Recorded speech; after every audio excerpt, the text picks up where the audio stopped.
We're just gonna name the boy Boo. Because, you know, Boos from Mario are just ghosts.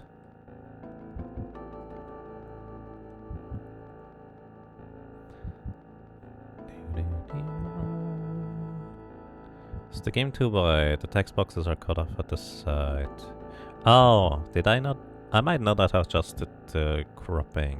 Let me check. Oh yeah, it is set to Final Fantasy rather than Secret of Mana. This should be better?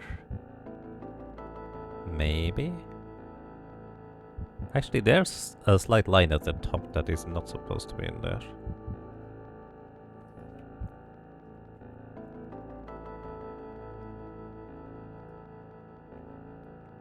I think this should be better. Where can one find the Secret Mana speedrun disc? I would like to read out about some tricks. It's... You should technically be able to find it through speedrun.com. I think it's linked there, but if I figure out how to make like an invitation link, I would be able to do that as well. Invite people. Copy. Alrighty. Here, you can just click on this. I think this should work. Alrighty, I forgot to start a timer. That's alright, this is not a speedrun. So we don't have to be that accurate about things. Welcome to Secret of Mana. It's been a while since I played this game, and my controller is not good. Is this the controller I stopped using? I think it might be, because pressing down left... Oh my goodness. This controller is not good. Hold up, let me check if I have a different one.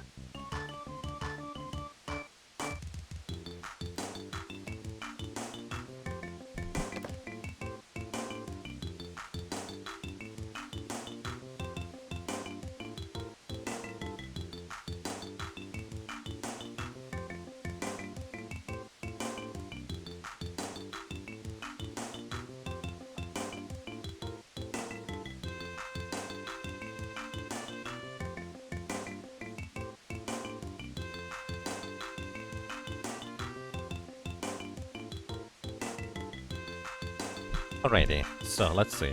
The previous controller, when I pressed down and left, it was just usually going either down or left. Like, pressing the diagonal was really difficult. This is way better. Alright. I don't know if this is the one where the buttons are broken.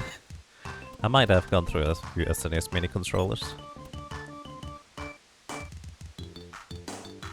The link on speedrun.com has expired? Oh. I didn't know that. I guess I'm technically a moderator there. But yeah. Broken controller challenge? No. Time for the turbo controller. I actually don't have a turbo controller. I'm playing this on the SNES Mini, by the way. Just in case anybody is curious. How do I show this?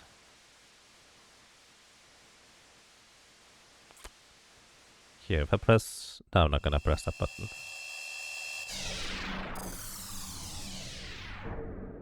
Here, I can show it this way. This is basically my SNES Mini layout. Without the 4x3 squish, but... The SNES Mini version of Secret of Mana is personally my favorite because it reduces the flashing dramatically whenever you play a game of this. Alrighty, so since we're gonna do a solid character challenge with the lady, we're just gonna skip all of the enemies here. And we only have to defeat the metal... not the metal mantis. Mantis Ant. It's been too long since I played this game.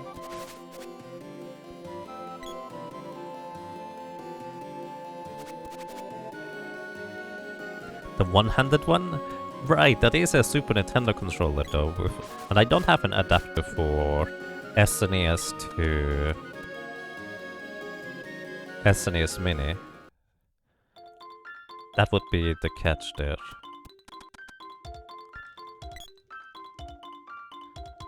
One day you should test them all and add a marker if broken. True.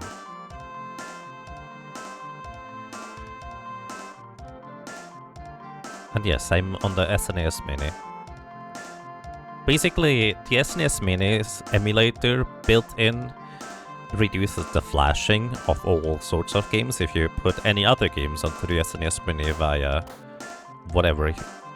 As you can see, the white flashing here would normally just be a full screen white for a few frames, and that is just very unpleasant for the eyes. So I just kind of like to play on this version because it just reduces that. Are there any big mysteries or highly desired skips for Secret of Mana currently?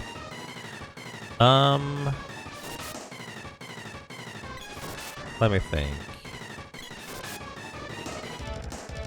The most recent thing that just came up is somebody who started speedrunning figured out that you can get stuck on the pedestal. Wow, that was quick. You can get stuck on the pedestal in the Water Palace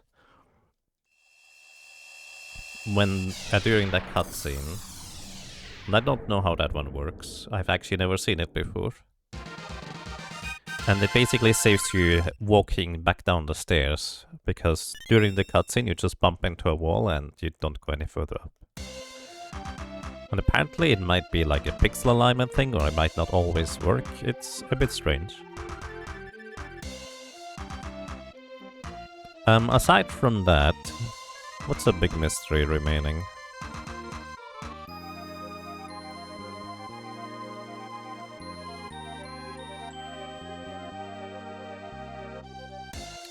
What would be interesting, but not really some... Actually, I guess recently-ish, somebody also came into the Secret Mana speedrunning Discord and mentioned something about randomly calling Flammy.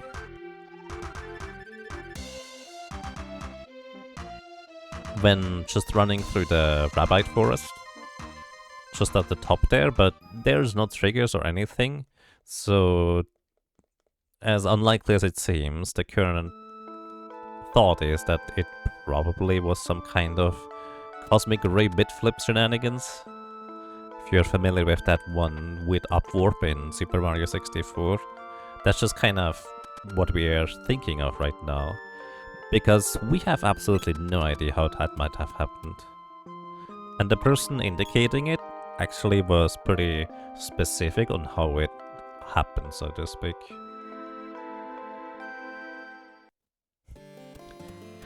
The big mystery is what happens when you use change form on level 8 Dark Lich. To be fair, I don't know what happens on a technicality.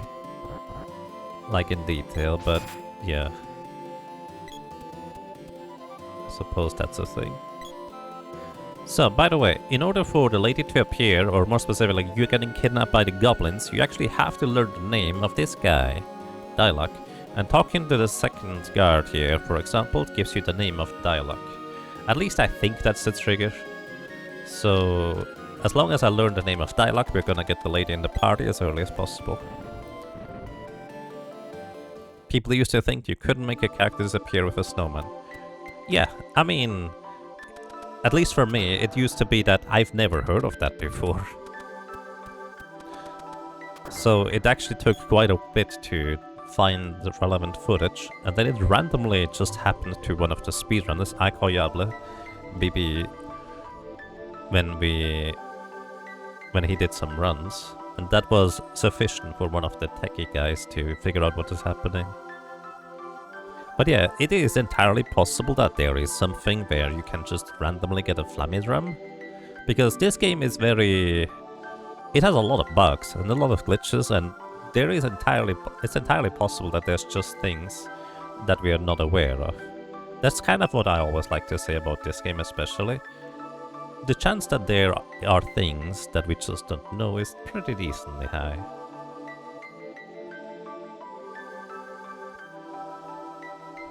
When you first played, the girl character died in the sewer entry to the Imperial Towns and disappeared until next scripted event involving her. Yep. That's the snowman abduction glitch, as we labeled it. Which is kind of funny that it happened to the girl for you, because if it happened to any other person, then you actually would not get that person back for the remainder of your save file. Because specifically the lady leaves the party there and re-enters your party in the area. Hey look, I managed to do it. So this is what... Actually, let me find the name real quick. This is what I think Chobin in the Hood in the Discord managed to find, that you can bump into the pedestal here on the side, which theoretically saves you a tiny bit of time if you figure out how to set it up properly, I guess.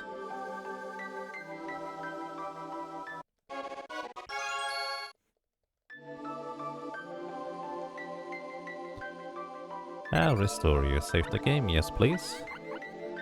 Saving it over this file here. And saving is reloading, skips a few text boxes as well as you are at the entrance of the area, slightly faster. Even if I'm not going for speed, my muscle memory just wants to do these things.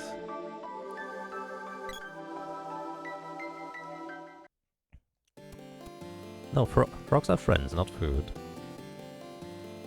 Alrighty, now we're gonna get abducted by the goblins here, because we did talk to the soldiers.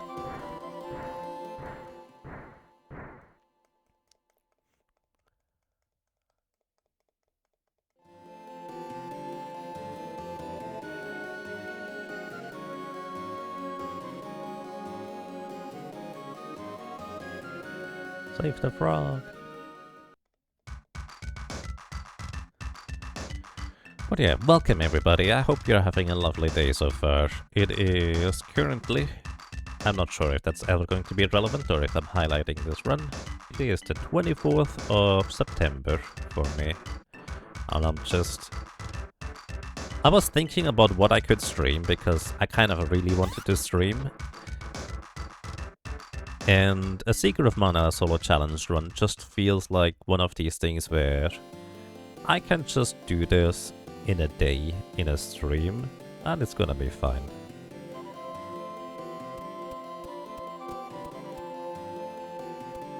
Alrighty, that lady just has run away, and we're gonna go and visit her.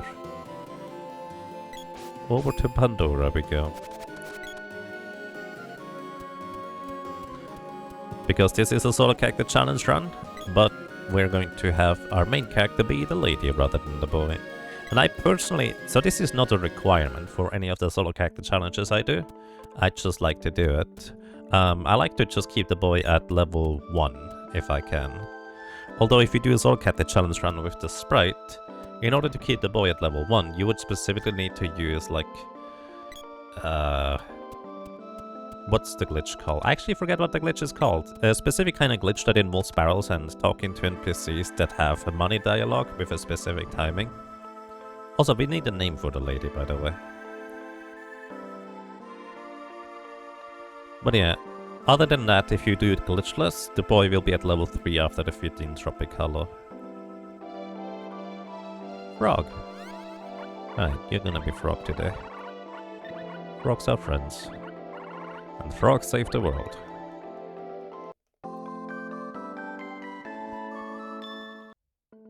Alright. I'm gonna go ahead and unequip the boy's equipment, just so he takes a little bit more damage. And I'm going to go ahead and equip the spear for now. Probably should use the sword first, to be completely honest. Actually, I'm gonna give the boy the sword and the knuckles, because I like to have my AI control characters not deal any damage if I can avoid it. But again, it's not an automatic challenge over, you failed, if they just happen to hit something. I just try to avoid it. And the knuckles is currently the best weapon for them to not accidentally attack stuff. But also, the lady is level 1, she has basically no equipment, I have no monies. So I'm going to go ahead and just briefly save.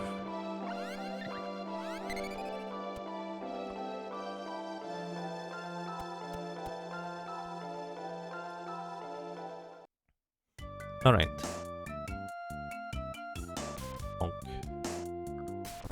Perfect. Yeah. Good job, guys.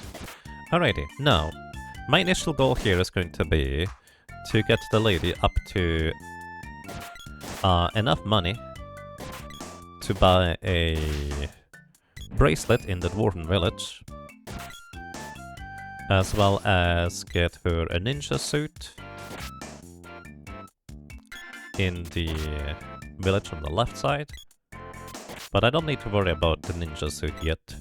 It's fine if I get her some equipment.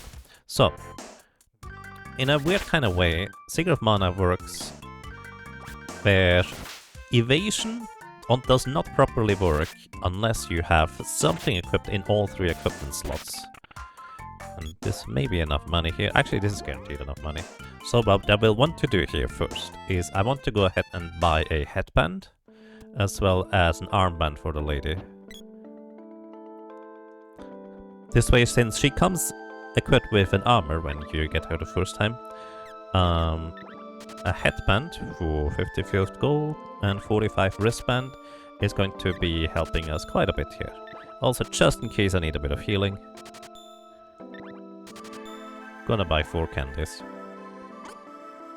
Alright, and the next upgrade is going to be a better an armband in the Dwarven Village, which gives plus 5 strength, which is actually a pretty substantial upgrade in terms of damage output, because the boy gets 1 point of strength approximately every level, which translates to approximately 1 damage more per attack. But the lady gets 1 point of strength like every other level, or something like that. Either way, it's significantly slower than the boy in terms of how much damage she gains per level. Also, when I was a kid, I believe that if you mow the grass here, you could get items out of it. There are no items in the grass, unfortunately. But I think what happened at some point is I mowed the grass and killed an enemy, and it just dropped the chest, and it just looked like I was getting something from there. But yeah, I'm going to take significantly less damage now. In Secret of Mana there is 2 types of damage rolls that can happen, and which one happens is mostly random. Basically a high damage roll and a low damage roll. Currently, my high damage roll is 15, my low damage roll is 10. And the same goes for enemies, they can get high or low damage rolls, but because I have something equipped in every single armor slot right now, the chance for me to get a high damage roll when I'm getting hit by an enemy is significantly lower. Like, it's actually pretty rare to get a high damage roll from an enemy if I have something equipped in all 3 armor slots. If I have nothing equipped in all 3 armor slots, I would get hit pretty much all the time for high damage rolls. So there's that. So even though the headband adds 1 defense, it's really not much.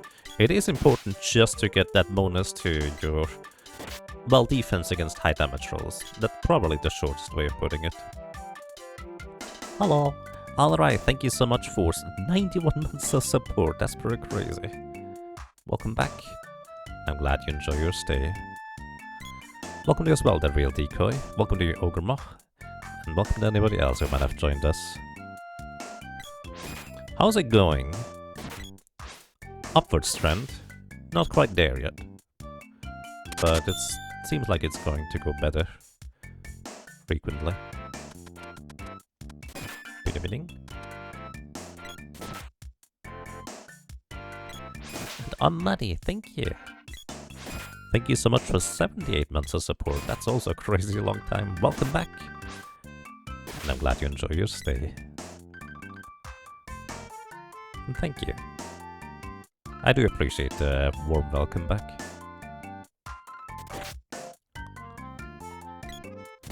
But yeah, I'm hoping to just kind of find both motivation as well as just kind of mental fortitude, if you will, to stream more frequently.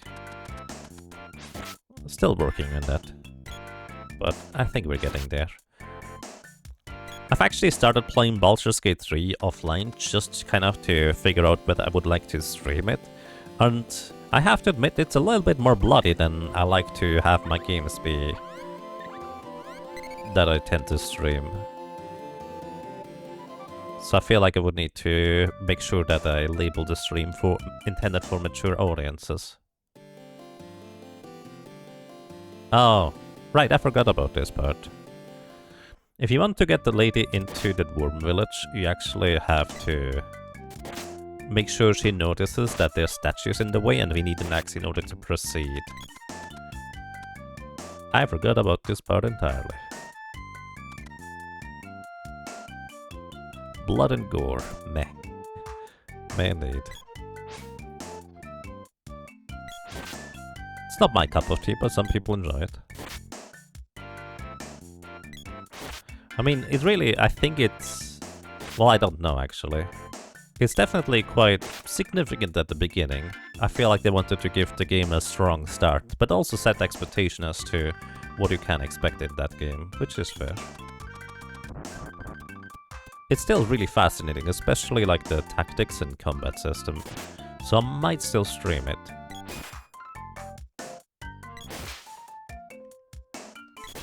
Did I already level up the spear? I feel like I must have. I did not. Oh. Quasical, thank you, or Quasical. Secret. Thank you so much for 42 months of support. Welcome back. And I'm glad you enjoy your stay. I hope you're doing well. Thank you so much. So these guys give really good experience as well as money for this stage of the game. The downside is they are kind of running away from you, which is a bit inconvenient. But simultaneously, when you're close enough to them, they can't run away further if they are in a corner like this, so he's never gonna attack me anymore.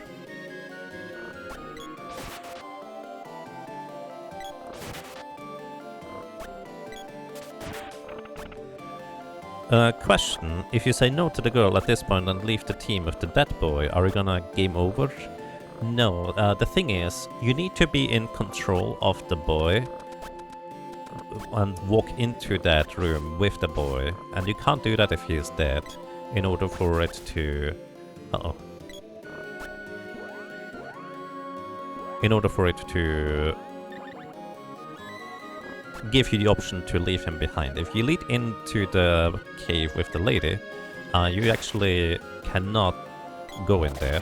She just goes, oh, this is the wrong place, and just automatically leaves.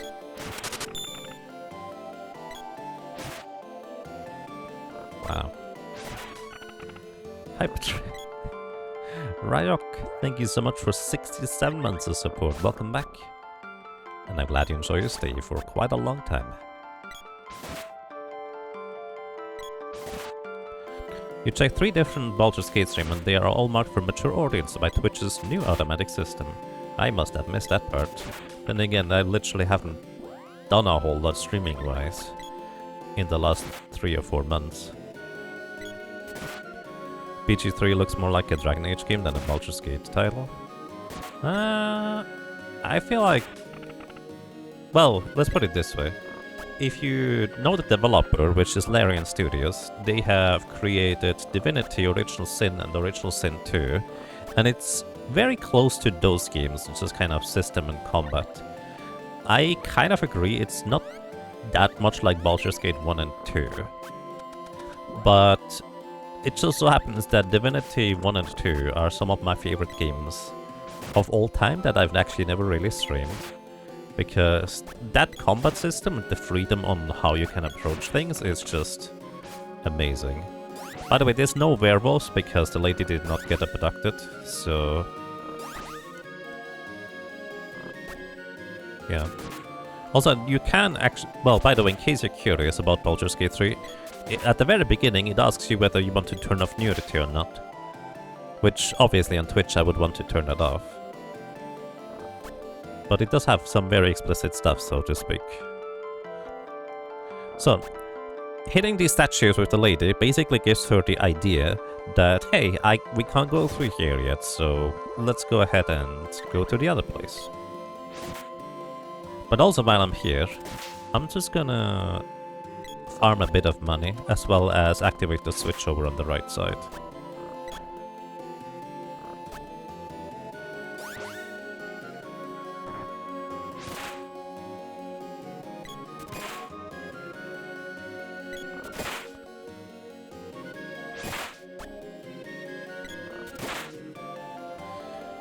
So, on a, I guess, weird side note, I'm not sure how weird that side note is, but recently, I've started to recognize more and more, I keep going back to certain YouTube videos and streams and stuff like that that I've already watched in the past.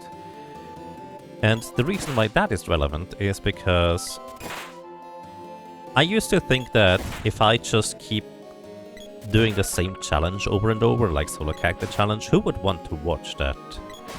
But considering that I tend to go back to these other various videos once in a while, I imagine there might be some people who enjoy watching the same thing again, but maybe slightly different, because, well, different playthroughs differ ever so slightly, I guess.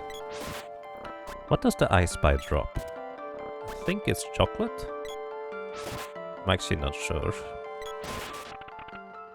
Also, by the way, whenever I open up a chest, as long as I don't have high enough agility, which I don't have high enough agility, it's a 50-50 chance to get a trap here. And we get a bomb.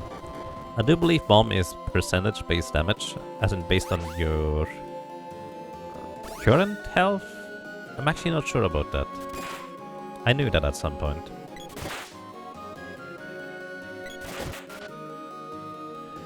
People watch speedrun streams?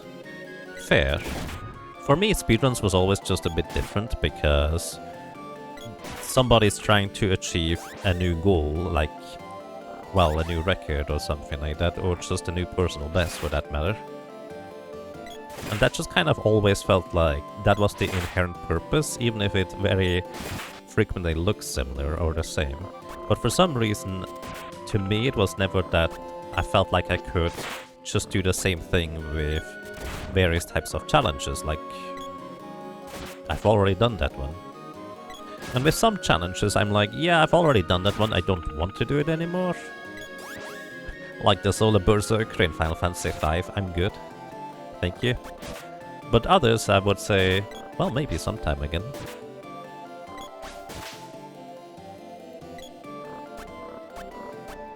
And I guess I've done that reasonably frequently, or quite a bit now, with the Secret of Mana solo challenges too. How much money do I have? Because I'm not keeping track. 695. Is that enough in order to buy a ninja suit?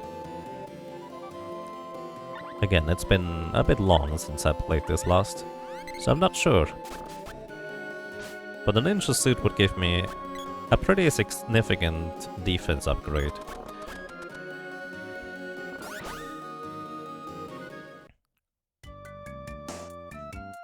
Twitch implemented a system that will set your stream to mature audience only and warn people who join the stream to confirm it depending on the games and the contents.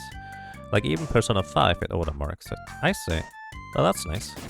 That way I don't have to worry about that. Thank you for the information.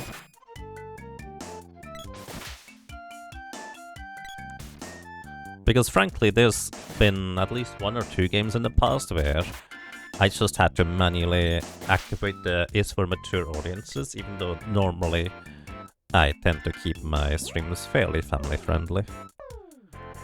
But just kind of to indicate the difference. Because especially for returning viewers that just don't necessarily know anything else from my streams, it's kind of important potentially to mention that.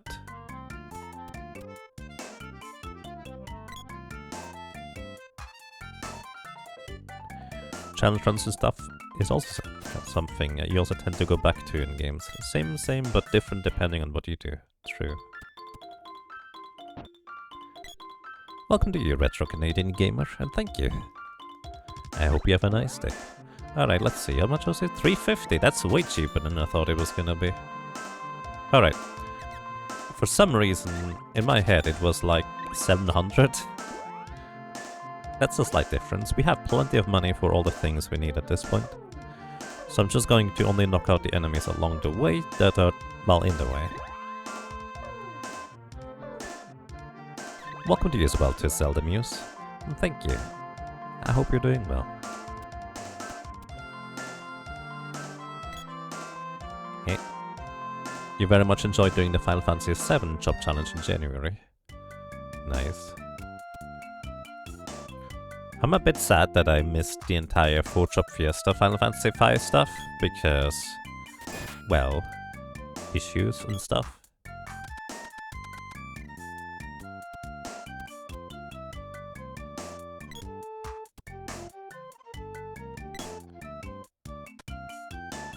Twitch does allow you to play Baldur's Gate 3 or other games with nudity these days, if you want to. Oh, interesting. I actually was not aware of that. They just don't allow modding in more nudity, right? Because that would probably get out of hand pretty quick. Yeah, I mean, I would turn it off. Because let me be honest, I don't mind it personally, but I don't think I would feel comfortable streaming it.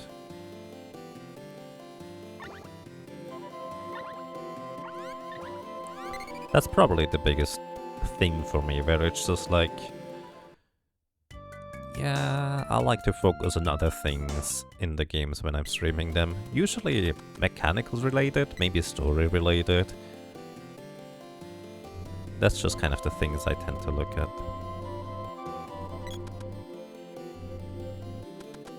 You missed a barrage of clips from Baldur's Gate. So the thing is, two things. I actually don't know how you would see those clips, to be completely honest. But I think more importantly, I've intentionally avoided all Baldur's Gate 3 spoilers. I do not want to know anything about the game. So I've even avoided like official trailers and stuff. Just to not get spoiled on things. Like talking about it in general is fine. No worries. Honk.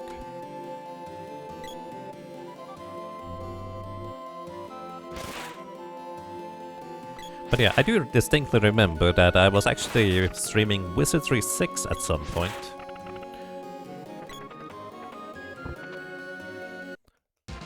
And I did not know at the time, but there are some, let's put it this way, bare-chested ladies as enemies in that game, which I was not aware of beforehand. I was like, is that gonna be okay on Twitch?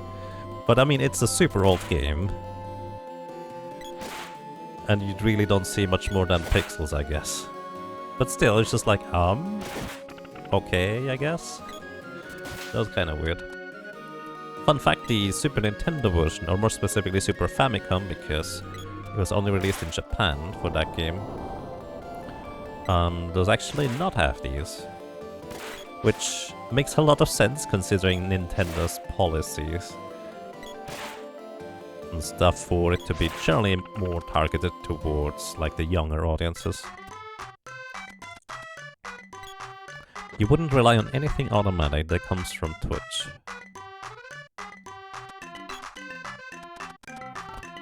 It's easy enough to set the content classification label in OBS. Oh, really? I actually didn't know that was an option in OBS.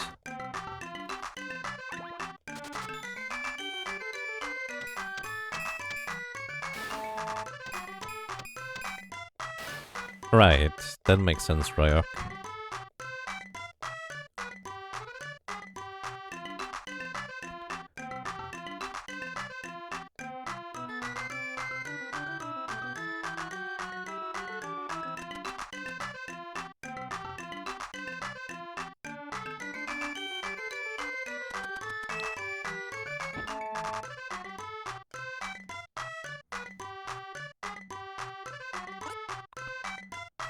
Kind of weird how Twitch is with that stuff, because streamers nowadays are even careful talking about them because they're not sure if it's gonna get them banned. Yeah. So here's the thing. Outside of some outliers, which shouldn't happen in a sense, I think Twitch moderation is overall quite fair. What does likely happen occasionally is where people just do stuff they definitely shouldn't, and then complain about it in the hopes that they get away with it. That's just kind of general experience that I've had. Most of the time, it's on the people streaming it. Although there's the occasional unfortunate one where they just get caught in the crossfire. Yes, Twitch rules have been adapting quite a bit over the years regarding these things. It's very true.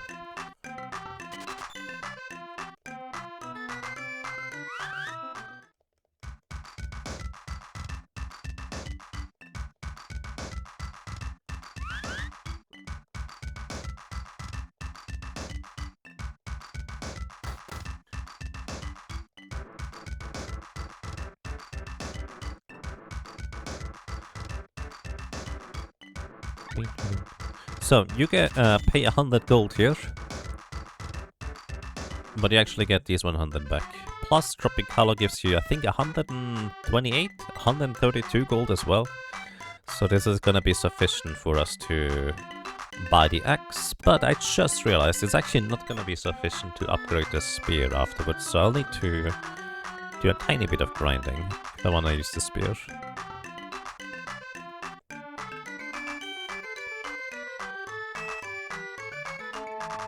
And yes, it's very true, Quadlight.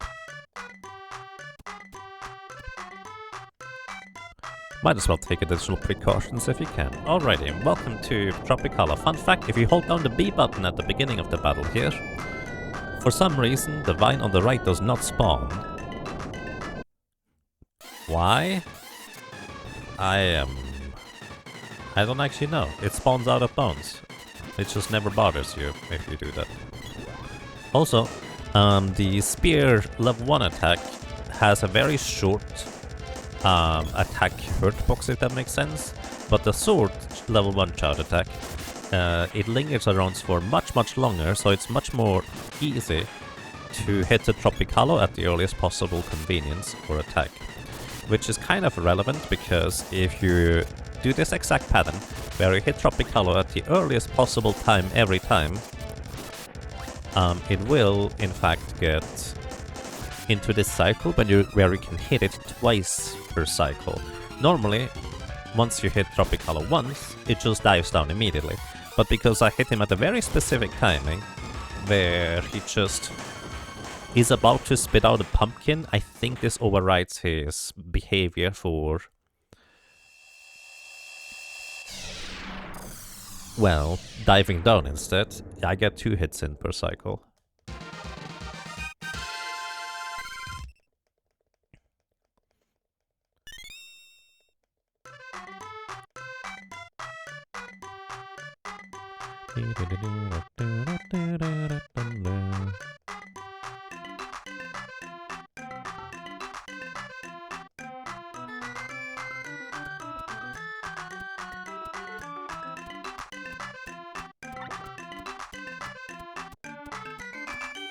Alrighty, what shall we name the sprite? Keep in mind the sprite is going to stay at level 1 and only help us out occasionally to get through some dungeons. You know what, actually, I have an idea, unless somebody has a better one.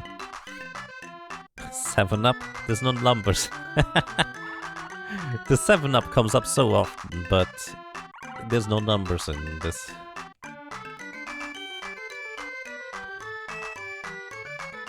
I think the first GDQ run we had of Secret of Mana, the sprite was called 7-Up with like SEVN.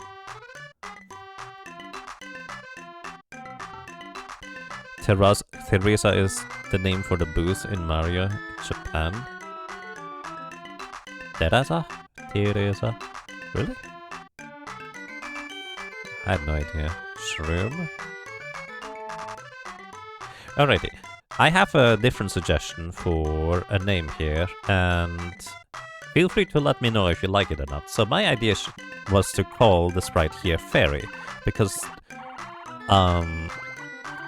Fairy is very helpful when we need them, and otherwise doesn't do anything, because we will need the Fairy here in order to open up the gates through the Water Palace to the Earth Temple with basically the spells to cast, and then we just kind of put Fairy back to sleep. Shroom is a nice one too.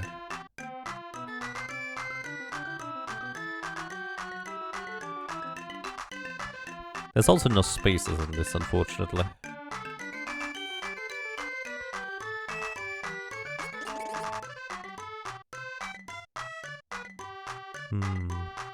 Tereru means to be shy and awkward. Oh, I see.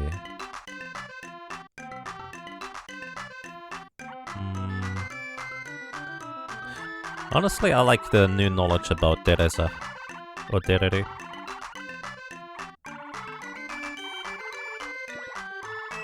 Alright, Teresa.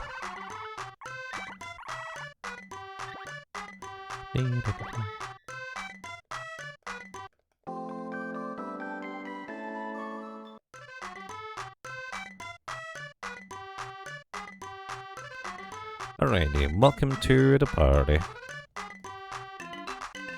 So, I'm a little bit on the fence on whether I should allow glitches or not yet, but I'll get to that.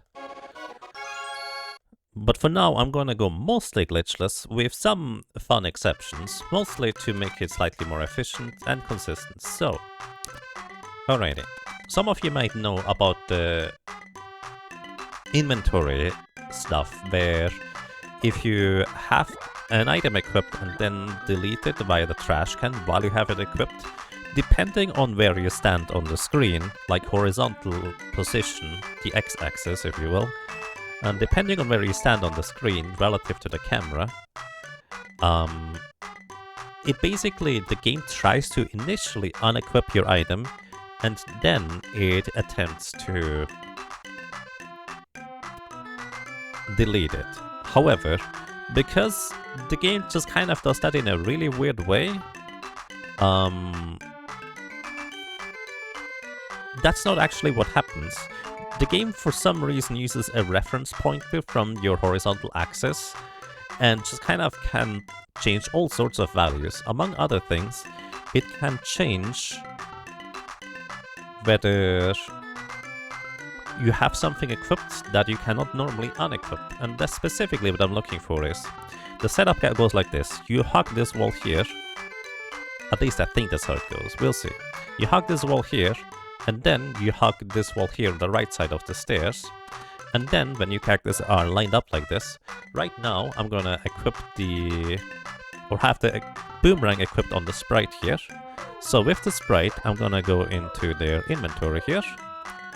Have the midge rope equipped, delete it. By the way, it's in this order. You don't click the trash can first, you click the midge rope first. And then, right now at this point, the sprite should have the boomerang unequipped, which means another character can equip the boomerang too. And I'm gonna do the same thing with the boy. I'm gonna grab the item he has, or equip him with his initial armor, then delete it. And now, both the boy and the sprite have the boomerang equipped, while I still can equip it as well if I want to. So the reason why that is relevant is because the boomerang is the most awkward weapon, even for AI characters to attack with, and I don't want them to attack with them and accidentally hit something, so I basically just like giving the AI control characters a boomerang.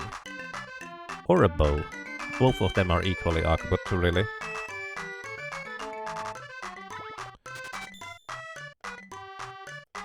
Do you allow liches?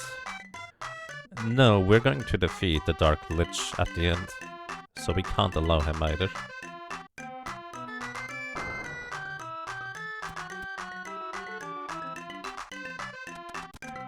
You already touched the orb without touching it. Glitchless is already ruined. Fine.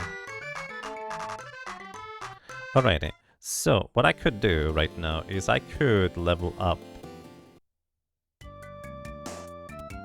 Let me actually get these guys knocked out real quick. Come on.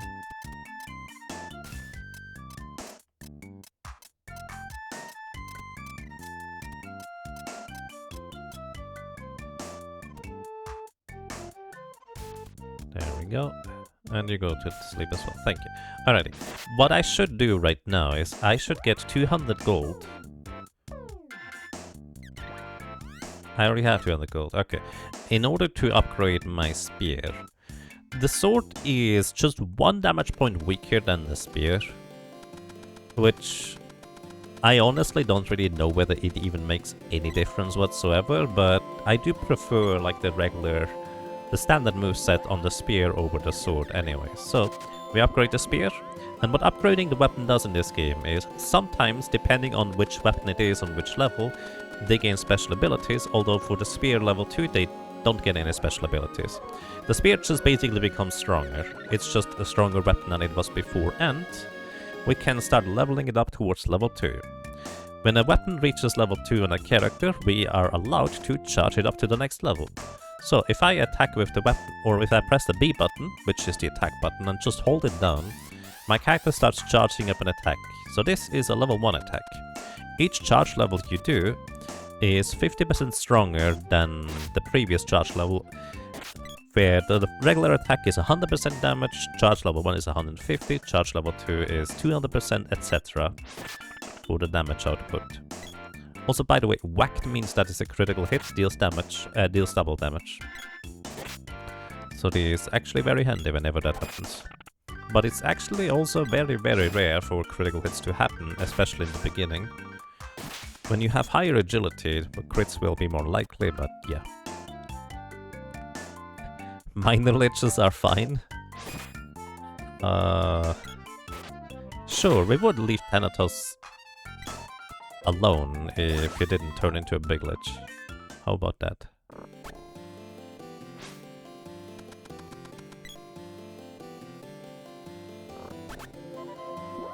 Alrighty. Also upcoming, I will want to get enough money to buy 4 chocolates, as well as maybe some honeys. 1 or 2 honeys would be nice. And the only way we can buy chocolates and honeys currently is from this guy here. And he sells them at a pretty steep price. This is Neko. Neko sells chocolate for 20 gold each, so we already have enough in order to buy 4, which, by the way, 4 is the maximum capacity you can have in this game for items. In the remake you can get more than that, as well as in the ROM hacks you can often get more than 4 at a time. But in the base game, 4 is the maximum you can have for the amount of items we get. Unless you use glitches, then you can actually multiply it up to, well, 8.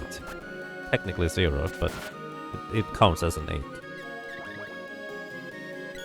And yes, exactly. So I'm effectively just knocking out some more enemies along the way, mainly just to make money, but also additional levels are going to be very, very helpful too.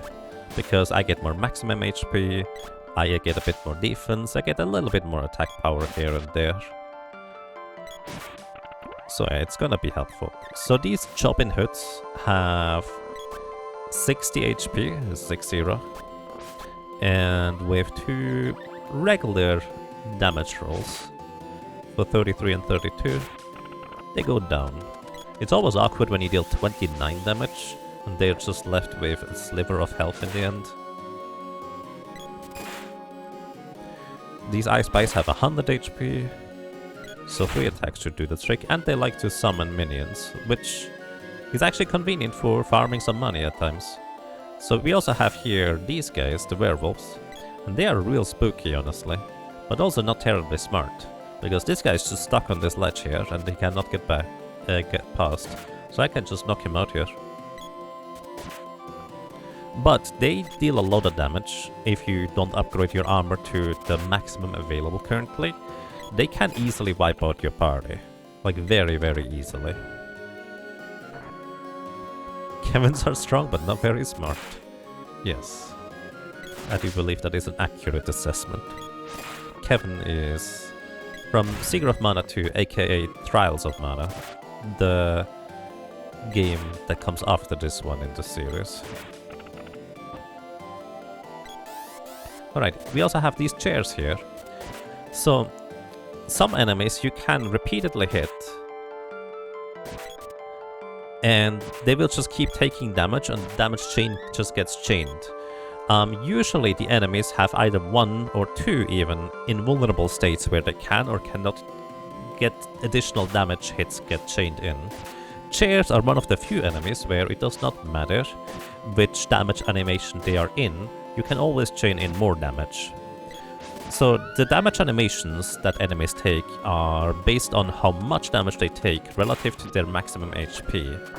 If you hit the chopping hood for 10 damage, they're just gonna sit around and do this kind of animation, this one here, and you cannot deal more damage to the chopping hoods when they are in that animation. However, if I hit them sometime, if you hit them for enough damage that they get knocked on the ground, you can chain in more damage with other characters. So basically, there is no rhyme or reason or rule to this. You just kind of need to learn which enemies you can hit and which ones you cannot. And flying enemies are particularly annoying because when they get up from being... okay, good luck there. If the... Flying enemies are particularly annoying because if they get up from the ground after recovering from a hit, you need to wait like half a second before you can hit them again. And yes, by the way, the same counts for you. You can get comboed by enemies, which is a big reason why the werewolves are so terrifying. They don't just hit like a truck, but they also just attack frequently enough that if you have only one character, they can just combo you to death, even if they only deal 1 damage. Because they just continuously hit you over and over and over again, and you don't get out of the hit stun animation. You're just down, potentially.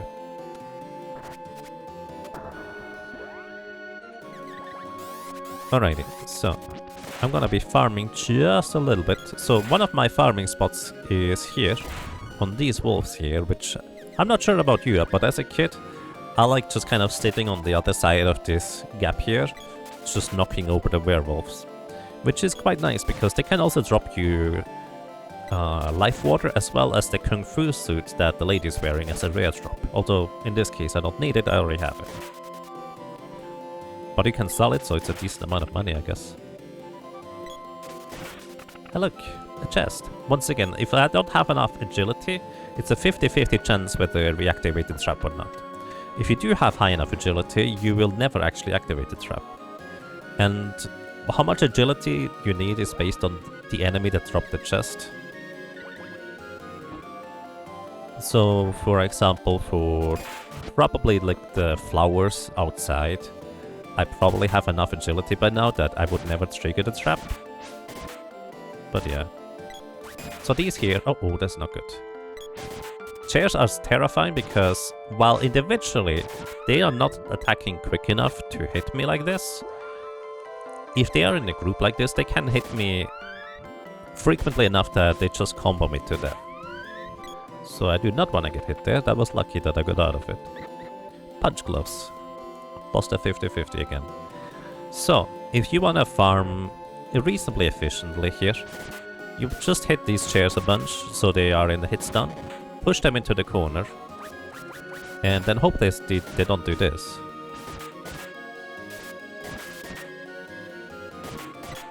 So, wow, really? I'm getting out of here. That is actually kind of unusual that they jump out of this, but basically just push them behind the counter here.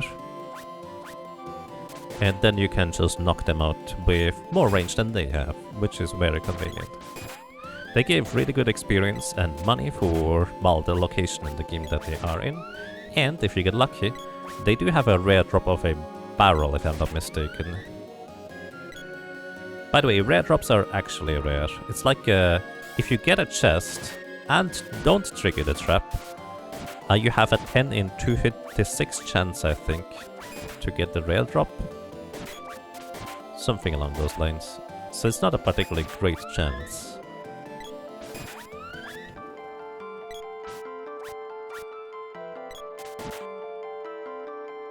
Cup of Wishes, right, it's called Cup of Wishes. I forgot about that part.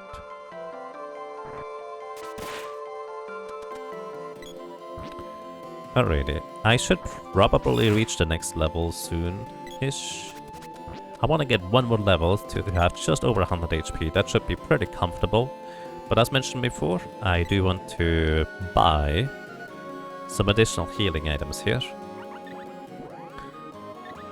So we just buy chocolate. Chocolate heals you for, well, Was it 200 or 300? It's been that long since I played the game. And Honey's heal you always to full. And the next boss coming up is quite a big nanas. Was it 250? That sounds about right. Either way, the chocolate is effectively a full heal as well. The candy heals for 100, which is effectively also full heal right now. So basically I have 4 candies, 4 chocolates, and 2 honeys, which is basically 10 full heals. Also a little fun fact, at this point in the game, the lady and the boy both have the same maximum amount of physical defense for their armor pieces. Because the lady's Kung Fu suit has so much defense that her not getting a helmet upgrade like the boy does, actually it does not matter much. Also, sword is level 2. I guess I'm gonna use the sword on the boss instead of the spear in that case, because level 2 charge is nice. Yeah, it's not quite there. Hardest boss in the game coming up. Yeah, unironically, Spiky Tiger is probably one of the hardest bosses in the game. Because you don't have many tools yet, you're probably not entirely aware on how the game works properly, and Spiky Tiger is just relentless with its attacks. I distinctly remember dying a lot to Spiky Tiger as a kid. Like, that guy is just mean.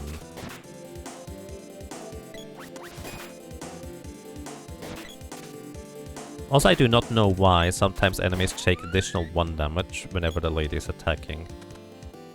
No idea. Poison needles. You know what? I would normally just use a medical herb to remove the poison, but I'm planning on leveling up here anyways.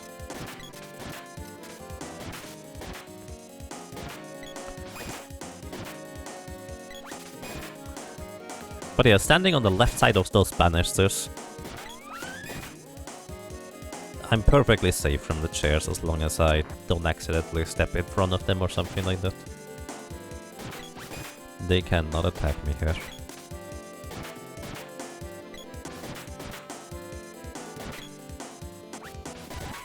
There we go, level 9, good enough.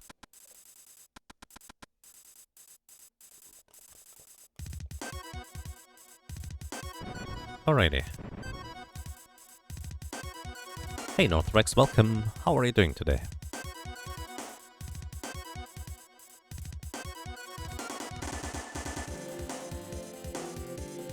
Alrighty, welcome to Spiky Tiger. In order to avoid him landing on your head at the very beginning, you wanna hold down left or down right.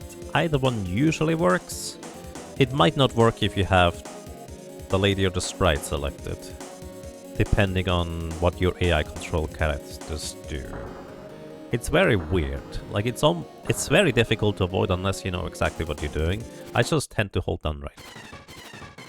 There we go, we avoided it. And here, I want to get eaten by Spiky Tiger. This is intentional, because he can do one of about 3 things right now, but he will always choose to try and eat your character if you're close enough to his mouth. And this is by far the least dangerous and damaging thing a Spiky Tiger can do out of all the options.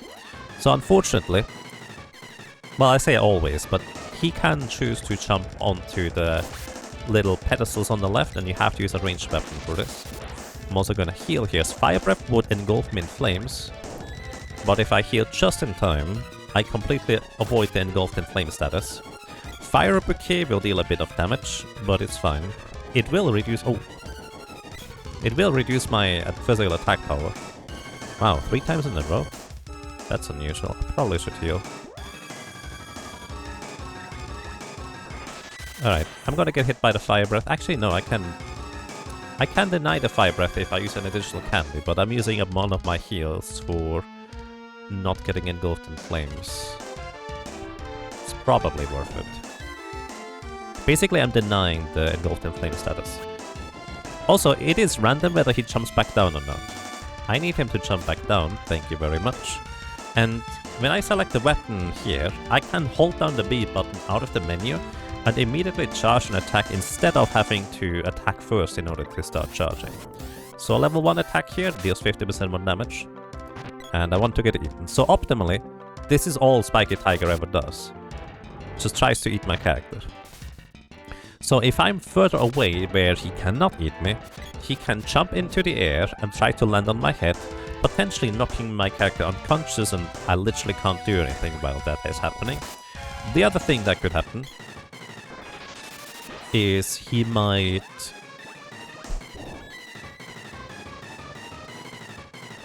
Come back down, please. The other thing that might happen is he might roll up into a ball and basically pinball around the arena. Also, by the way, when he comes down from the side areas there, he always will land in the exact center, so if you are... Well, actually, it only works with the boy or the lady, because the sprite is wider than tall and will get hit. In these corners here, top left or top right of the arena, you are safe, as long as you're facing up with the lady and the boy. Oof. I'm starting to run low on resources, so I would prefer if you would not do this. Unfortunately, that Fire Breath, by the way, he can do that an infinite amount of times. Fire Bouquet, he will eventually run out of magic. Plus, it also does not engulf in flames, so it's not as dangerous. Do I want to heal? Yeah, we heal. I really don't want those. Come down, please. Thank you. But yeah, I'm facing up here into this corner, and I will not get hit. If you face left or right, your hitbox is slightly different, and you might get hit. And there we go. Spiky Tiger, unironically, is one of the most difficult bosses in a casual playthrough. Like, this thing is mean. Good morning, Aspidochalan. Aspidochalan, feel free to correct me. I hope you're doing well. But yeah, basically, Spiky Tiger could have just sat on those pillars on the left and the right, and I would not be able to deal proper damage, as well as it just keeps depleting my healing resources. And if that happened for long enough, I would basically be just, well, unable to do anything about it, and it was just knock me out. So there's a little bit of luck involved. Actually, to be fair, the luck or the bad luck you need in order to just get comboed by Spiky Tiger like that forever is fairly unlikely if you are properly prepared and don't take any unnecessary damage.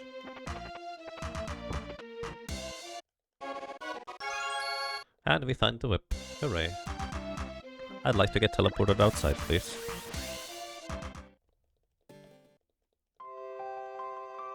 Oh, I'm not sure if DDR Jake is still around, but I just remembered one thing that is actually still an open mystery in Secret of Mana. When I was speedrunning this game since about a year-ish, at some point when I defeated the Spring Chicken, I think it's called Spring Chicken. Either way, when I defeated that thing, it actually, for some reason, upgraded my boomerang to level 2 without upgrading my boomerang.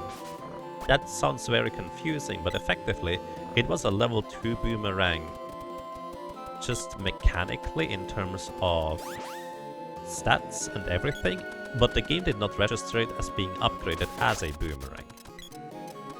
So we were told, when I inquired about that what happened is the game did some weird math and calculation with the sound effects, and effectively my boomerang just upgraded because I triggered the plink sound effect on the Spring Chicken.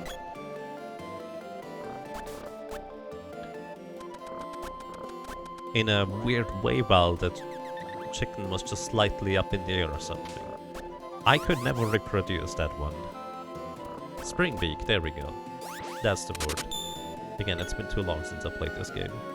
Also, I'm gonna save before I go up there.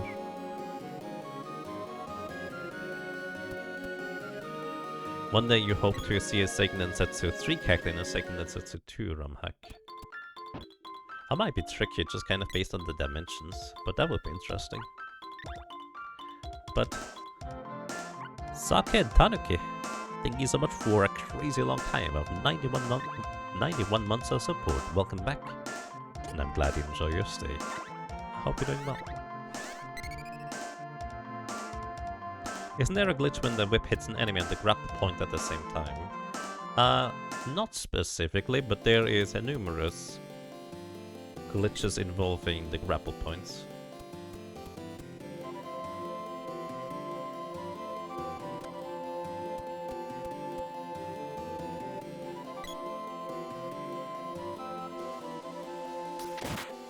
Bonk. So the whip is a really nice weapon. Despite its long reach, by the way, for the purposes of the game mechanics, it is considered a melee weapon, which means you cannot hit enemies high up or lower down on a ledge.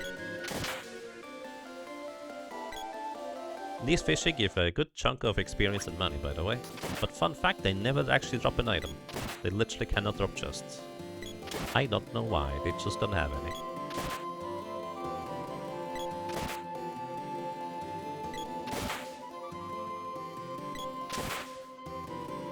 But yeah, I'm just getting experience and mostly money along the way. Poor fishy. I mean, fish are friends and food, so... They try to eat me, I return the favor.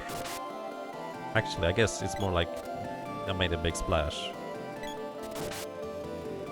So this guy here, this is Tadpole. Tadpole has 600 health total, but when he drops below 300 health remaining, he will transform into his second form, which is the little fish lizard guy that is adorable, and unfortunately we have to knock it out. Also, is anybody else thinking that this thing looks like it has a mustache? Either way, welcome to Biting Lizard.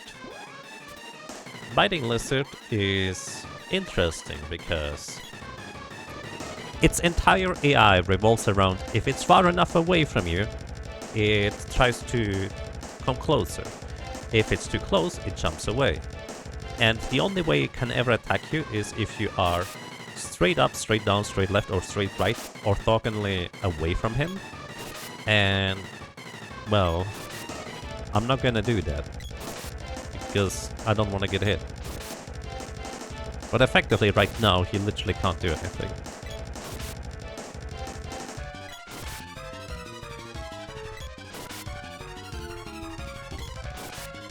Your brain had a glitch where you didn't save between Shade and the Pure Lands and got soft locked? Wow, that's a big stretch. That's a big stretch. Biting Lizard did nothing wrong? Yeah. I don't know why we're fighting this thing, but it's trying to eat us, and we kind of try to not be eaten. And we have to somewhat get past it in order to get to Undine. So... yeah, it's nothing personal. Luffy, thank you. Good morning. I hope you're doing well. And thank you. I'm doing quite fine. By the way, this guy here has 777 HP. And heals himself 3 times because he has 6 MP to work with. Whereas the healing spell costs 2 MP each time. Now he can't heal anymore. So you deal just something over like 1100 damage in order to knock him out.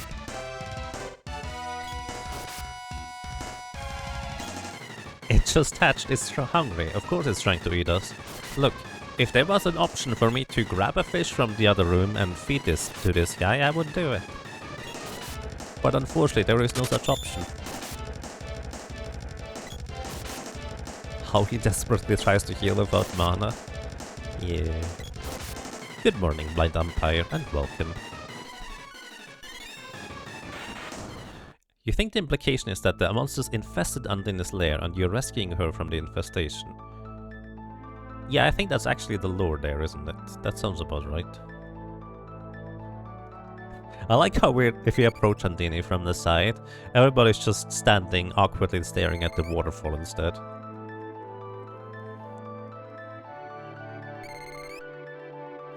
It doesn't even explode like every other boss in the game.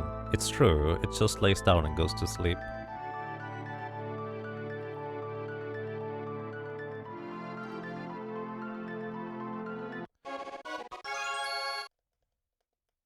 But consider this. You know we killed the bosses because they explode. This guy, he just goes to sleep. He will wake up tomorrow and have a bit of a headache, but just go and eat some fishy. Right? I think that's what's gonna happen.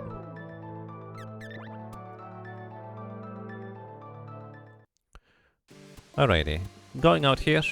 The fish always attack like this, so I just use this in order to knock out my allies.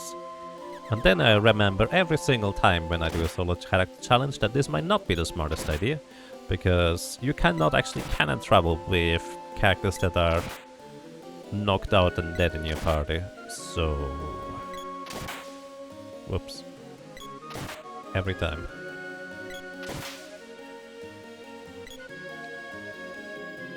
By the way, fun fact, ghosts cannot run, they can only walk.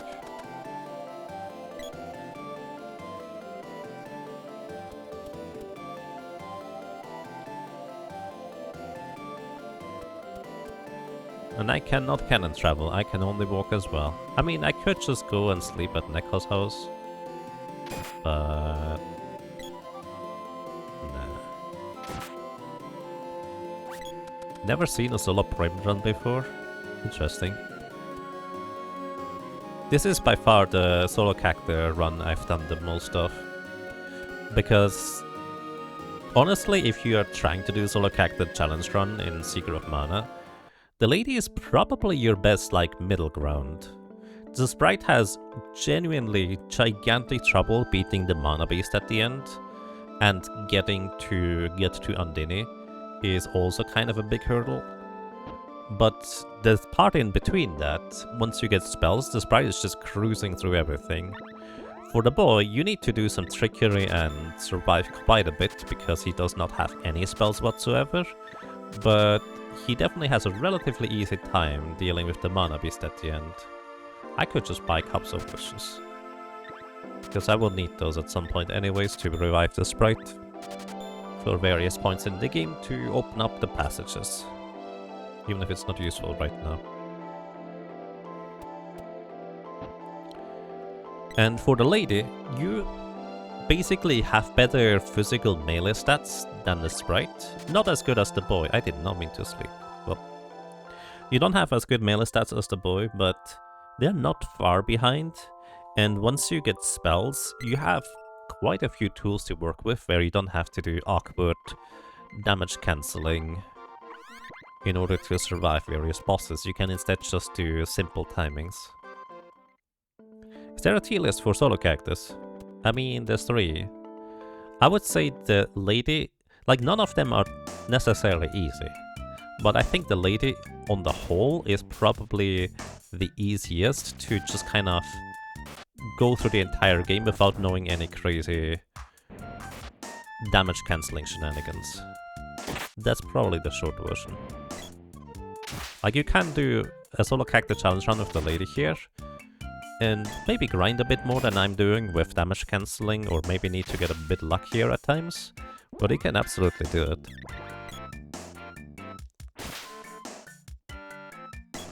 But for the boy, unless you level up really, really high, you are going to struggle in some instances.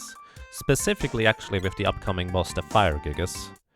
Because the Fire Gigas has a spell that is supposed to target your entire party, and the way multi-target spells work is that they just split the damage. But because there's nobody you split the damage with when you're in a solo character run, that thing deals like 240-ish damage. Unless you level up really high with the boy, you're not surviving that.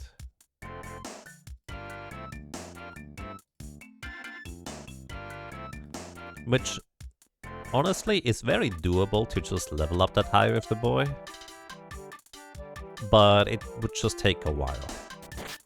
But especially later, there's... especially one boss, the Gorgon Bull, which has so much magic power that I think you cannot reasonably... Actually, no, there is some ways around it, but basically, he's even more of a problem than Fire Gigas in terms of spell power. There's actually 2 ways around the Gorgon Bull now that I think about it. If you stay in melee range with the Gorgon Bull, it's not going to cast a spell. But the problem is, it might just combo you to death otherwise. But the other one is, you can get... Let's upgrade the boomerang. You can get a gauntlet for 250 magic defense from the Dark Palace. But you need to get that before you clear the Dark Palace, because otherwise you can't get it anymore.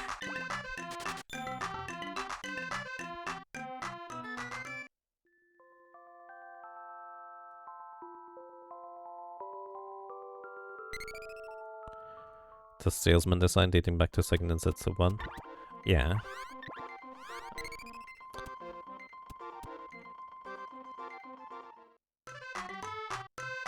Are the 3 fishes inside and outside the Undercave cave available throughout the whole game? Not the whole game. You can only... They only start appearing after a certain point in the story. I think they start appearing after you defeat the Spiky Tiger. They might appear before that. Also, this is where we need our Teresa to open up the gates so we can actually enter here. And then we ask them to take a nap again. Uh-oh, you're not supposed to take a nap. Those guys, by the way, can also easily combo you and just knock you out entirely. Kinda spooky. Was there any attempt to make an SD4? There is an SD4, people don't talk about it. I've never played it though. It's one of these cases where people just like to forget it doesn't exist. Seiken Densetsu 4 is Dawn of Mana for the PlayStation 2. I do in fact have a copy here. So I feel like I should stream that sometime, just to see what it is about.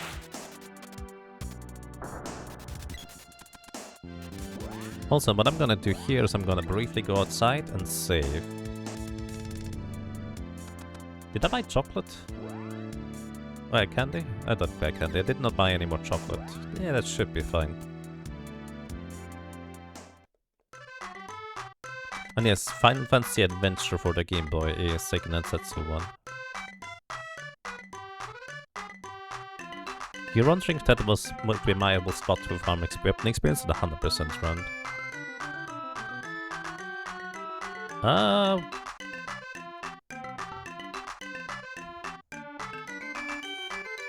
I think it would be decent. That is a good point. I think it would be decent. The reason I'm not sure about it is because every time you go in and out of the cave over there, the music changes and that introduces a little bit of delay and lag.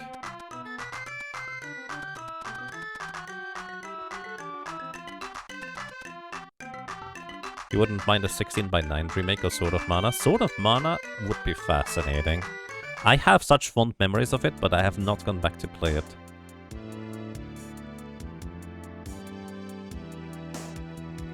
But yeah, I think it could be a decent place to grind out weapon experience. These goblins will always summon the friends first before attacking, and in the meantime you can just walk through. So, I'm actually gonna let these guys spawn, and I want them to come down here.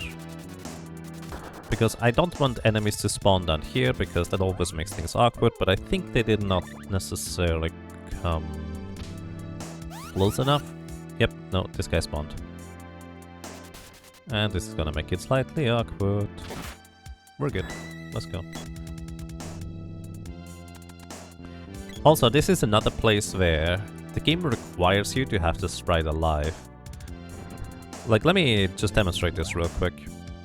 When I go through this staircase here, they say, "This is the stage room. We can't leave Teresa like this." They don't care about the boy being knocked out, or the lady for that matter. They only care about Teresa, because Teresa here, or the sprite, is used in the cutscene, so they need the sprite to be alive.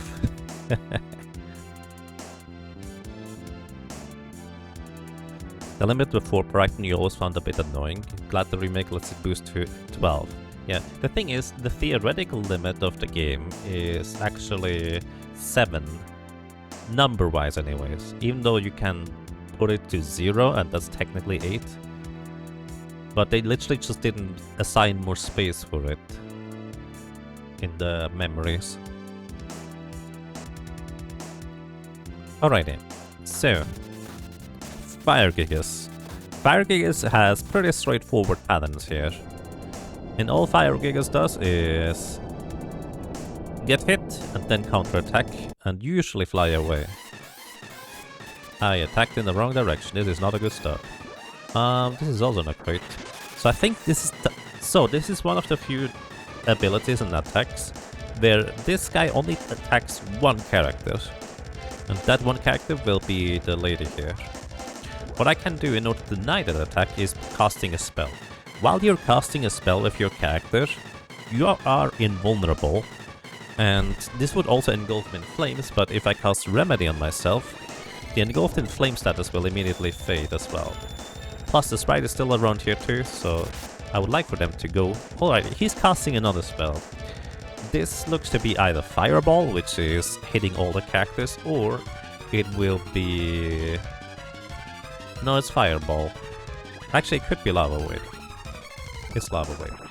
But yeah, once again, I'm casting a spell on myself because that makes me invulnerable for just long enough. You could see the sprite took 109 damage. That is half the damage, because the sprite took half of it. Once again, he immediately casts a spell, so I have to counter the spell by casting something in order to be invulnerable. This is the big reason why I'm saying that Solo Character Challenge run with the lady is a lot easier than with the boy. You have to do some silly shenanigans in order to survive as the boy. So Fire Breath is a little bit spooky, because if he stays around, this is such a slow animation that he could theoretically that was not good timing. If he were to stay around, which I don't know what the chance is for him to not teleport away, but it's like, I don't know, 10-20%. He could cast the spell quick enough before I recover from myself casting the spell on myself. Also, I just realized I might need Fairy Walnuts in order to survive this. I did not consider this.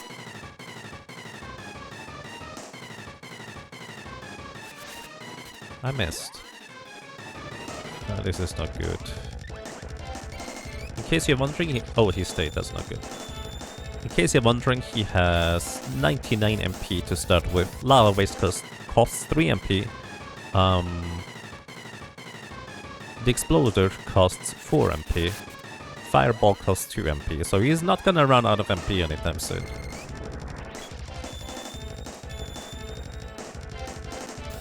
So this is actually... I forgot that I probably need to go and buy a Fairy Walnut before fighting this guy. Alright, we can substitute this by just using healing items here. Kind of like I did with Spiky Tiger. This is the same type of Fire Breath. This is a single target physical attack, even though it looks very magical. So if you have a barrel to deny the attack, that works too. Another spell. I have 5 more remedies. Uh-oh, he stays around. Good. I want him to fly away, because that allows me to have enough time to charge up an attack and hit him for 200% damage.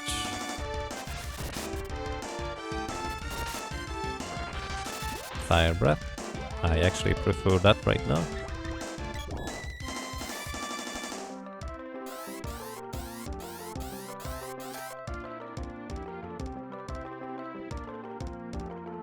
But yeah, I'm not keeping track of the damage I'm doing.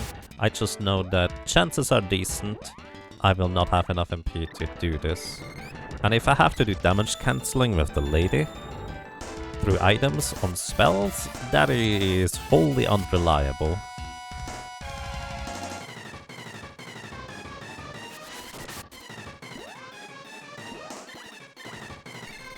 Uh-oh, please fly away. Not fly away, but at least I got a hit in. Uh-oh, he's staying again. Okay, thank you.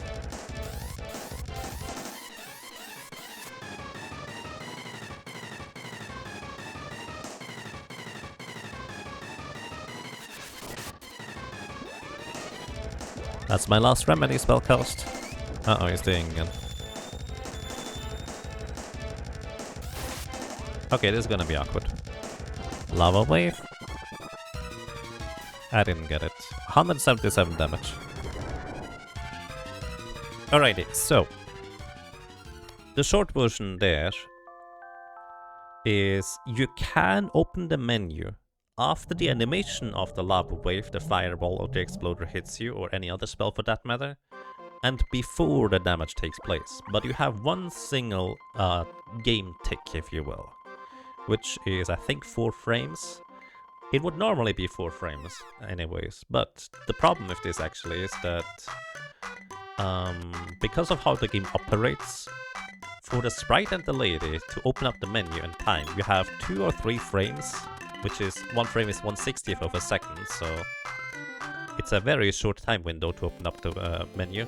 For the boy, you actually have 1 more frame of leeway to open up the menu, which, funnily enough, actually makes it reasonably reliable to be able to open up the menu with the boy just in time in order to deny that damage. And this is kind of what you have to do in order to survive these spells, unless you just want to level up to high enough HP with the boy to survive that. So, because I forgot to buy fairy walnuts earlier, I need to do 2 things. 1, I need 1000 gold in order to buy a fairy walnut. And 2, I actually need to go all the way over to Nekka's house in order to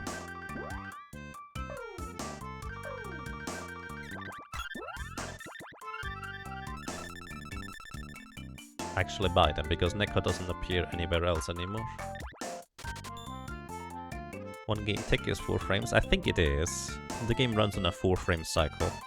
So in case you have ever wondered how precise are speedruns of this game, they are generally surprisingly lenient because of how, like, game cycles work.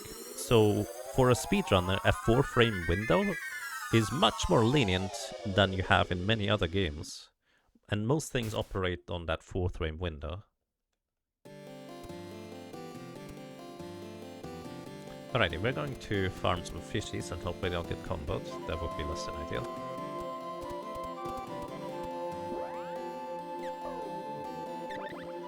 And I should buy also 2 chocolates while I'm at it, because I will need them. Right, you guys need to go to bed before I continue here.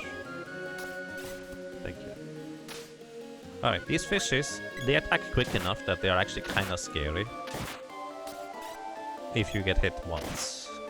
Also, if you hit them for less than 25% of their maximum HP, they get into a damage animation state where you can't hit them again immediately. If you hit them for more than 25% of their maximum HP, they get into the heavy hurt state. And that is when you can actually not chain more damage into them. So the whip is a little bit slower than the other weapons because it doesn't deal as much damage, but it's a lot safer.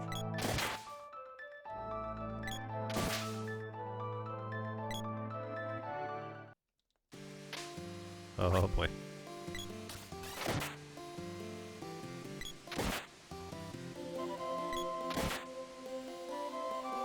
I actually don't remember how much money these guys give. We have 626 gold right now.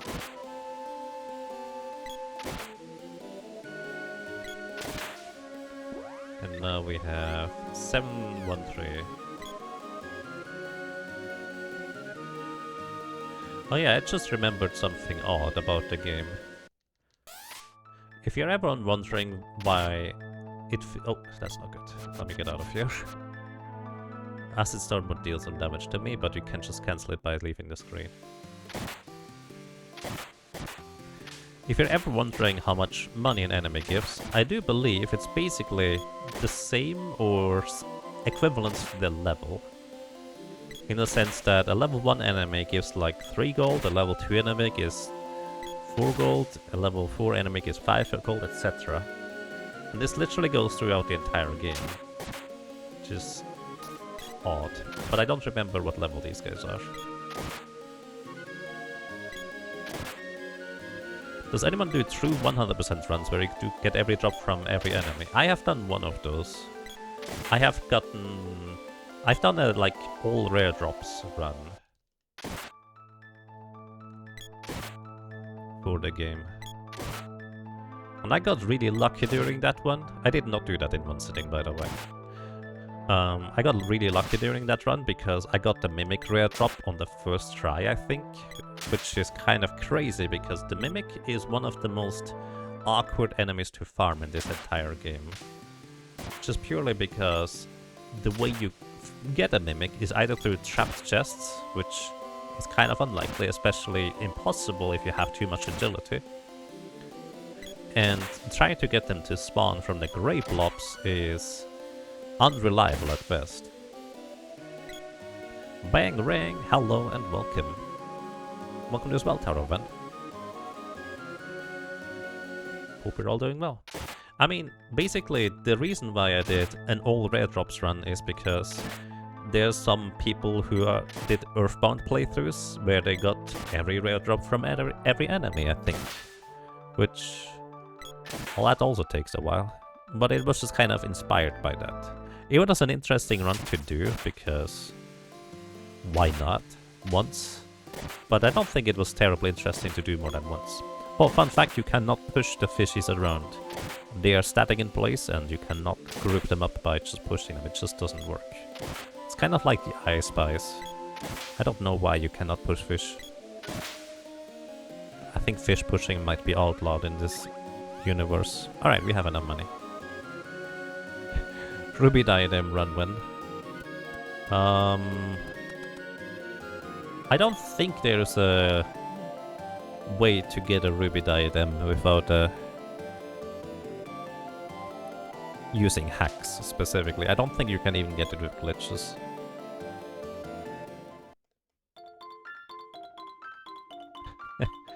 Pushing is not efficient. Yes, indeed. Yeah. You can add quotes to the Yagabot if you'd like to do that. I don't know why I cannot push fish. It's true. Alrighty. One fairy walnut costs 1000 gold, and this is kind of, I think, all I need in order to defeat the fire gigas. I might have to get a bit lucky, but I think one should be enough. Hopefully.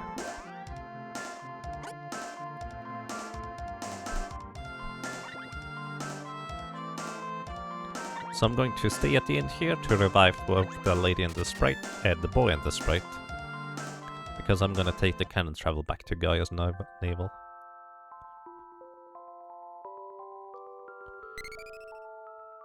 But yeah, to my knowledge, that one fabled item you cannot get at all in the game without using hacks.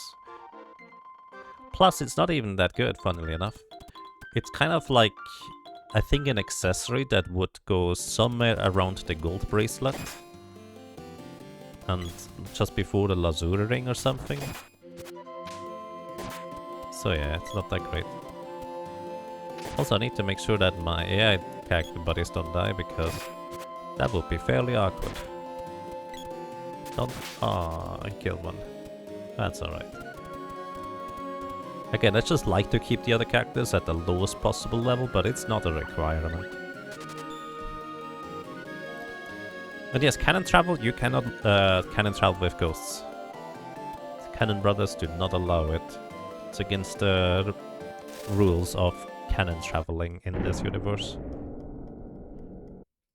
Which I guess it makes sense. I imagine ghosts would fly in way different ways, considering that they are probably not equivalently aerodynamic compared to corporeal corpses.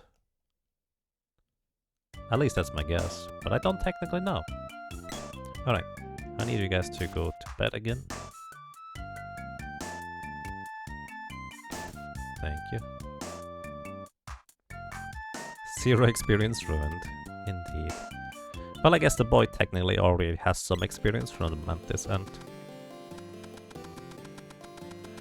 Please don't try to make cannon travel in this world make sense. I mean... So here's the thing I will say about cannon travel. If they had, like, catching nets at the end of a cannon travel, you know, where you fall safely, it would make even less sense than it does right now. Because if you think about it, the impact your cactus feel from flying up high into the air when getting launched out of the cannon is equivalent, or actually probably higher, than the impact they would feel when landing at the end.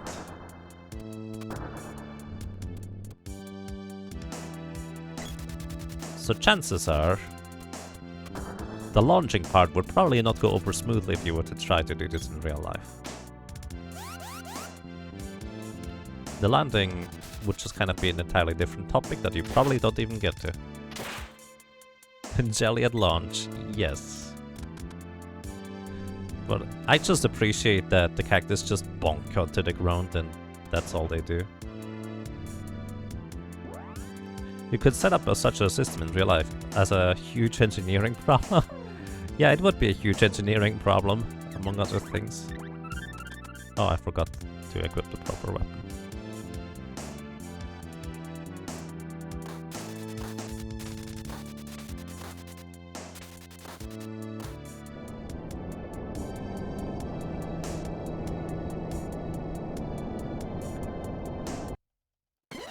Alrighty, so round 2. Right, this time I did not mess up the beginning. I'm hitting the... He's always going to use Exploder here at the beginning. I don't know why he does not use Exploder otherwise.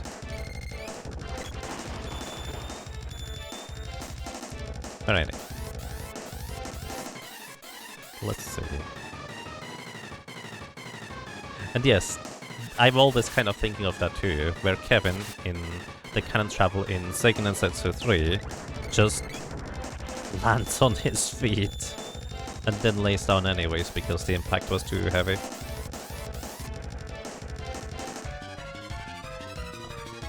Kevin is one of the best characters in Seiken Densetsu 3, undoubtedly.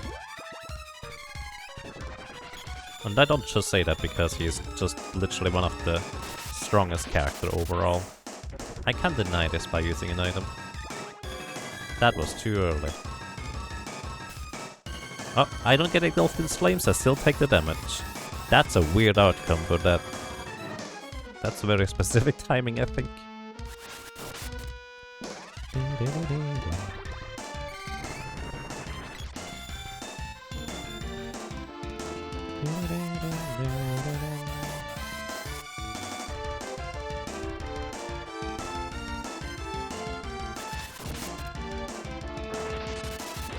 Alright, this time it should be proper timing.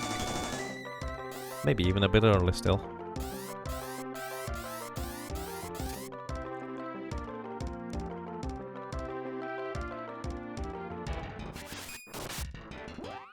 Yeah, it's doing that again.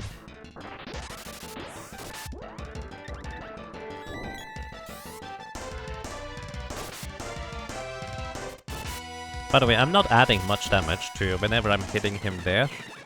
But it's not like I will be able to hit him afterwards. Oh, he's doing these things. Please fly away.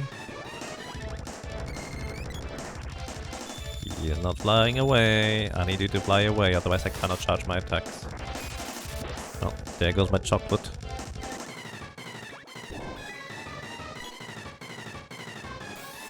By the way, if I don't deny the fire breath damage, chances are he might just stay and cast a spell right after, and that is a death sentence where I couldn't do anything. Wow, that's a nice crit right there. I have 6 more.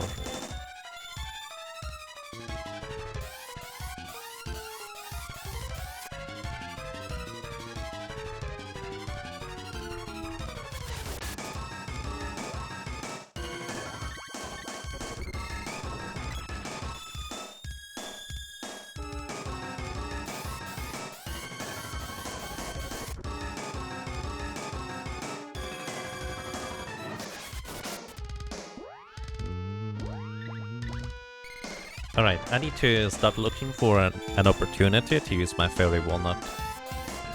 Basically, next time he uses his Fire Breath, I will want to use a Fairy Walnut in order to replenish my MP.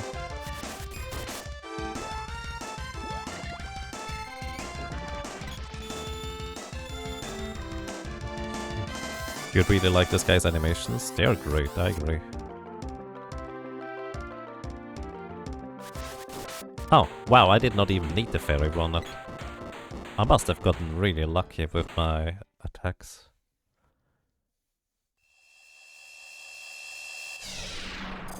Android has a similar glitch to this damage cancelling. If you turn off the screen at the exact moment you accept your unlocked code pattern, the screen turns off but it doesn't lock. That's weird. How did you figure that one out? I mean, the answer is probably by coincidence. Also, since minor glitches are allowed, you can seal this seat here by standing behind the pedestal, facing up, and this just works. Now, we actually did seal the seat already, and we can level up our spells to the next level without getting known. We could literally just leave him here. Like, you don't have to continue with this, but we do need Nomi in order to proceed through the game if we want to use only minor glitches rather than, you know, the big ones. It happens quite easily if your phone has the fingerprint sensor on the power button. That seems like horrible design. Then again...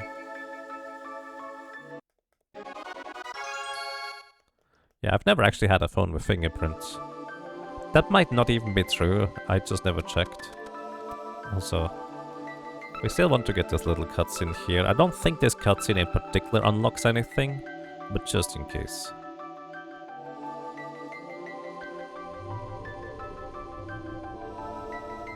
Somebody's just dropping magic locks on the ground here.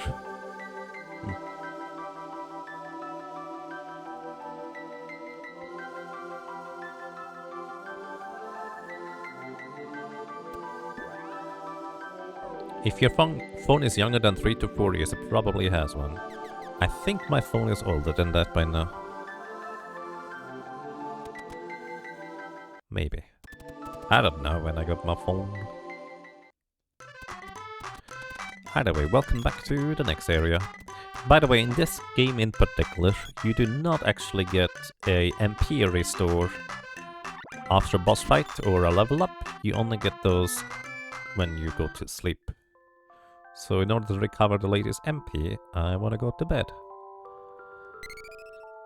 I will also want to go and buy more chocolates, as well as... I might need more fairy walnuts. I'm not sure, actually. How much money do I have? That is not enough for a fairy walnut.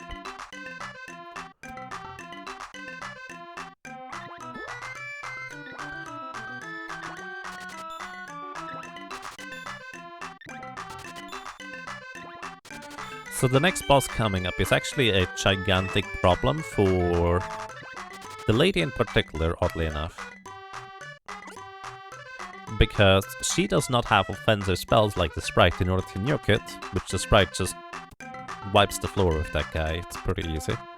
And the boy actually has just about enough damage to knock out that boss. Oh. I need 2 more gold. The boy has just enough damage to knock out the boss before it can, like, fully heal properly. However, the lady does neither have enough damage physically, nor with spells to knock out that boss in time, so to speak. No, don't do that. Come on. Hit, please. Oh my goodness. These bees are so awkward to try and get my cactus knocked out with.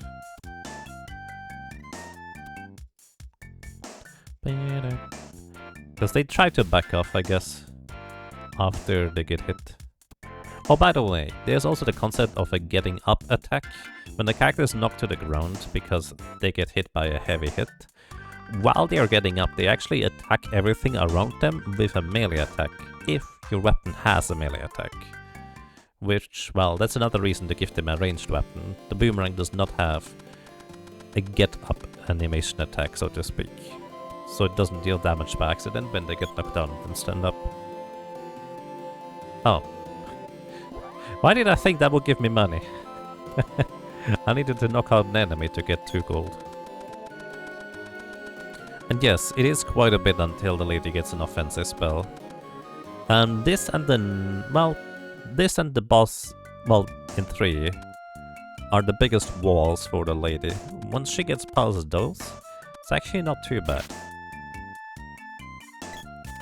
Like for the lady, in a lot of cases, the game is just medium difficulty compared to other solo character challenge problems, if you will. But this is probably one of the highest difficulty spikes you encounter during this. And yes, she has 2 offensive fire spells, although unless you particularly value engulfing enemies in fire, the other one is just strictly better. There we go. The reason I want to upgrade the axe is because it is ever so slightly stronger than both the spear and the sword. Like, it literally has 1 more attack than the spear, I think. Oh, it doesn't. Huh. It is the same as the spear. Oh, right, I remember. The reason why I want the axe is because it can hit with an arc, like a swing, rather than the spear's more awkward stab animation most of the time. That's actually useful because you can hit 2 parts of the next boss with 1 swing, but the spear couldn't. So that's why you want the axe. I just remember that I do upgrade various things here and there, but I don't necessarily remember why. Seeker of Mana! Theria, thank you! Thank you so much for 26 months of support. Welcome back, and I'm glad you enjoy your stay for quite a while.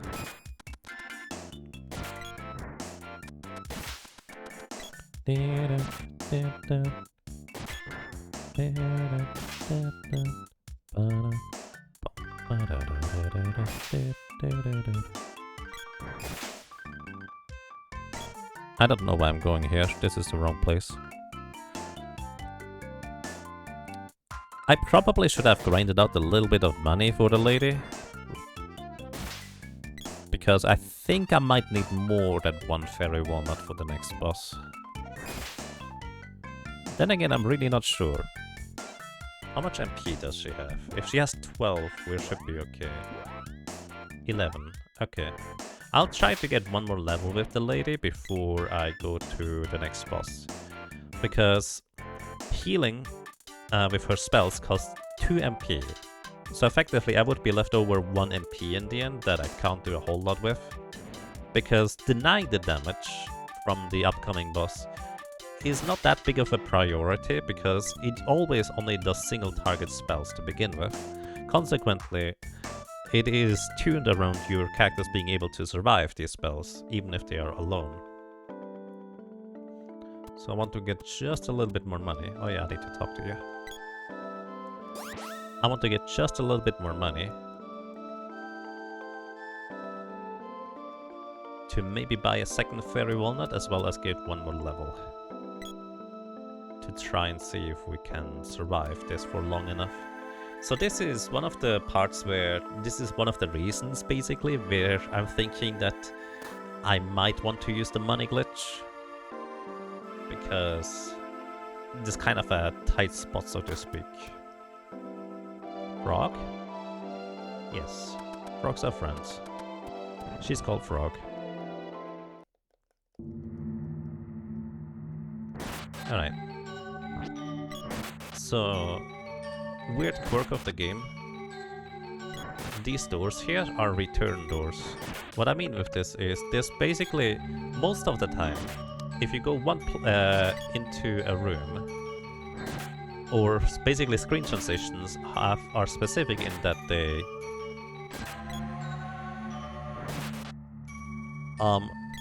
transport you to the next room, right? However, there are certain doors where you return to where you came from. And in this case, if I go back here, this is the return trigger. It brings me back from where I came last. So it brings me back to from this door. Basically where you expect it to be. But this kind of has 2 quirks. If you manage to enter that room through unconventional means, your return door might not be what you expect. And more importantly, for some reason, this does not reset the enemy's positions. So there's 2 zombies in that room.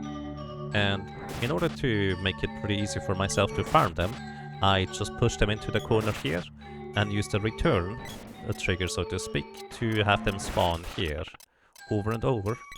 I farm the money from them and experience. I don't think this is the most efficient thing to do, but it works pretty well. And the place where this can be the most relevant, if you might do a solo character challenge, is probably in the Dark Palace. Because in the Dark Palace you may really want to grind out one item in particular that is going to make the whole solo character challenge tremendously much easier. Because there...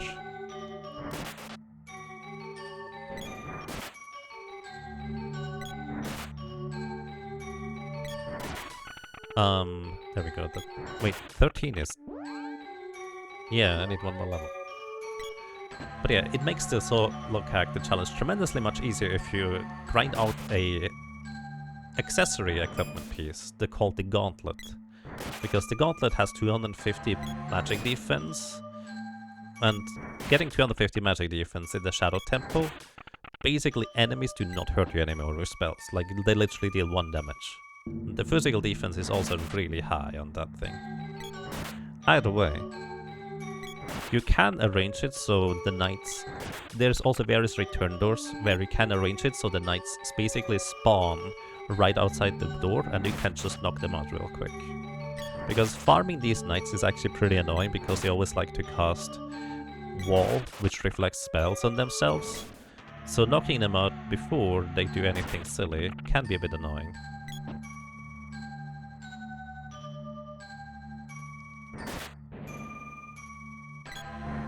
These mini-hits are frequent and so weird, right? And I don't know why they happen. They happen with the lady and the sprite. I assume it has something to do with how the attack animation and frame data works, where basically both the sprite and the lady are calculated 1 frame after the boy. It never happens with the boy, literally, but with the lady, it happens frequently enough that I assume it's something about that. Axe level 2. Unfortunately, axe levels don't really help me because I'm just going to be doing regular attacks anyways. Unless you have time to charge up your attack and you can't do much anything else anyways, there is often not a reason to charge up your attack. Unless you just really want to see the animations and the big damage numbers, which is fair. But efficiency-wise, it's just more efficient to just keep hitting. As long as you can keep hitting.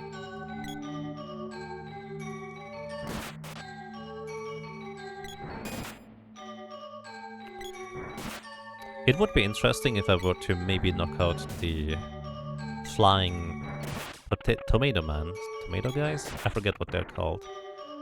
Because they have, I think, a common drop of a fairy walnut, but I would need to get a chest from them, which I think is a 1 in 16 chance. Plus, they are frequently invulnerable while doing stuff. And I don't know why. Like, frequently you can't hit these guys at all. And they have high defense. So you basically have to charge up your attack in order to hit them. They can also spawn more zombies. I guess that might be technically helpful. But they can also cast Fireball if they feel like it. And sometimes they decide to cast Defender on you, which increases your physical defense. I love that animation. It just does a question mark. I don't actually know exactly how and what they do. Did not get a chest from them. Again, it's a 1 in 16 chance to get a chest. And then we would need to get the 50-50 chance of... well...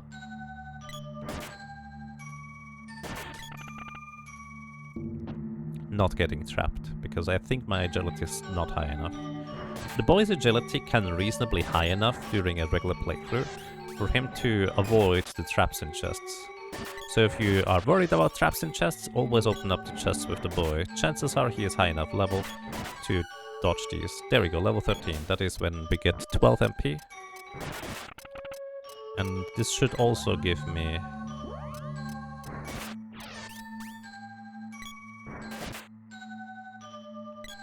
enough money to continue here.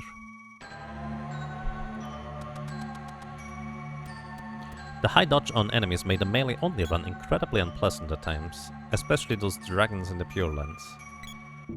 Dragons in the Pure Lands. Oh, yes. So the thing about those is a bit more actually awkward than you might expect. The dragons in the Pure Land have actually the... So, let me back off real quick. If enemies have evasion, all of the enemies have the exact same evasion as all of the others, with one very strange exception, but it's not really worth going into detail, because it basically doesn't matter. But if an enemy has evasion or not, it basically, at this level right here, I have a 70-ish% chance to hit the enemy. If the enemy does not have evasion, you always hit as long as they are not invulnerable. So, invulnerability can happen in multiple ways. During specific animations of enemies, whether that be getting hurt or while they're doing specific attacks, they might just be not having a hurt box you can possibly hit. That's one set of cases.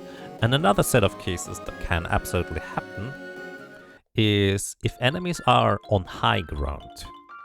Basically, your elevation level, if you will, is not considered to be close enough to the enemy that you cannot hit them. And that is actually what, generally speaking, happens with dragons in the Pure Lands. The dragons in the Pure Lands often are above, like, other terrain, so to speak. So we can only buy one, that's fine. The dragons in the Pure Lands are often above other terrain, and consequently you cannot hit them because they are considered to be on a higher elevation or a lower elevation than you, unless you're specifically using a ranged weapon, which is the javelin, the bow, or boomerang. Usually the boomerang. Sometimes the boomerang doesn't work. The whip does not count as a ranged weapon.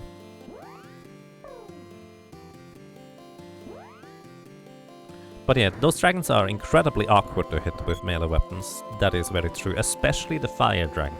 Like, you can reasonably hit the snow dragon and the thunder dragon, the white and the blue ones, but the lava dragon with the little pillars in the room is just really, really awkward to hit while he is not considered to be on high ground.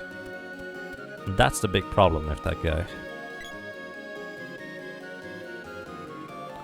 The random dodges on enemies feel disgusting in this game. Yes, especially because the game does not tell you that they dodged at all. Like, that's probably the biggest thing I would like to change about the game. If the game told you that you just happened to miss because of a random roll with like a little miss text or something like that, that would just kind of make it feel a lot more manageable. But because it's just random and you don't know whether your weapon just straight up did not connect with the enemy for reasons, or whether the enemy actually dodged and there's no indication for either of these things, well, I'm not sure what to tell you.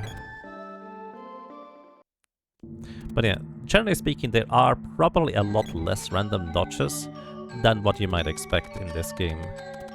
Most of the time, the enemy just happens to be invulnerable during very specific states and phases of their animations, and that's why you don't hit them. With the exception of these clowns here. I don't know what's up with the chess masters. But the chess masters, if they cast speed up on themselves, for some reason their evasion just goes through the roof. And I actually don't know what happens mechanically to those, but you just can't hit them properly anymore. It's kind of ridiculous. The swords are probably an excellent example of enemies that don't actually have evasion. By the way, the chess masters also do not naturally have evasion. Neither do these guys. They don't have evasion. They actually don't. If you hit with your weapon, you will hit them. You just might not deal damage. But the first enemy that actually has evasion is either the chess master casting agility up on itself, or the boss here, the wall face, where you have a 70% chance to hit, approximately. The higher level you are, the better your chances against enemies that have evasion, and again, enemies either have evasion or they don't. There's no in between. Hey Fluxaburds, welcome. How are you doing today?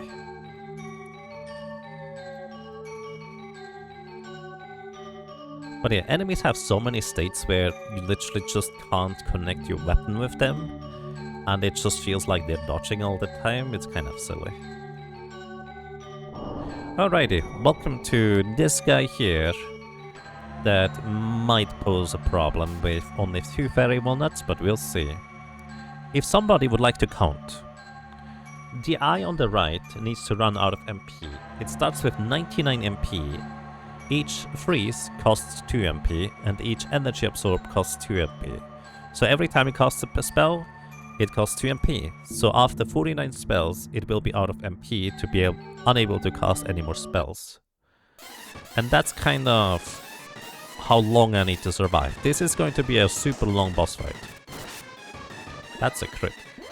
So,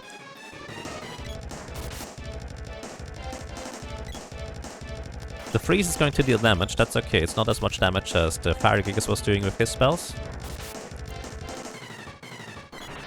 Leaden Glare should not deal too much. Yeah, we're fine. There we go, freeze again. 31 damage, I need to heal after the next spell or before. Flash Beam, as long as I stand up against the wall, it actually doesn't hit me, because only the front of the Flash Beam actually does damage. There's the freeze. And now I need to heal, basically. This guy uses Leaden Glare. He does. I have to heal. And the way I want to heal is by healing with Cure Ward. I think it should heal enough that I'm just basically back at full HP. I will still take the freeze damage right after. Right here. But spending the resources wisely. I should have enough resources to not get killed. By the way, the eye on the right heals itself, it does not heal the center. Only the eye on the left does heal the center, which is what I'm trying to prevent. Oh, I think that crit at the beginning is actually pretty huge. By the way, while I'm swinging my weapon, I cannot do anything else. So I need to be really careful here. So I need to heal here because you can deal 32 damage at least. So I just denied the freeze while healing myself at the same time. There we go, absorb. 15 damage. Absorb deals a bit less damage than freeze because it has lower base damage numbers. Also, I'm holding down because you always get knocked backwards. I actually get knocked the other way, so if I hold down I get knocked up into the wall and I don't go too far away. Energy absorb should be fine. 15. We can survive one more spell probably. Flash Beam is okay. So by the way, the eye in the center... Ooh, that was sketch. The eye in the center... Oh, that can hide 32 as well. Let's try this again. The eye in the center can revive the eyes on the side. And the tricky part about this is that it has 99 MP as well. Reviving costs it 10 MP. And so it basically can revive the eyes on the side 9 times, which is why I keep killing the eye on the left. Because the eye on the left uses attacks that I cannot dodge and don't cost MP. Leaden Glare does not cost MP, it just deals damage. Which is why I want to kill the left eye, guaranteed. Also, yeah, I need to heal next spell, so I'm not gonna attack here. Because if I'm in the middle of an attack while the other guy casts a spell, I would not be able to do anything.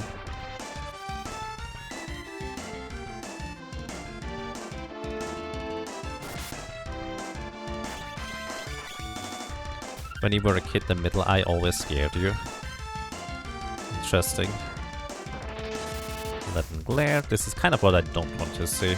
It's just basically additional damage that we don't need. Nice. The eye is dead again. I think that was 2 revives so far. I'm not sure. 31, I need to heal next. If I was 1 level higher, I could probably reliably go for 1 extra survival, so to speak. Or 1 spell additionally. So level 14 might be better for a more casual approach to this. By the way, I just swung there and it didn't seem to hit anything. That was a miss. 30% of the time that's just gonna happen.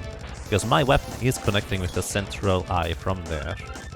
As a kid, I always used the javelin and the bow, because at least I knew that theoretically I'm hitting the thing, because it clearly sticks the weapon into the boss right there, or the projectiles.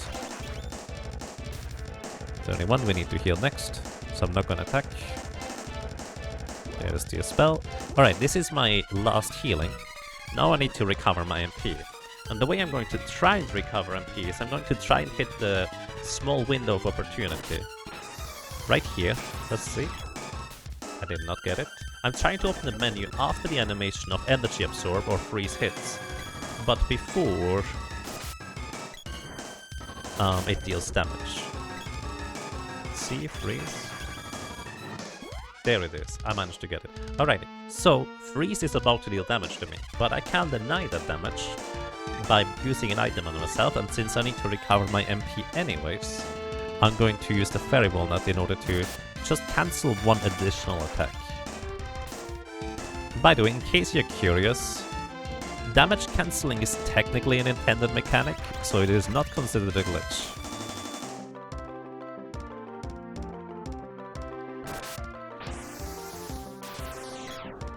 Because enemies do not get damage cancelling, generally speaking, so... Or damage... Actually, enemies don't get damage stacking, that way around.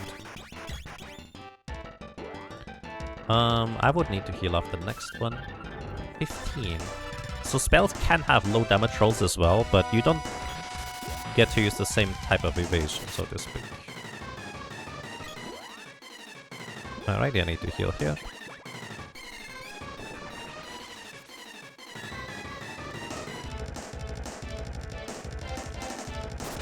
Oh, by the way, the eye on the right acts twice as quick because the eye on the left is not there. Normally it would go left eye, right eye, right eye in terms of actions they do.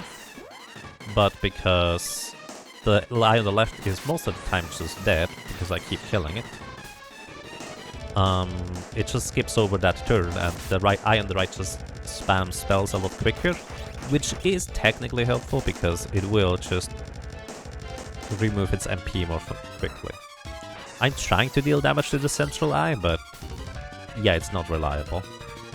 Oh, in case you're curious, you do not want to kill both eyes at the same time. That's a bad idea in a solo character challenge, unless you're willing to use a different glitch. So, what happens if you kill both eyes at the same time is the wall will just try to squish you. There's spikes at the very bottom of the arena, and basically the wall will just try to squish you there. Basically, once it reaches a certain point, when it keeps going further and further down, you're just straight up dead. There's not even damage numbers, you're just dead. Especially when hyper dead.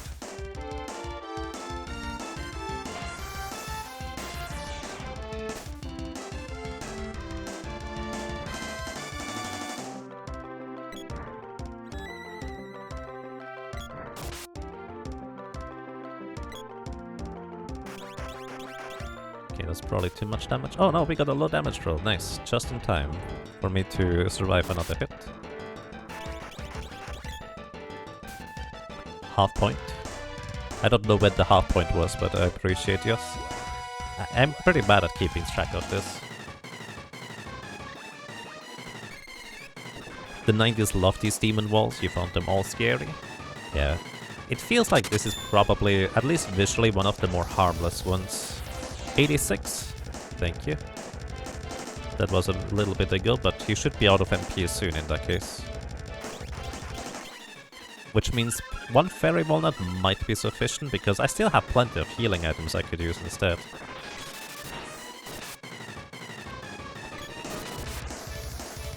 Energy absorb. Could we survive one more hit guaranteed?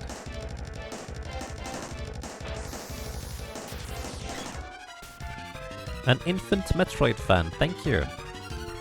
Hold up. 96, alrighty.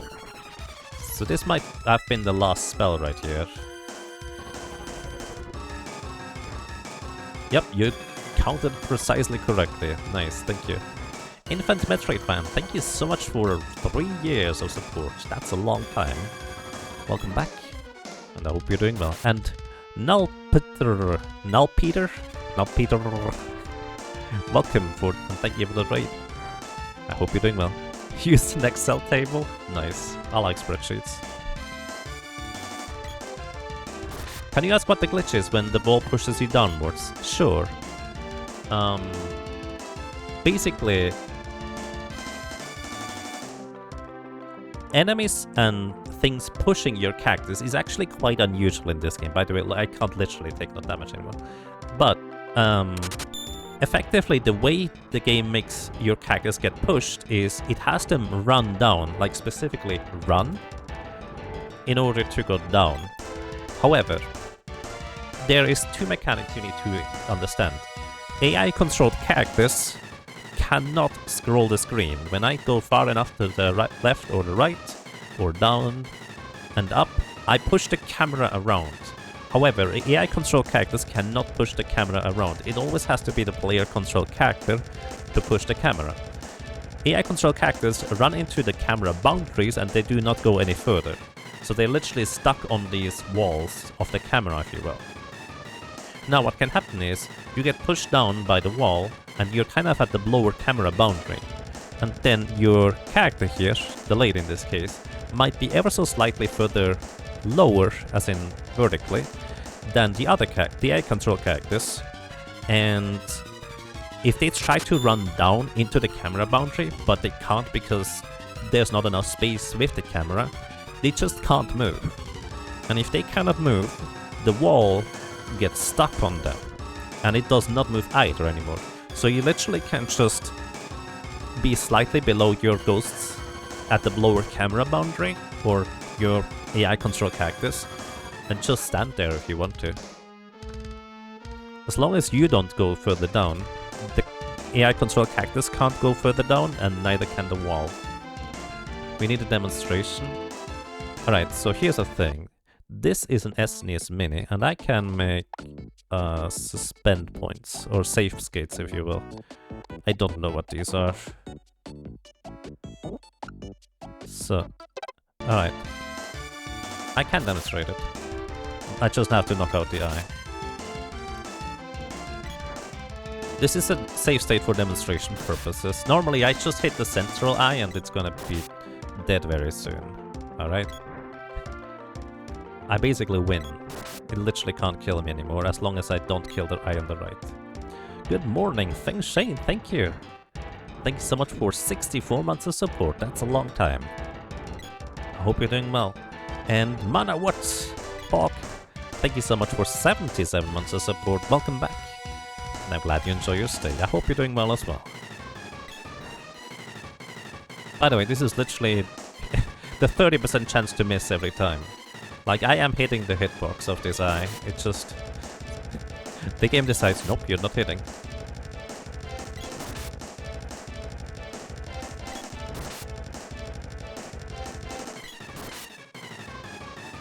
Alright, now, the special phase of this wall begins. It's going to just push me down into the camera as soon as the central eye opens again. Like, this would normally be a desperate scramble to kill the eye in the center before you die at the bottom on the spikes. But I might have just messed it up by going down. We'll see. Basically, I just need the AI control characters to get stuck on the lower camera boundary. Whereas I'm just staying here. Ah, goofed. I think I better mess this up. Yeah, I died. Alrighty. So let me try this again. I don't wanna... There we go. I'm always worried to press the wrong button there.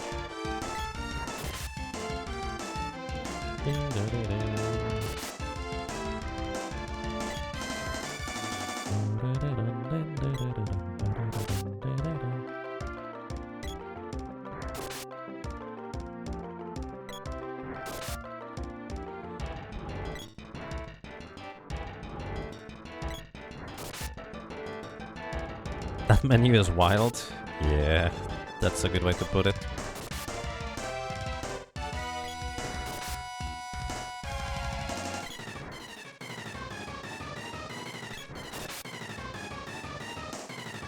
Alright, this time without me being a dingus and going to the lower camera boundary. By the way, if I get pushed by the wall, it will move the camera. So I need to have the ghosts be slightly above me. I do want to be slightly below, so I don't get pushed, but the ghosts get pushed, but they can't get pushed. This is the idea. Let's see if I manage to set it up this time. Not quite. I think I need to be a bit more precise about it.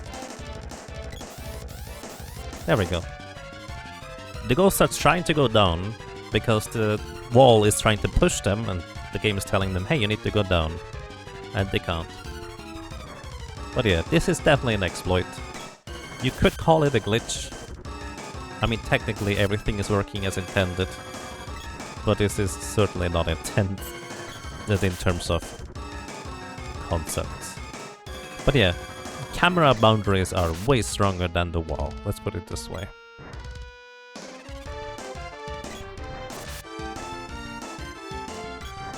I mean, on the bright side, I don't have to time my attacks anymore. I can just swing because the eye always stays open, so that's nice, I guess.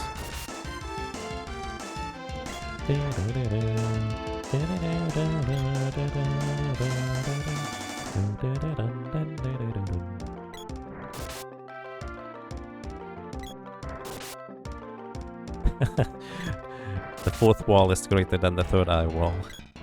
Indeed.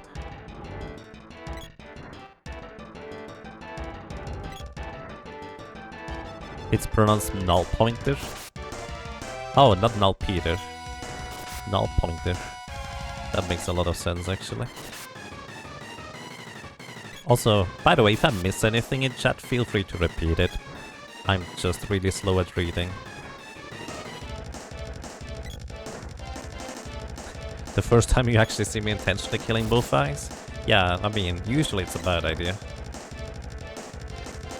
And especially on the second wall boss, if you're doing a solo character challenge, it's especially a bad idea. Because that guy has a way different thing he does. And he would just probably stun lock me into oblivion.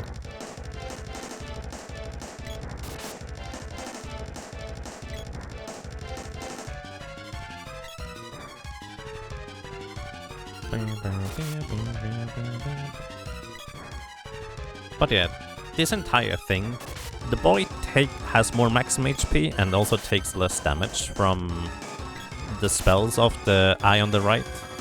So just using the regular resources, generally speaking, is enough as long as you're high enough level. So you don't need the spells in order to preserve resources and heal efficiently. But also, the boy with the axe swinging at the central eye and the left eye at the same time can actually punch through the wall faces healing efficiently enough that it kills the eye in the center regularly before the eye on the right deals too much damage. Most of the time.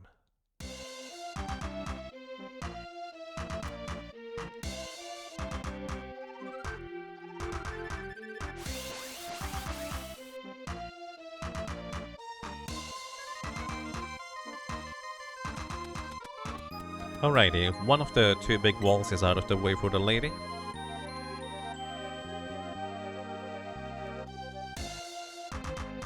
The next boss is going to be relatively simple. Not the easiest, but relatively simple.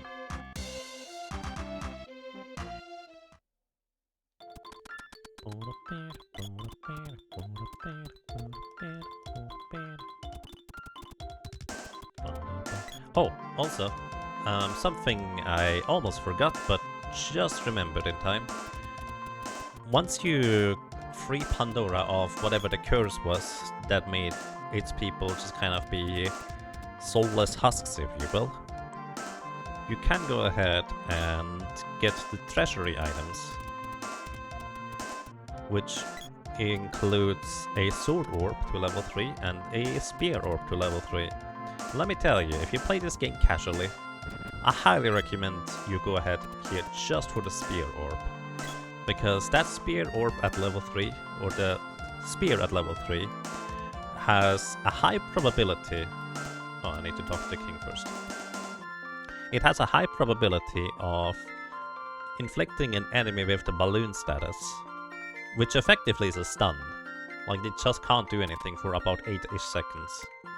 And it's kind of crazy.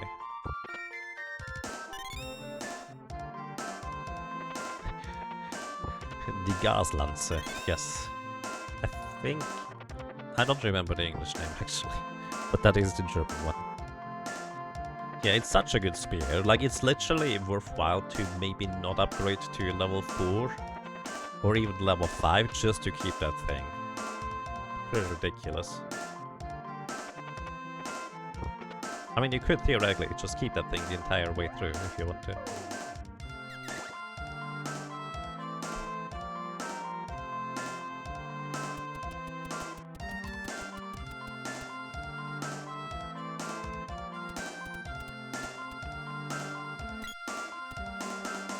I like this music in this game.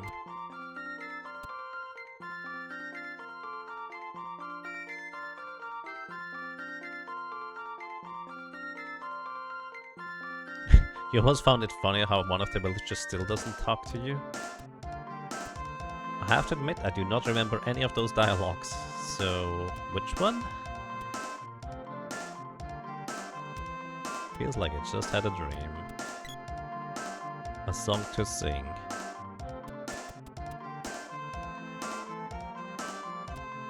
Hello? This one. Don't you ever shut up? I don't want to talk to you. I assume that's this one. I mean, that's kind of fair. There's a lot of little things I just don't know about this game because I just tend to run through it. Alright guys, you need to go and take a nap again.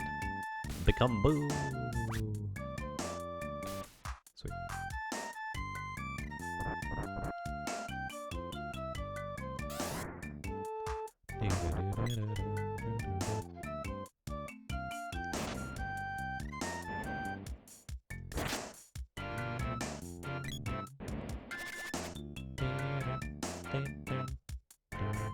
I think the only bad thing about the spear at level 3 is its charge attack.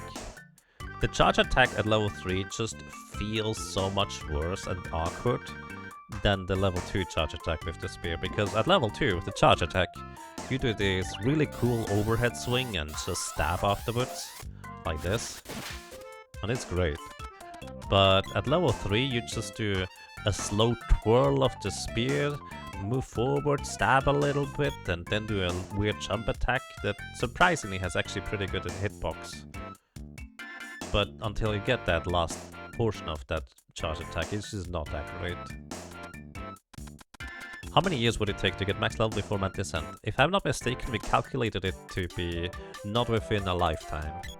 Because you get 1 experience from a rabbit, and you need way too much experience with how long it takes to reset the rabbits. Like, it's literally years.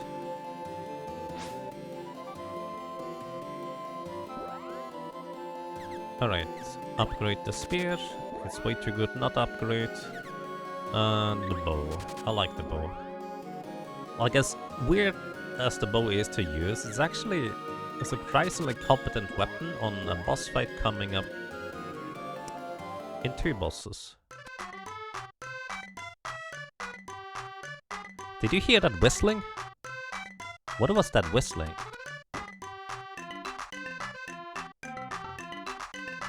What's that whistling? Is that always part of the music?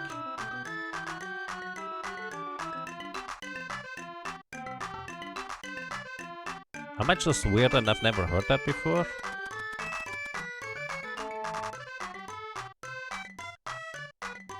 You hear that whistling? There's like a little whistle on there. Oh, I'm a dingus. Never mind, ignore me. That was actually a different sound from the side of my PC that I did not anticipate. I was just really confused. Yeah, there's no whistling to be heard. It just was so perfectly coinciding with the sound. Basically, I have a tab open in my browser on the side, and I just heard something and I had no idea where that was coming from. But I know where it is. It was from my browser. It's just basically somebody started a stream and I was really confused because it was not muted.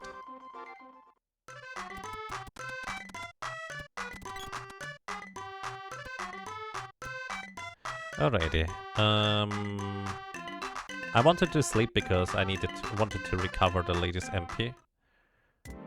But also I wanted to grab this chest. This contains a whip orb.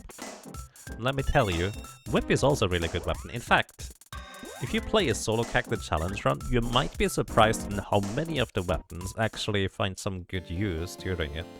Like, I'm using, let's see, at least for my strategies, I'm using the sword, I'm using the spear, I'm using the axe, although I think this was just the only use for the axe just now on that boss. I'm using the whip, I'm using the bow, I actually do use the boomerang too, and I think I tend to use the pole dart in glitchless runs. Although that's more of a choice, really. The only one I just genuinely don't find a use for is unfortunately the spike knuckle. As great as the charge attacks are, I just generally don't seem to have much of a use for it. Hello, please make sure that my allies get their beauty sleep.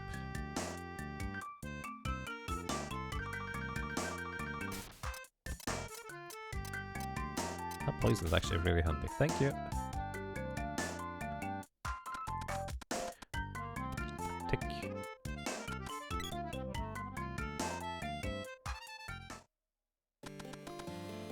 Spike Knuckle only works whipping part of Fire Palace. I guess that's technically a use for it. True.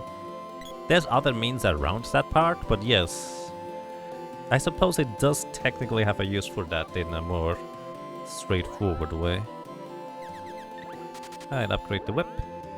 Because I kind of like having it against the next boss if I'm goofing. Speaking of which, by the way, you might notice that the lady is currently holding a spear that is grey. If you upgrade a weapon that you're holding, for some reason sometimes they don't update, so you need to unequip and equip it again in order for it to update. Now it should be the appropriate stats. Do boy and sprites both have boomerang? Yes.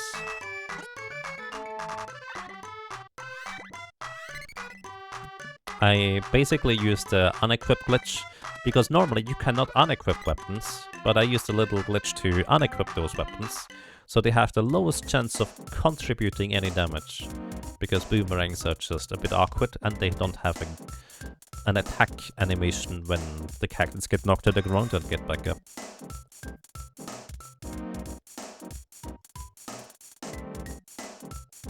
Again, small glitches in this is allowed, largely for demonstration purposes, so it's just for fun. Alrighty, welcome to Kilroy. This guy is real fun, just kind of design-wise, by the way. He has like Viking horns on the side, a dunce cap, a weird core on the back, and he's walking really, really slowly. He has these Pico hammers that moogle your character if they hit you. And he's just walking slowly towards you. And then, once you deal enough damage, he gets onto his uni-wheel cycle and just tries to chase after you on a unicycle. It's great. Either way, you might notice I'm actually trying to hit him. So this guy, kind of like pretty much almost every boss from here on out, has evasion. So 30% of the time my attacks would just not connect. And if you're thinking I'm standing too far away to hit him, well, let me tell you, there is a weird quirk about melee weapons, in particular in boss fights, where your reach is extended. Like, you would think this should not hit, like, my tip of the spear clearly does not hit, but because of the extended reach, the spear actually can relatively easily hit this guy. So this was just a dodge right here. I would hit him, as you can clearly see, this is enough reach. It feels a bit weird to use it, because you might not know exactly where the attack is, and it definitely doesn't look like it should connect. But during boss fights, melee weapons have extended reach. Technically speaking, they just double their area of coverage. But yeah, also 50% health, he goes onto his unicycle wheel. And I just kind of need to keep running away, because usually when I run away and I attack early enough, I can get away early enough before he gets to hit me in the return, if it happens to be the 30% chance to miss. Alternatively, this is why you can't just go ahead and briefly go and upgrade the whip. Just use the whip. It actually, I think, does not have that extended reach, but it has already way more reach anyway, so it's just a lot safer to use the whip. Oh, actually a thing I could do, theoretically, but it's a little bit awkward now because he's chasing after me. What I could do is I could use elemental weapons on my, well, weapon. And what that does for me is it would allow me to deal more damage.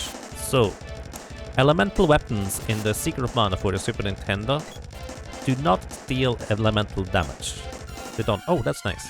Lunar Boost reduces your evasion to 0, so I will literally hit every single time while the Lunar Boost is active. But it also would increase his damage output if he ever hits me.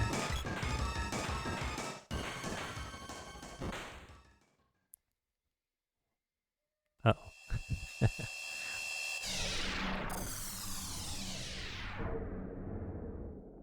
It's like he's tiptoeing to not be too loud when he walks. Oh, I love that mental image, that's great.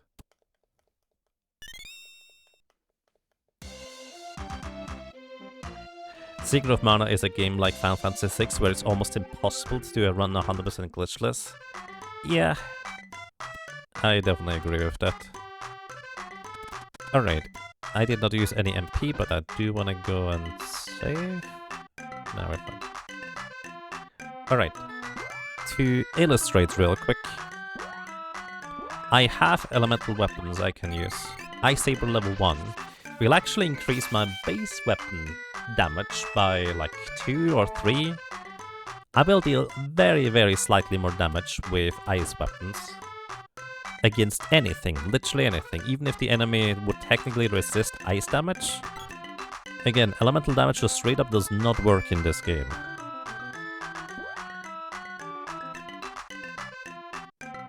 Yeah, I'm not upgrading the pole dart yet. I will eventually.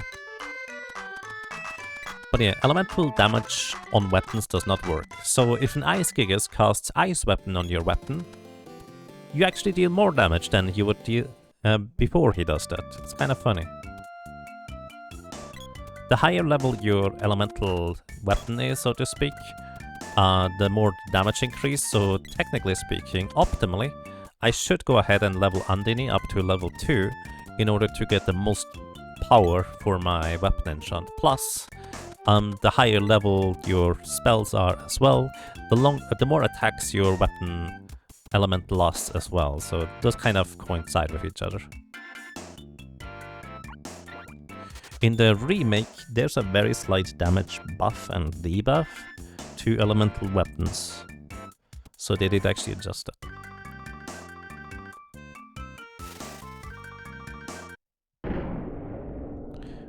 Yes, the elemental damage does work on spells. If you directly attack enemies with spells with elemental, that absolutely works. It deals double damage or half damage, depending on advantage and disadvantage. However, the element on the weapons does not work. Ice Weapon not being able to damage him, you might have just missed at that point, because, well, Ice Gigas does have evasion as well. Sleep Flower, that's a rare move to see. These flowers almost never cast Sleep Flowers. It's kind of fun. Alright.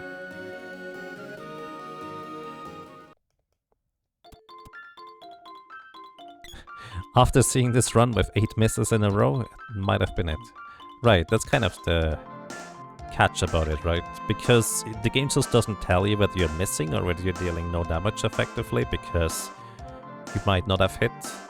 it's awkward. Plus, the Ice Gigas in particular, by the way, he has a lot of invulnerability, as in a lot of times where you just straight up cannot hit his hitbox. He doesn't have a hitbox.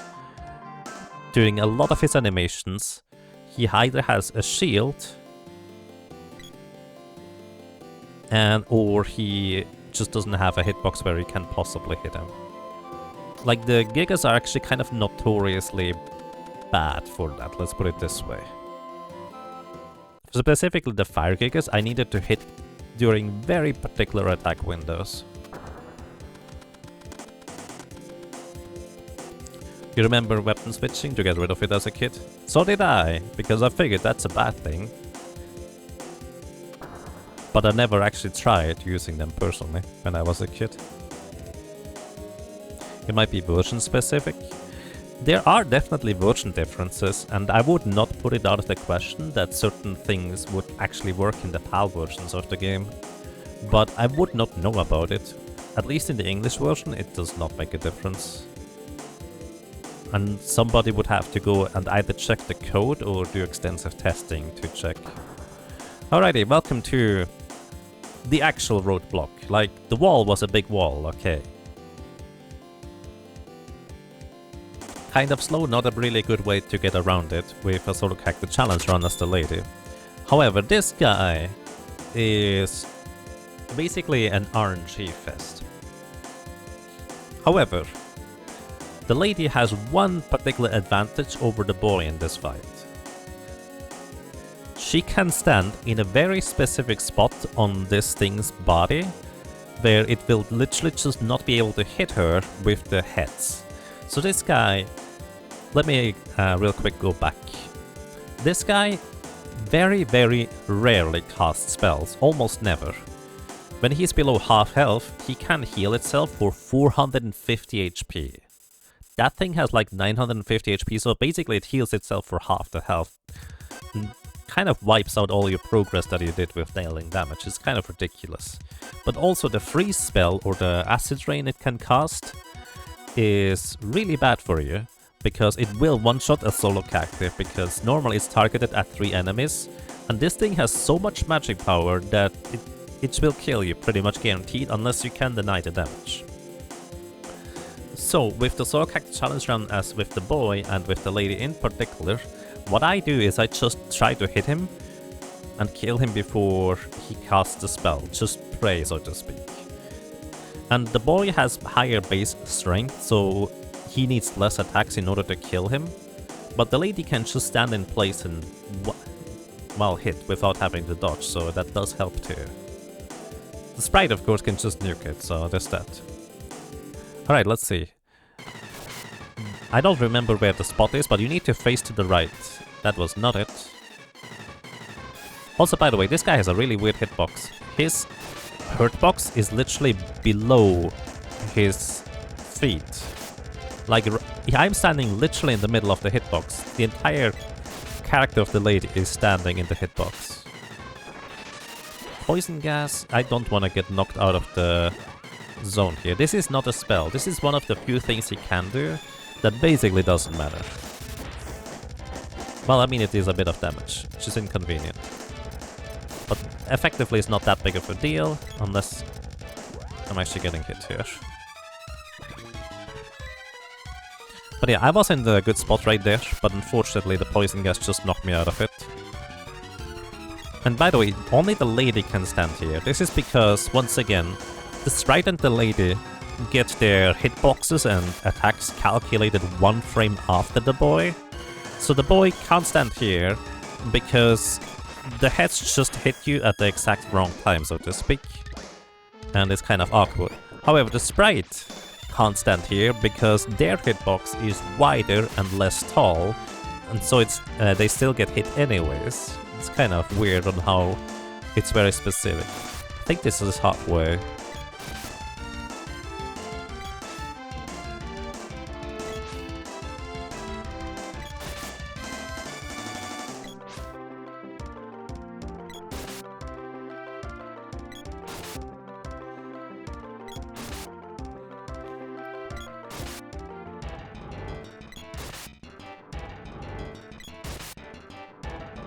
Pokeball neck? Yeah. This is a trick that a lot of Super Nintendo games use, where it is really difficult to animate a continuous mass of something, so they just use like little balls in order to indicate that. You see that in Zelda Link to the Past with Moldorm and also the Land Molars. You see that in basically a lot of games of the time. I'd like to not get hit by that. Oh, still hit me. It is precious time lost. Being able to not hit him. Alright, just gonna...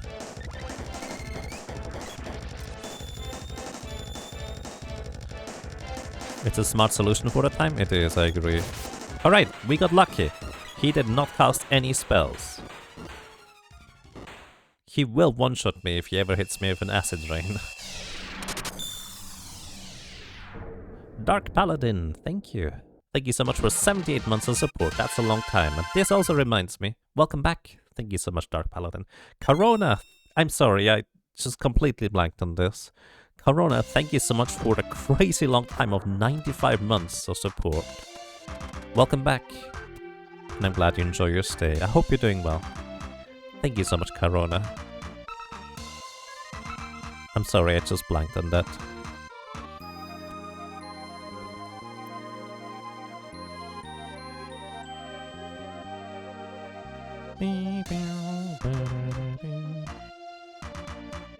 Save the game? Yes, please.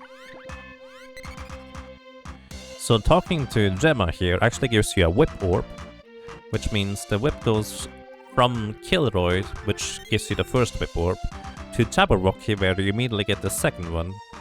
From one of the weaker weapons, just damage-wise, to one of the strongest. And it has really nice range, so I will be using it soon, TM. Alrighty, I'm going to be taking a break here in just a moment, because getting up, stretching, walking around seems like a good idea right now. So I kind of encourage you to, I don't know, get yourself comfortable, maybe do the same, make sure you stay hydrated. And we're going to visit the Moogles in Forest. Oh. I actually kind of prefer if you guys could not die here.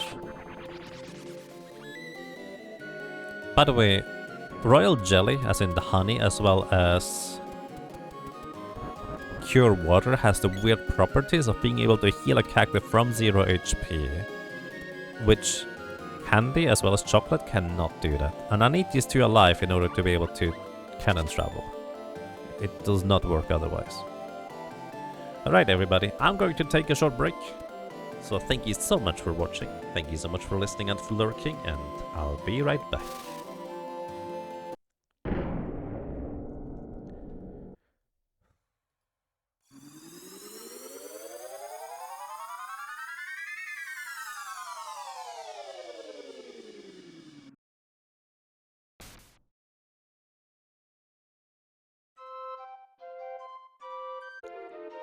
But yeah, welcome everybody, I hope you're doing well. Break time is over, let's talk to some Moogles. These Moogles look a little bit weird, but also still kind of adorable. You wonder if there's a way to do a roll a d20 so you don't have to do it manually. There is plugins for the chat, but I never really looked into them, to be completely honest. Because I just like rolling a physical d20 and then telling you what the number is. It's kind of keeping it simple. Like, there would almost certainly be a way to do it via kind of OBS events, kind of like how I do the hello thingy and such.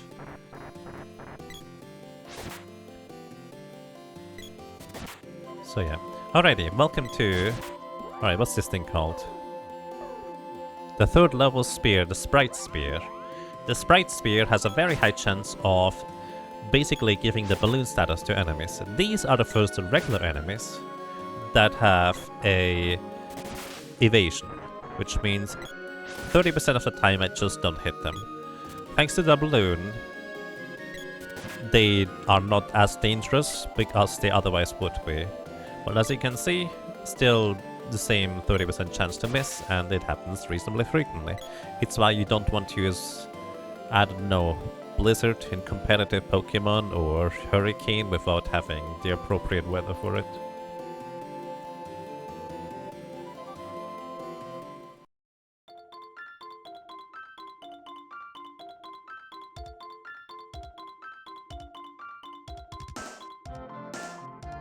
Alrighty.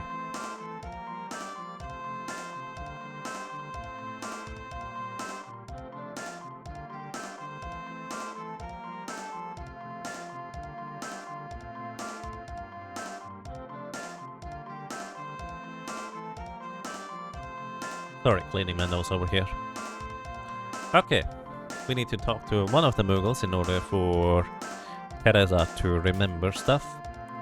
So one of these chests contains an axe orb, but I'm not really using the axe or anything anymore, and the other chest contains a glove orb. Now the level 3 glove is actually one of the more useful ones overall, because you can use it in order to knock enemies unconscious, which effectively means they are in their heavy hurt animation for an extended period of time, which is useful against some enemies because you still be able to hit them. Against other enemies, well, they're just on the ground and you literally can't hit them with weapon attacks anymore. It's a little bit awkward. Also, these owls love to cast silence and then just hunt you down. It is actually kinda dangerous. I survived. Alright.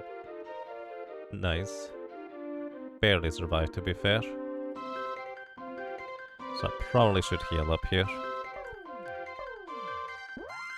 But yeah, while any character is under the silent status, these owls are just going to hunt that character and attack it quick enough that it literally will combo them to death if you, well, don't have enough HP or defense. And I just barely survived that. Good thing the owls got bored. Yeah, the silence effect wears off, which, by the way, silence being used in order to cause confusion is kind of confusing, so it is mildly appropriate. Also, it inverts your controls as well, which there's no visual indication for it to wear off or not wear off. You just suddenly notice my character go the other way, kind of like just now. Because at the end of the previous screen, I actually got confused, and that carried over into the next screen, so I was just reverted controls twice. How's progress? Quite fine, actually, I would say. So next up, we're going to fight the Springbeak. The Springbeak actually does have less HP than the previous 2 or 3 bosses. Only has 740. However, this is where I'm actually using the bow. This guy has a shield, and that shield is the beak in front of his face. If I hit the beak in front of his face with a melee weapon, the melee weapon will deal no damage. However, projectiles can pass straight through. This is a lightning attack, and I will need to deny the lightning damage, because I will die if I get hit. So this guy, kind of like a bunch of other bosses, will target all of your characters with spells, but because I only have one character, it basically deals 3 times damage, which will one-shot me. So yeah, basically I'm using the bow here because it is kind of the highest damage weapon I have at this point that uses ranged projectiles, which is very handy in order to actually be able to hit him through his beak. The other way to hit him otherwise would be normally to just stand behind him or just graze slightly past the beak with the weapon swings. But as you might remember, melee weapons have twice the amount of coverage as they would normally have in regular screens. So you will probably always hit the beak unless you know exactly where to stand. Also, he likes to cast Balloon, which is a like 20-second stun because he casts it at a higher level. So if you get ballooned with the boy, you can just get thunderbolted right after and there's literally nothing you can do. With the lady, you can precast Remedy, which will remove the balloon status, which definitely helps a lot.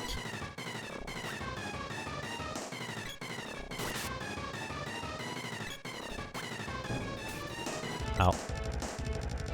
He stopped me from a high ground, which is a bit unusual, but fair.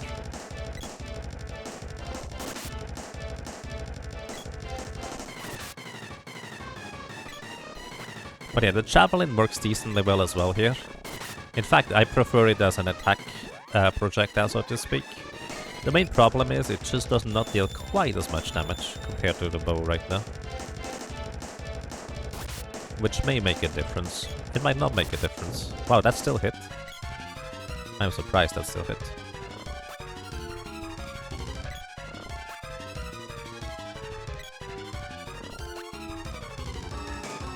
And as usual, 30% chance to straight up miss, because the game decided to... Oh, that's weird.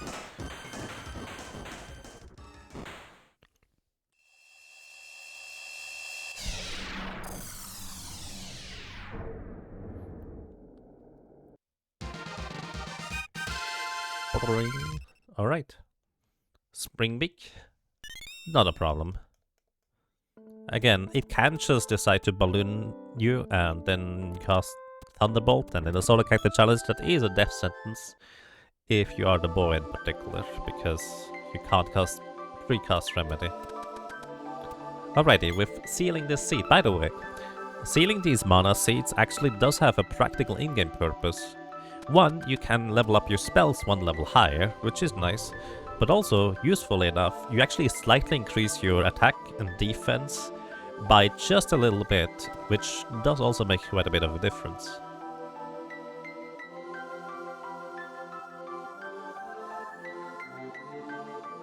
Hello, welcome to Anishark.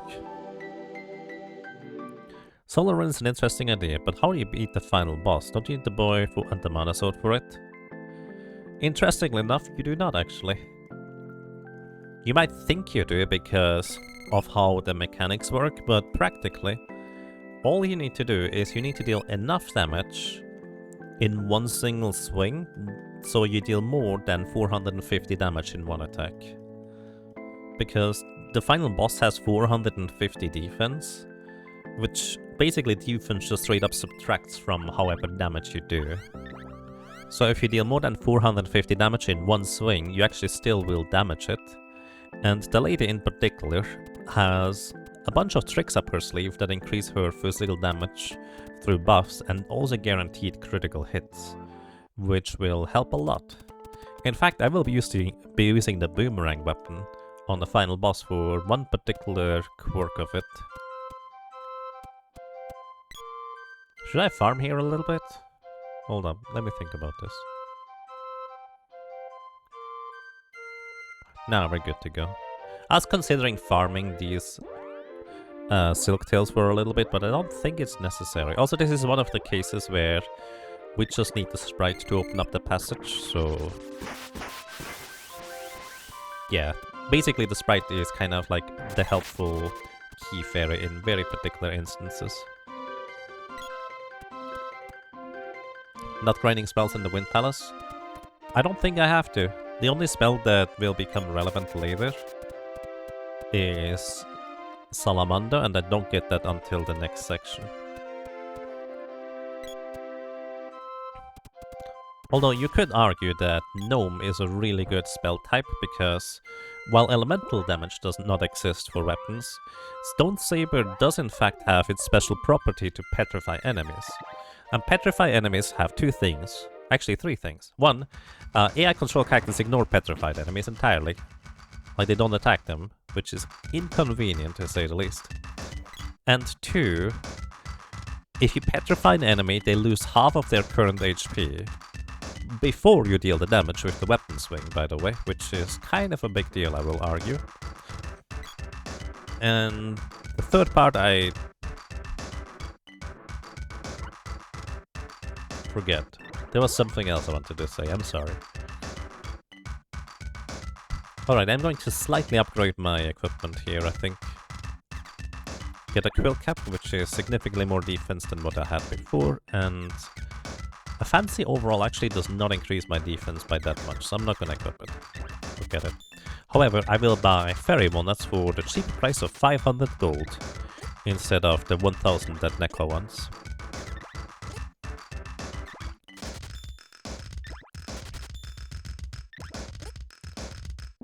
Also, in case you're wondering, I'm not buying the Wolf's armband because I think it has 2 more defense, which does not really make much of a difference, but more importantly, the Wolf's armband gives 5 agility, which is useful for 1, avoiding traps and chests, and 2, getting a slightly higher hit chance and critical hit chance, but the armband I'm wearing from the Dwarven village is literally plus 5 damage. Like straight above 5 damage. Or more even at times. So it's just strictly better basically. Alright, in the next boss I will want to use the whip for, so we're gonna upgrade the whip to level 3.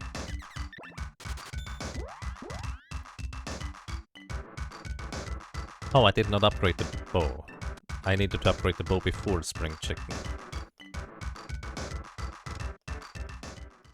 It's not Spring Chicken. Spring Beak. I forgot, that's alright.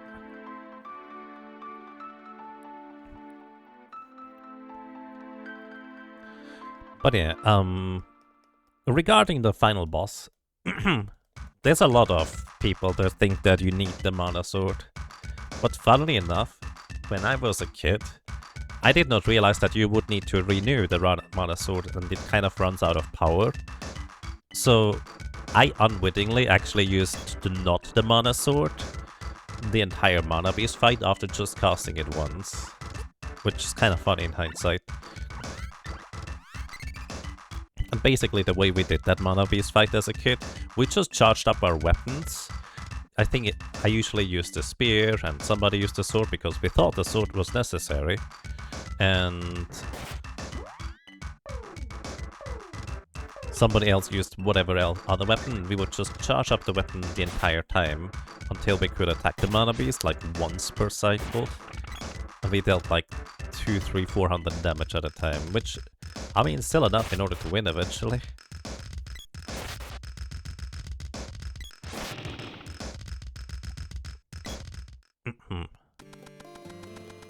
Oh, I did not realize there was a command for that. Thank you, Quadlight. More like I forgot, I guess. By the way, these green owls are the only enemy that don't have the same evasion value as anything else in the game. Like as I said, normally enemies either have evasion or they don't. But these owls, for whatever reason, they have like 4 less evasion value than anything else. Don't know why. It's just... they have a slightly different number which really does not impact anything.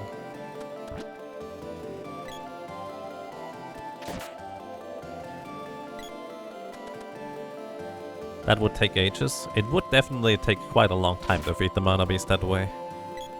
But as I said, I had no idea that you needed to renew the Mana Sword. So I was just not aware that I was supposed to switch up my recast the weapon buff. So at some point I noticed that I was dealing no damage anymore, so I just started charging up the weapon, which is... well, it worked. Also, fun fact, I only ever beat Seeker of Mana once as a kid. Because I was so upset that the sprite was not there around anymore at the ending, that I just did not want to play beat the game again. I still played through it like 20 times or something. Also, this is another time where we need the sprite around.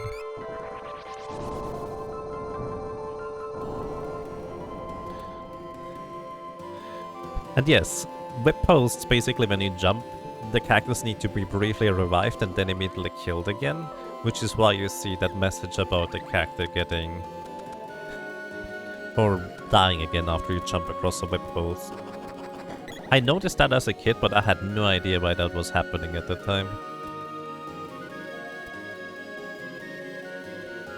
Alrighty, I need you guys to knock out the sprite, please.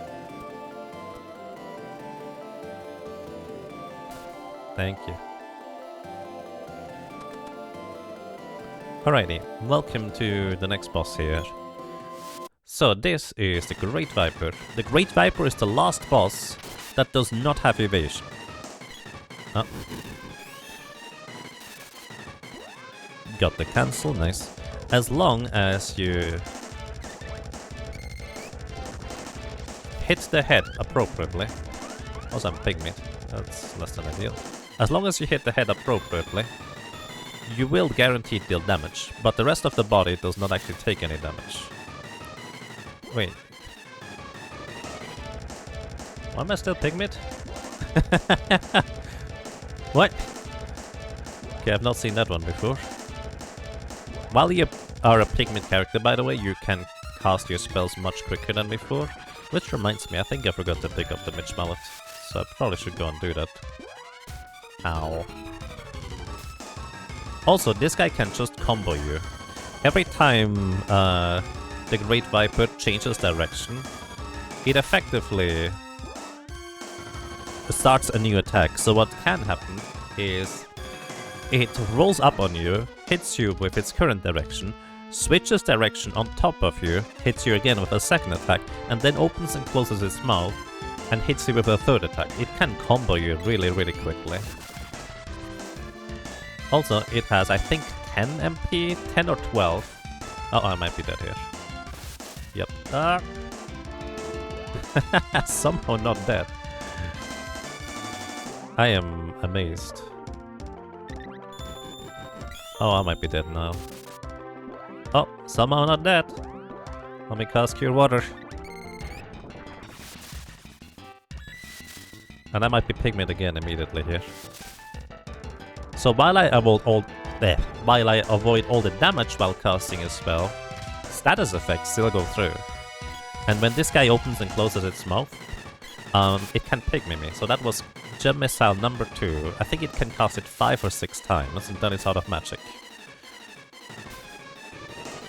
And because Gem Missile locks me in place for a while, it can actually basically Gem Missile and then do the 3-hit combo that I just mentioned. But also, the pattern it moves in is very predictable. And every time you hit it, that is not too early of a hit, you will be able to just deal more damage. Unless it decides to run away. Go to the left. So I hit a little bit early there. Because it has its mouth open, it basically overrode that movement with the next command. Alright, I'd like to not get hit here. So I'm actually casting Analyzer on him just to lock him into place, so he doesn't just roll over me with his attack, so to speak. Like, literally, the animation is what I want out of this spell, rather than the information. I did not, in fact, read how much HP he has remaining. And also, it cancels all the damage that I currently would experience. Gem Missile again. Frequently enough, he does not actually cast Gem Missile at all. Also, once again, I have a very tiny window of opportunity. Oh, 0 MP remaining. What? Stop. He has no more MP, which means there is no more chance of getting Gem Missile in my face. It does 8 MP, in fact. So it can only cast Gem Missile 4 times. You know, I could have read that the first time, but I forgot that would even display it. So he just tried to cast Gem Missile, which is why he stood there. But couldn't.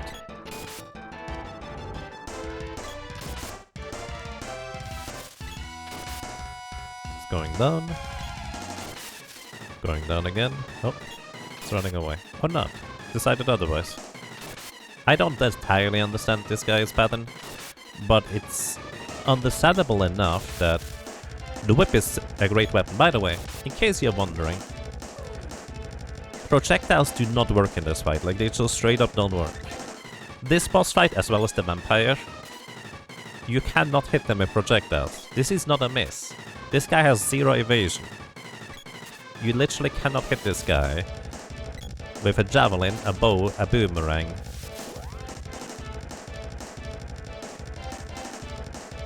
It just doesn't work. Which is why I kind of emphasize the fact that the whip is not considered a ranged weapon. It's just a long-range melee weapon. Which is good in this case. Uh-oh. That was really close.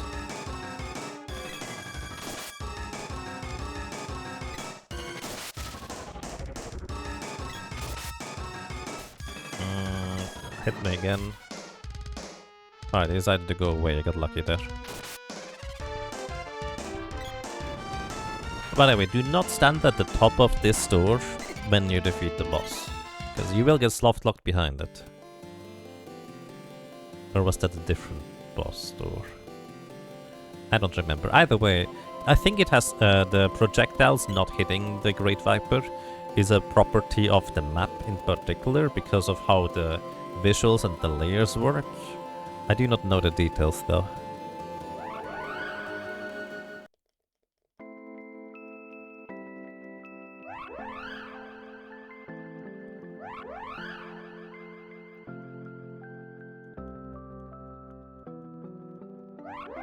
Like, it is visual layers that somehow interfere with the thing being able to get hit by projectiles.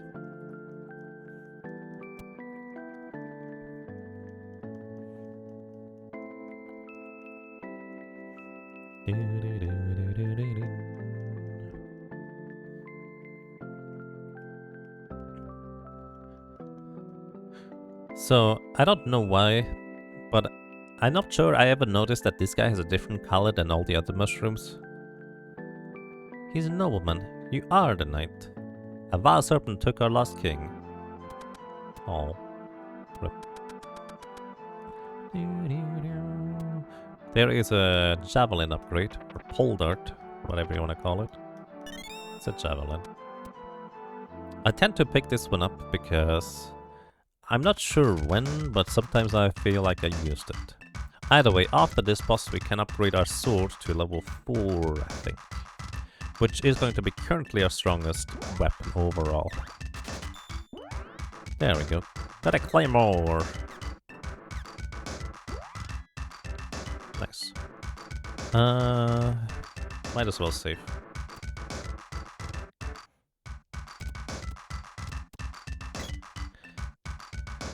And yes, so I always like to repeat that as well. So the programmer of Sigurd of Mana is famously, in some cases infamously, Nazir, who, let me put it this way, did amazing work for making all of these crazy ideas and concepts work in these games. Like, there's undoubtedly a lot of bugs in these games that he programmed, but simultaneously, getting these things to work on a Super Nintendo, especially within the crazy short time span they had to work with, is just kind of mind-blowing. Like, I say this unironically when I say that Nazir is just kind of crazy good at this entire programming thing. It's basically, to compare it to more modern times, a Bethesda title. Sure, there's a bunch of bugs in there, but I guess overall it's pretty good, huh? At least that's what people say. Even if I'm not the fan of certain games, I cannot deny that certain ones are definitely beloved by so many people, right? Then again, they might have just gone a bit too far in that direction with bugs and being okay with releasing it. Actually, way too far. Either way, where are we going? Ice Country, I think.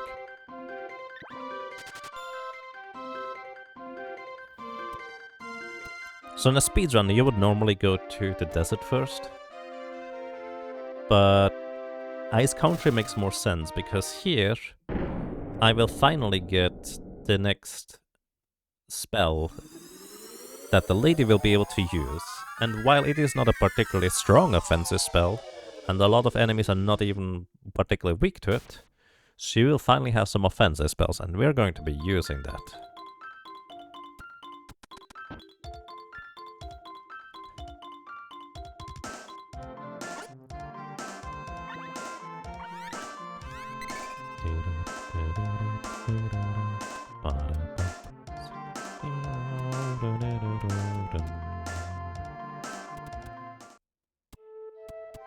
Alrighty, so, first of all, I'd like to introduce you to these Howler enemies, the wolves. They hit like a truck, as you might be able to tell. They are really fast, and they have a gigantic range of attack. Like, their attack hitbox, or hurtbox if you will, is ginormous. And combine that with their speed, them just continuing to run like this, they are actually quite terrifying to deal with, especially if you don't have your upgraded armor pieces yet. And this is going to be what I will be working on for a little bit here. I will try to get slightly upgraded armor by defeating more wolves in order to get more money, etc. But also importantly, I will want to basically just venture into the forest here.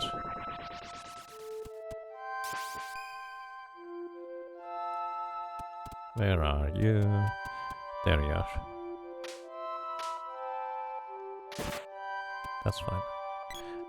And get the next spell elemental with Salamander. It's not too far away. Also, there's a spear upgrade in here. If you did not pick up... By the way, some people might think this is a glitch, that they could pick up this chest here twice. This is a spear orb. This is not a glitch. This is intentional. This chest here checks as to whether you have equal or less than 4 spear orbs. And if you have 4 or less spear orbs, it will be here, so to speak. Which means if you did not pick up the spear orb in the palace earlier in Pandora, this chest will just stay here after you open it once and give you a second spear orb. But you cannot get another spear orb in this game.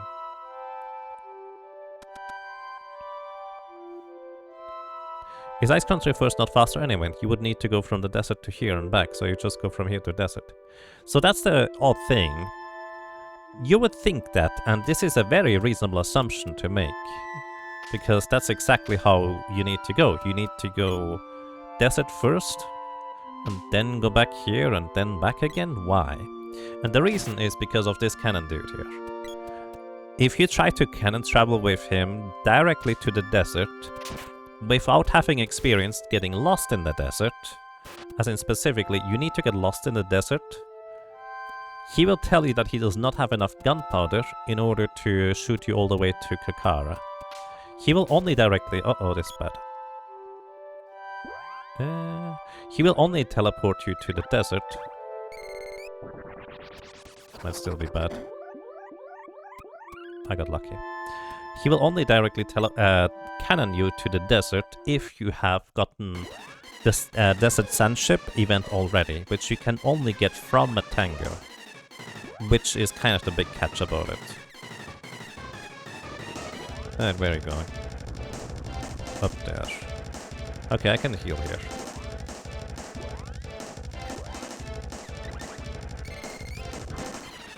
But yeah, because you basically, if you go to the Ice Country first, you have to go to Matango, and then you have to go back over to...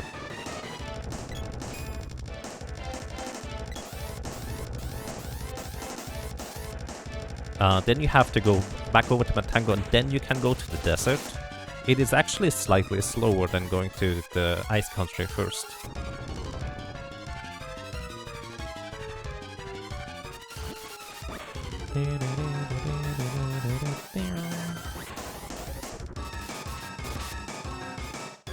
Nice crit. So, as long as I'm standing with my head against the trees, if you will, the pumpkin will actually always land on top of the trees, effectively on high ground, where I'm not on the same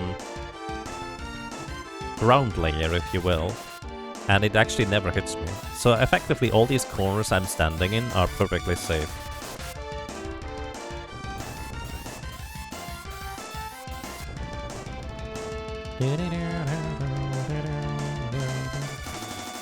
Also, Boreal Phase will only ever cast offensive spells if you're too far away from it.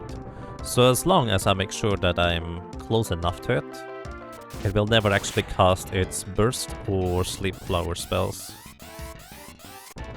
Which, by the way, the casting animation of Boreal Phase has to be one of my favorites. Like, this thing just looks super goofy. It's great.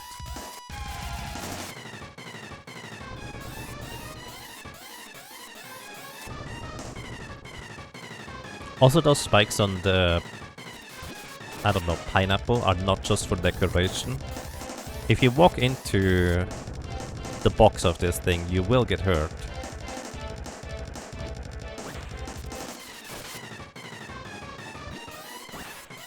By the way, it can happen that sometimes you might not be able to hit Boreal Phase anymore for some reason, like with physical attacks.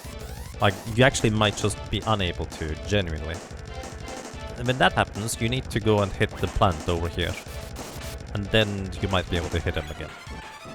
There are some weird instances where it's not just evasion, where the game is just being weird. Sometimes bosses can bug out like that. Boreal Phase is one of those, and I'm not sure what triggers it. But it can sometimes happen in speedruns where you're just missing like 10 times in a row, and at that point it is kind of statistically unlikely to miss that much. Although still possible.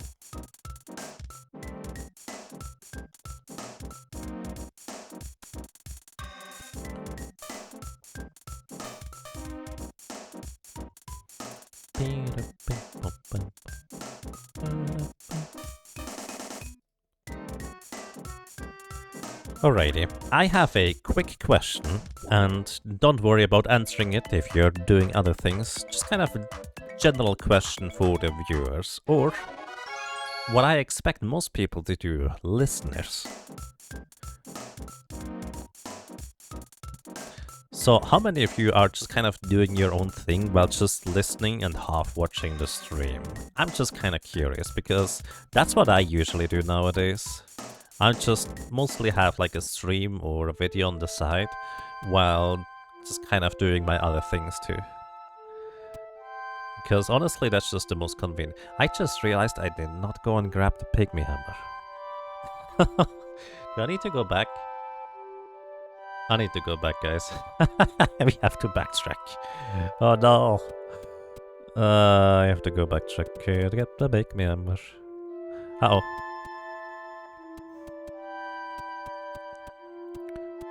Uh-oh, this is not good. Uh-oh, it's very not good. Okay.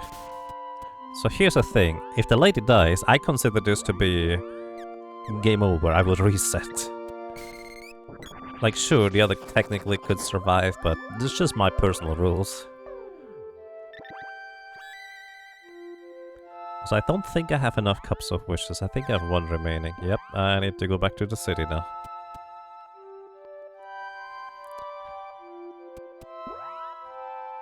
You're at work, so...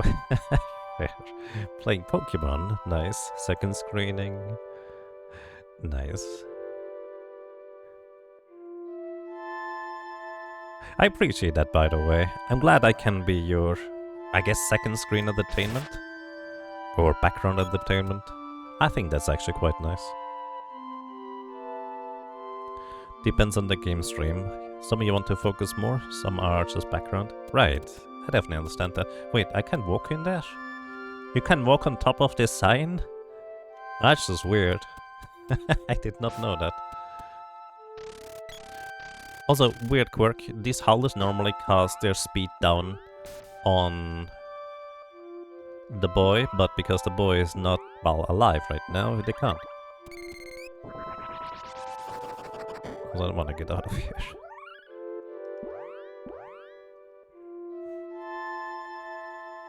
Most of your stream time is just in the background sound. Nice.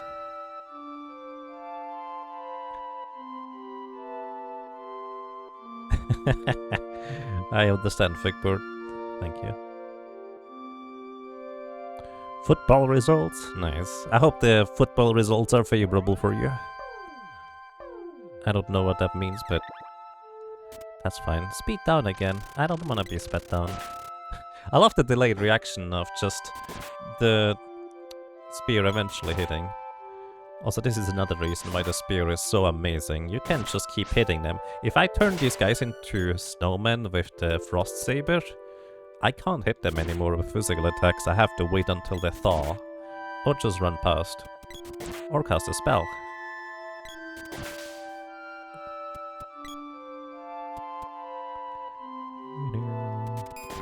So this is another reason here, by the way. I technically did pick up a spear orb so I could upgrade the spear, but I'm not going to. The balloon on the spear is way too good.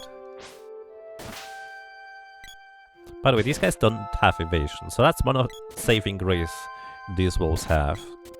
You always will 100% hit them as long as your weapon connects with their hitbox.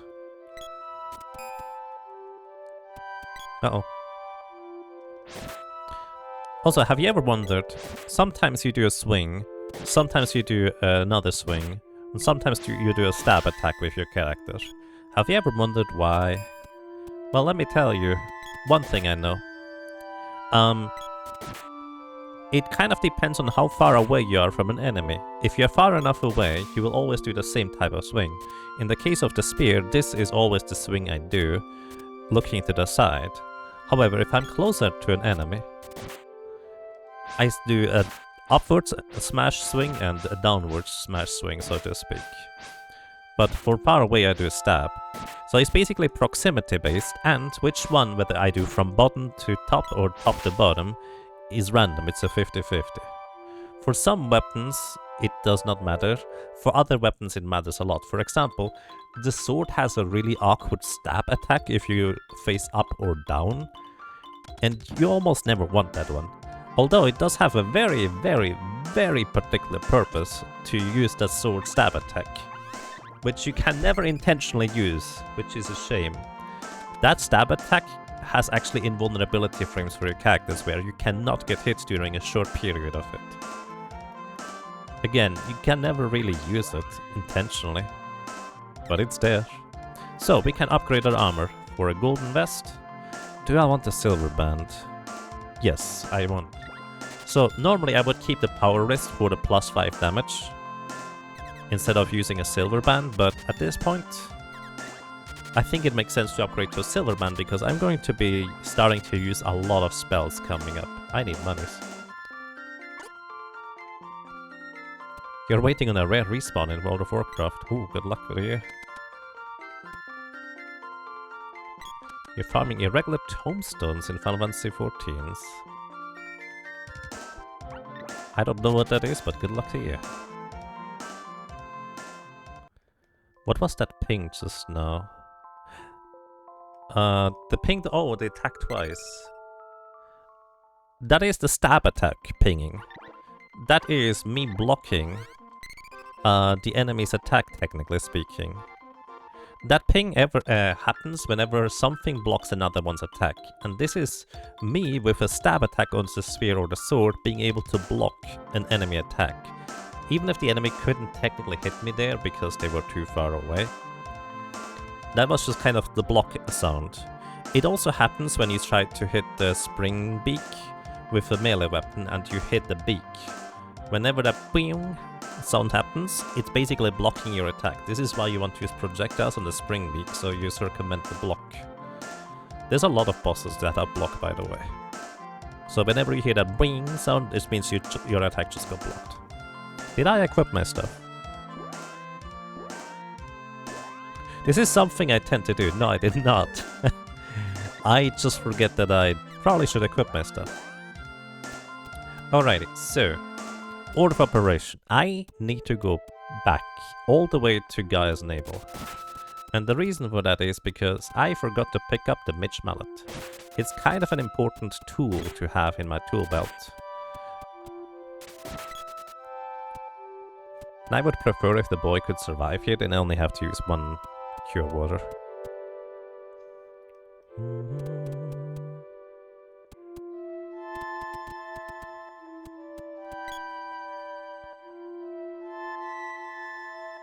You love streams that are just a game with a voiceover. It's just a lot less overwhelming than have a face of any kind. I definitely understand that. For me, it's kind of a case-by-case basis whether I prefer face cam or not face cam. Let's go back to Matengo. I could have actually demonstrated that I can't go to Kakara. Oh well, it's fine. But basically it just tells you that you don't have enough gunpowder. Although I'm pretty sure shooting to Kakara is about the same distance as shooting to Matengo. Either way, I personally don't use a face cam because it's just very uncomfortable to me. Like, part of it is I just really don't like my own face. Like, I don't know what you call that, but I just genuinely don't like that face. Another part of it is I like not being watched at all times. Like, I don't know, I can get some spinach out of my teeth or scratch my nose without having to be wary of everything. You get the idea. Stuff like that. Shooting into a car would be against prevailing wind. That's fair. I guess I did not consider wind directions. Rip. Your face is alright. I appreciate that. My brain just tells me it's not alright. Part of having a super low self-esteem.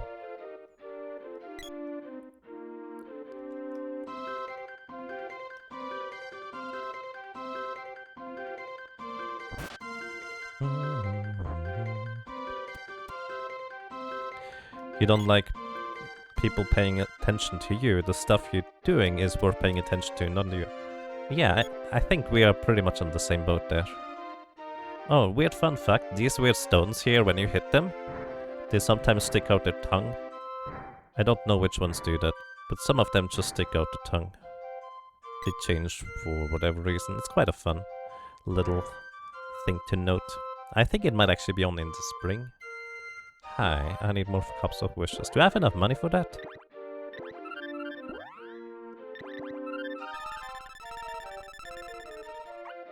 Kinda. You don't like being in camera photos either? Welcome to the club. There's cookies on the left and blankets on the right.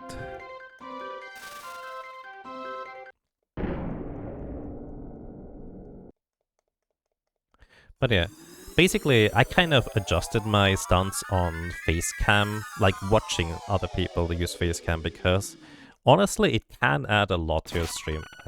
I forgot about Rip level 1 character.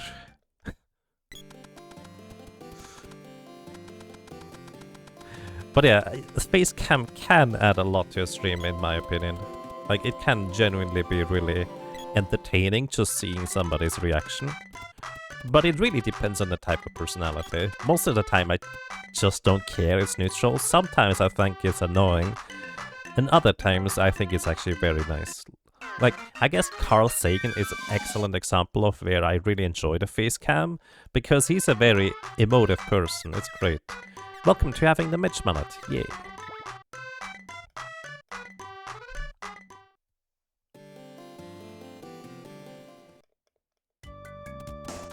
You have to hit them with a sword? Maybe. I don't... It's actually a good point. I think I usually hit them with the sword whenever I demonstrate that. Alright guys, I need you to survive for now, because I need to use the cannon a few more times to get back to where I was. Then again, I could go into the desert now. I already have Salamander. In fact, I could already go and farm. Wait, hold up, that's not even that bad.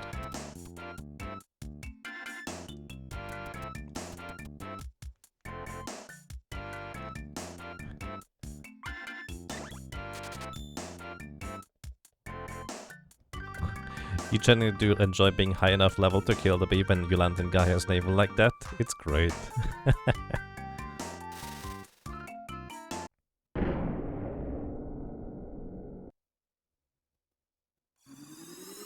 A talking image is as far as you can do. See, that's kind of where I'm a bit weird. I am fine with people having VTubers, I'm fine with face cams, but what I personally actually basically can almost not watch is somebody having like a character that is just like a picture with like 2 or 3 possible faces depending on what sound they make. Like, that is just so weirdly distracting to me, I cannot watch that. Like, it just does not work with my brain. Like, anything similar, kind of like South Park or Angela Anaconda, I just can't watch that. It's just... my brain, something makes that really uncomfortable. But, I mean, look at it the other way. Some people just enjoy kind of having those characters, and honestly, the PNG tubers, that is a fine way of doing it. I just can't watch it, and I assume I'm just kind of a rarity in that case. So let me actually see real quick. Do I need a sword for that? Have I watched Pasama? I have not, no. I heard the name before, to be honest. Ah, there we go. Yeah, I think you need to attack with a sword. By the way, do you see that? When the lady attacks upwards, it immediately retracts and sticks it back out depending on where I stand. This is the double hit we are seeing occasionally. That's so interesting. Huh. Where was I? Oh, right, from the Kuso stuff. I don't think I specifically watched Pasama before, to be honest. I just seen the name around.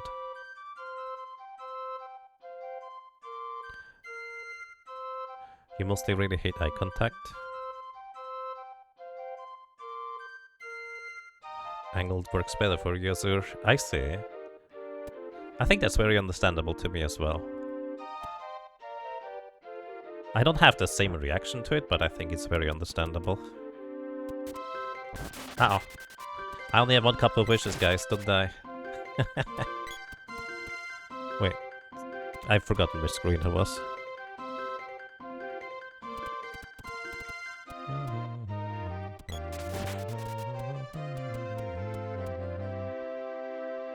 What about a hand puppet on the cam? I mean, hand puppets are different. Like if it's a straight up puppet.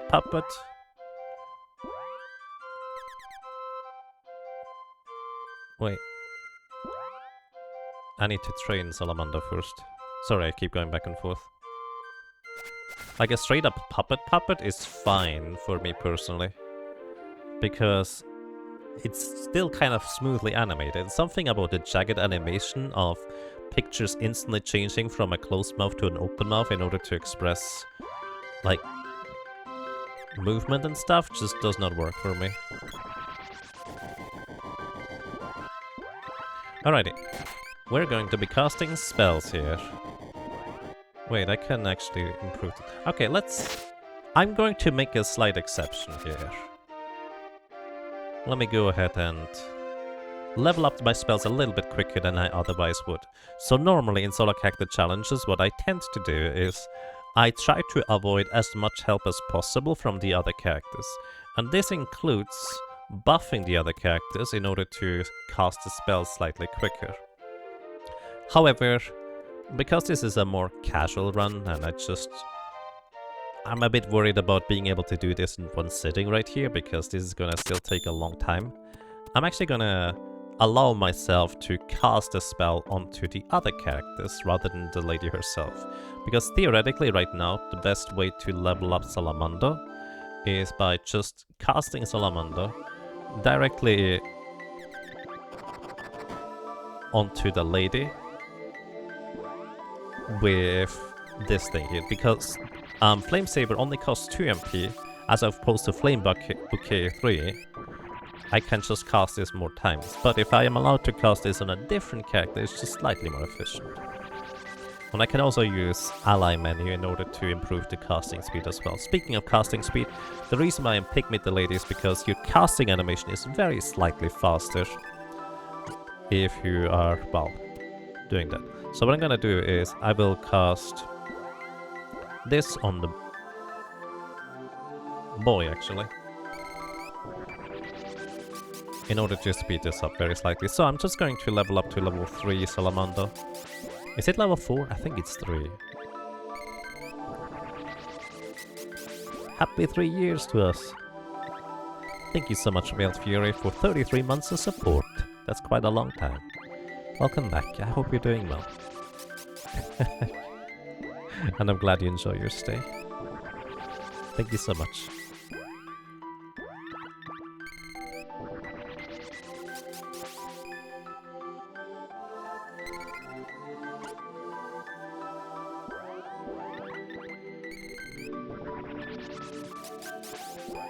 I position the boy in a way where he is immediately going to catch these like glowing projectiles, so they have less travel time, so the spell animation is over quicker. Wait, that is 36 romps. That's 33 in a row. Brain, please. Thank you so much for A complete 3 years and actually more than that. Bell Fury.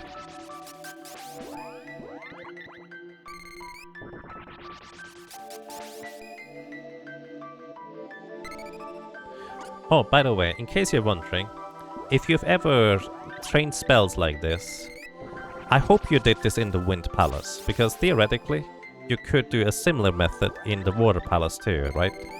Because all you need is a character that just heals your MP and you just cast spells next to them. Well, the thing is, if you try to do this in the Water Palace, next to Luca, you actually only get half the spell experience. Because while you are considered to be in towns, as in when you do not have your weapons drawn and able to attack with them, like we can inside the Wind Temple,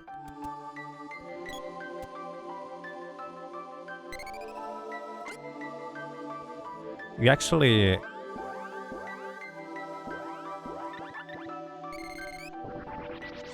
only get half the spell experience. It's kind of similar to when you defeat an enemy that is higher level than you or the same level. With a weapon, you get full weapon experience, but if the enemy is lower level than you only get half the weapon experience for them.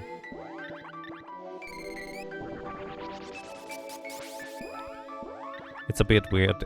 It's this way around since there's an actual boss fight in the Water Temple. Yeah. The boss fight map for the Water Temple is a separate map entirely. So in there you have your weapons drawn, but on the regular map for the Water Temple you do not.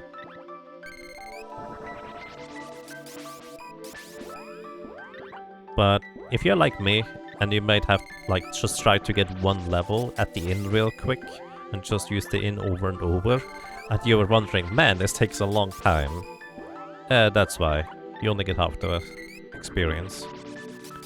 But yeah, the reason why I'm leveling up Salamandra here with the lady is because this is the first time she actually can cast offensive spells.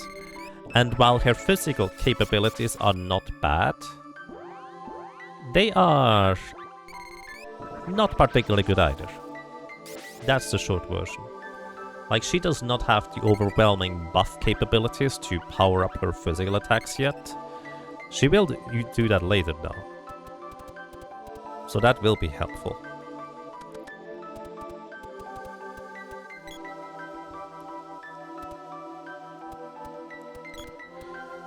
But from here on out, for at least quite a while to come, she will be a spellcaster. And that's actually going to be quite helpful, I would argue. That is not where I needed to go. I need to go and buy Cups of Wishes.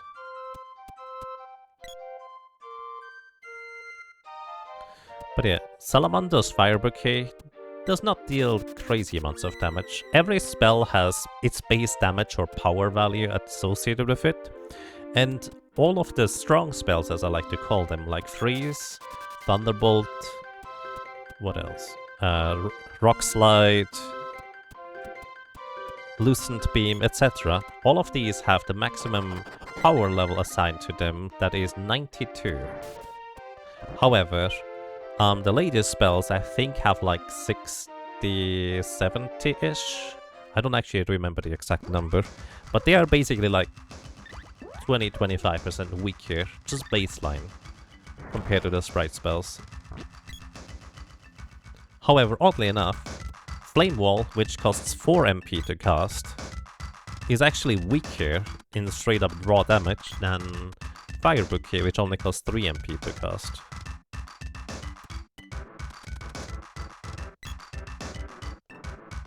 Hello, I'd like to have some...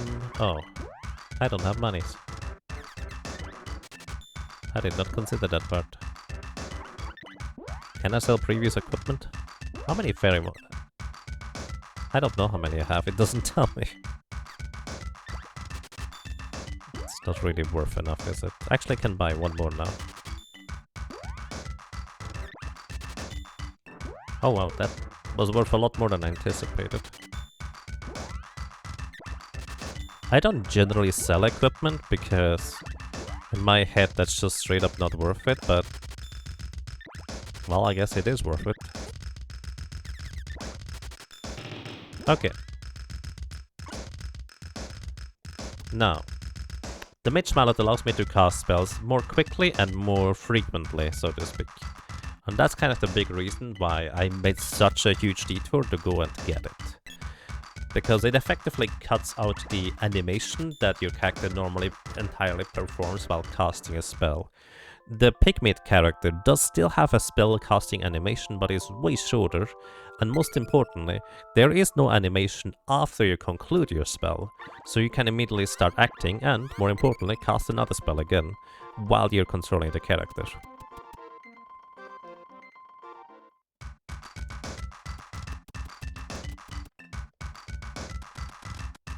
So, with having Salamando level 3 now, I will actually go ahead and go to Kakara next. So normally my route would be to immediately go and defeat the Fargigas, because I was already in the Ice Country, so I might as well. But because I decided to go ahead and grab the Mage Mallet, it just kind of made sense to switch it up a little bit and go Kakara here. So, when you get lost in the desert, there is many ways to get to the correct screen, but the short version is, you want to approach the screen where you land in, effectively, or the square, from the left or the right. That's the short version. The entire desert just kind of wraps around. It, I think, only has like 6-ish different screens. So what you can do is, from here, you can go up, right, left, down, right, or you can go up, right, down, left, or up, right, up, left, or up, left, up, right, and all of these just kind of more or less equally lead you to where you want to go. Speedrunners just kind of take this right here, because it is slightly faster and you can just run the entire time more or less, which generally helps with speed. Is it correct that Thunder Saber does absolutely nothing? Mostly, yes. There is one thing some Thunder Saber does, and that one thing is, like literally every other saber, it increases your base weapon damage by a tiny amount. So you deal slightly more damage. But it neither applies the element, nor does it have any special effects.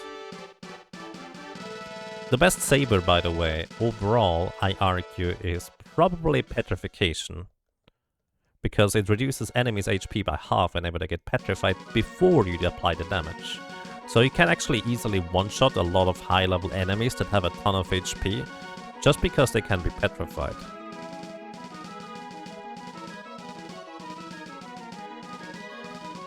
So if an enemy has 400 HP and you hit them for 200 damage and petrify them, they just straight up die.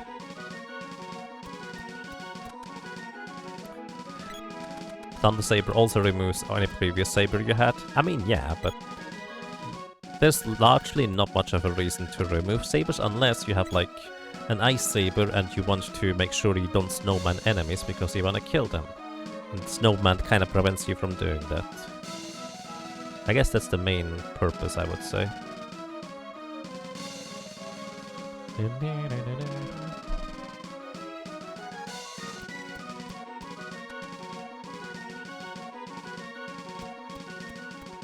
Do you know why it doesn't work, or is there a valid typo? I think there's like a control flag that you can set in order for it to work. For some reason, basically, from what we can tell, it has been disabled to not work, and I don't think anybody knows why. It's just like disabled via control flag. Wait, what? Oh, I didn't grab the sprite. Whoops. I was just... I was slightly distracted. Hi. Please come with me, I kinda need you here.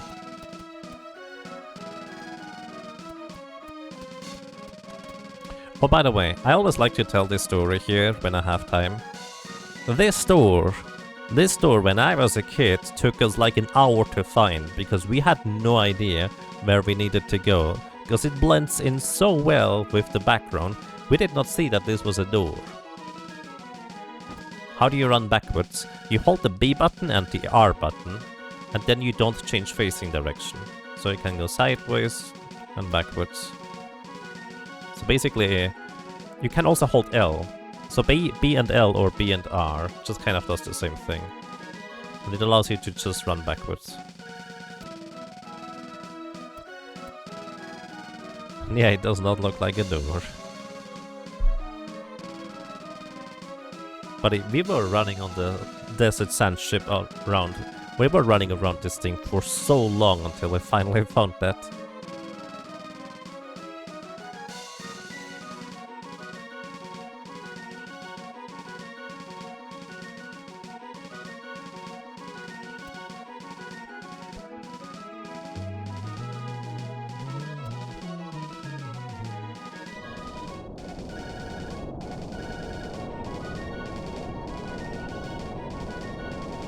Alrighty.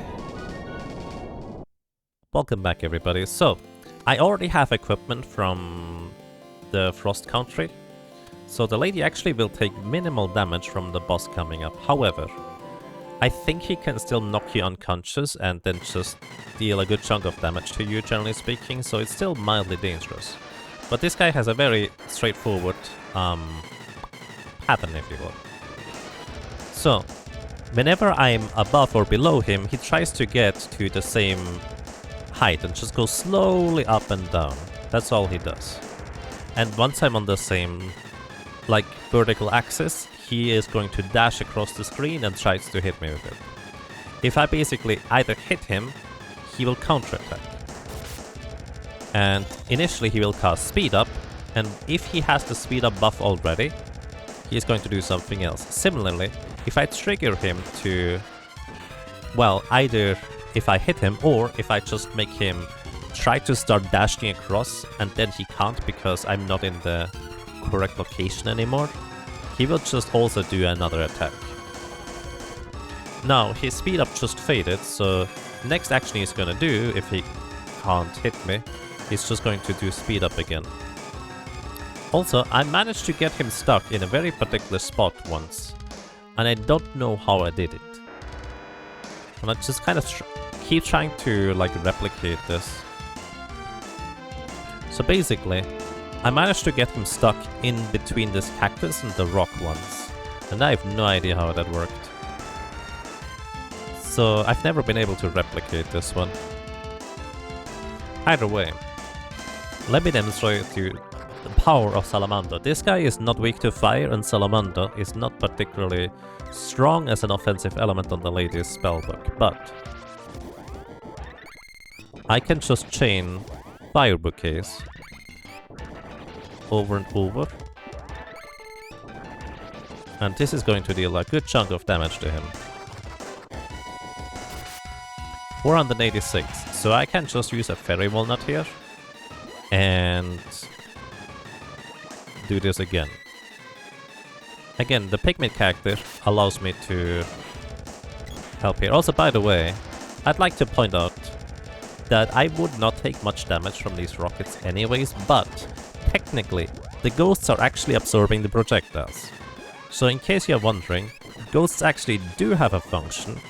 If an enemy shoots an arrow at you, you can stand behind them and the ghost just absorb the arrow entirely. It's kind of funny. Ooh. Oh, he's not dead. So I probably should unpigment myself. If you're pigment, you have no defense. So if I ever get hit by a rocket while I'm pigment, that is very, very bad. Oh, that's clip number 1.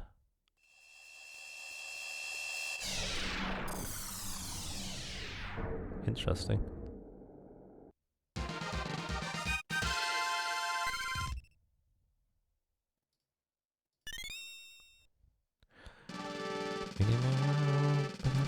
It's always funny to me that you have to talk to this random guard in order to get out of here, rather than talk to the general and the other dude.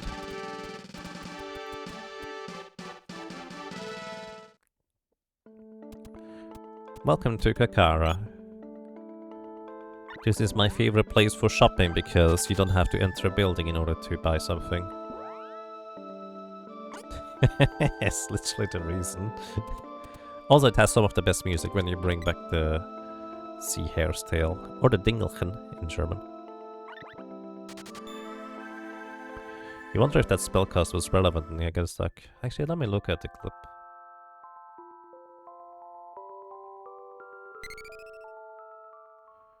Why am I using whip attacks?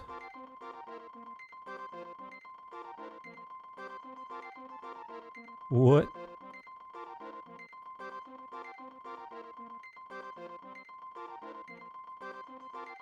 That is a very particular location. That is actually way higher than I thought it was gonna be. Interesting. Save game, yes. Once the OS is restored, the music is quite good. Indeed. To be fair, I really like this song as well. It's just kind of tranquil. Solemn, maybe, might be a good word for it. But yeah. Alright, let's do grinding. So, we cannot actually clear the Fire Palace yet, because we need... Alright, technically we could clear the Fire Palace, but I'm not gonna do that.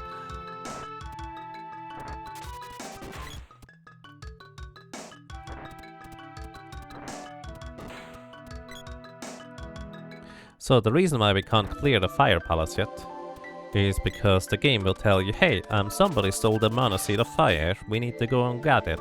And the Ice Gigas has it. That's if you go the normal way. If you actually avoid going into the basement here, the funny thing is, I needed to stride alive, I'm a dingus. I feel like I do this every time here.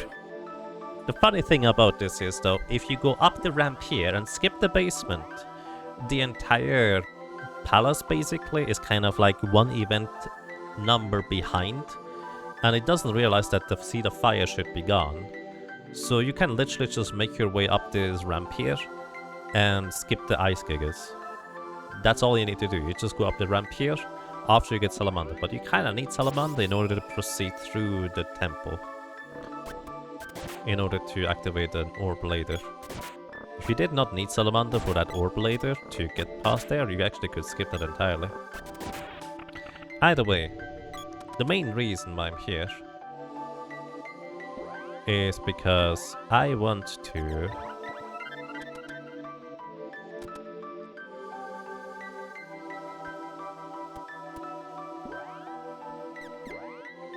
first of all open up this gate here. I want to go ahead and train a little bit. I think the sprite is dead again. That's just rude. I'm going to get a lot of money as well as quite a lot of levels here. Yep, I the sprite again. Actually, let me just knock you out real quick. So, welcome to the best grinding room for a really long time. Like, genuinely.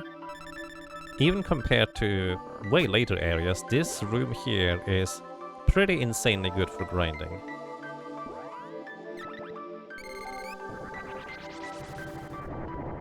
Alright, thanks for opening the door, buddy. I do appreciate this. Now we can go back to sleep. So, you might notice, there's only 2 enemies right here. If I go up the stairs and come back, there's still only 2 enemies right here. What is happening here is these enemies, there can only be 2 enemies in this room to begin with.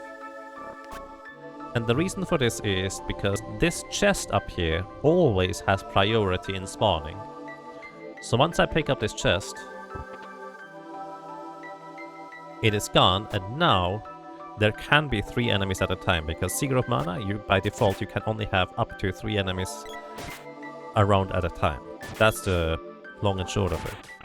So what I can do now is, because there's 3 enemies stacked right on top of each other, I can go here, whack all of them once, twice, 3 times, and get a ton of experience and money really fast. This is part of the reason why I really like having the spear here, so to speak. However, this is also an excellent place to just level up my other weapons too, in order to get the full weapon experience. So, I hit twice with a spear and then switch to, I don't know, the boomerang. I should have leveled up the boomerang a bit. And then I basically get full weapon experience on the boomerang because I had it equipped while the enemies died.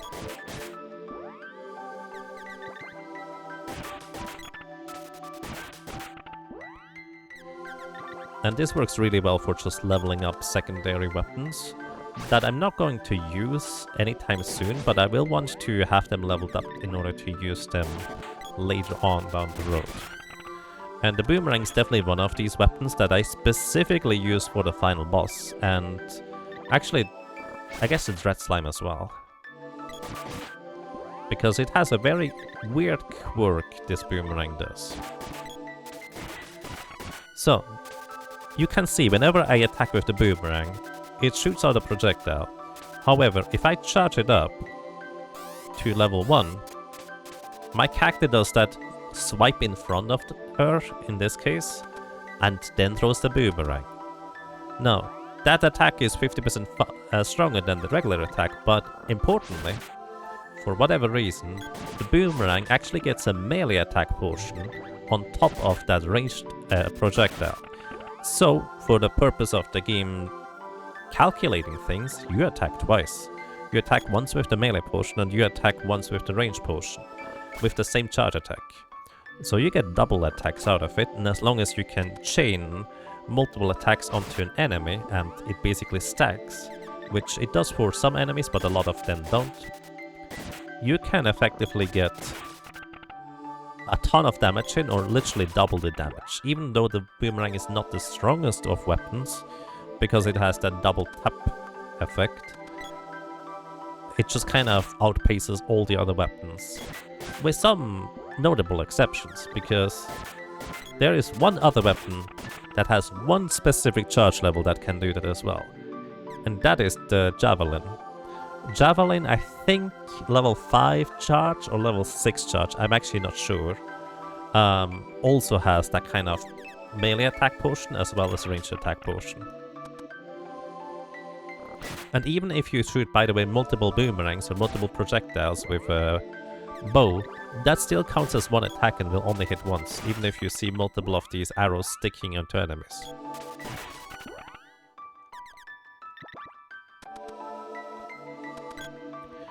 Does the register... does the experience register right away, or if you leave the screen too quickly, will it be lost? As long as their death animation begins, you get the experience.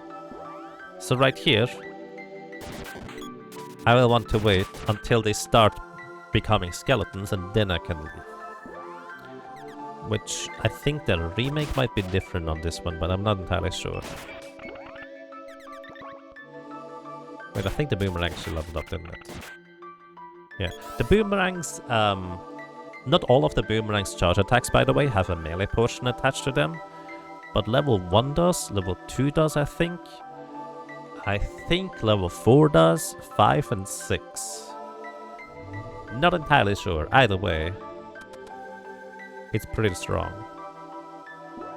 Although I could actually change it up and use the Javelin for once for the final boss.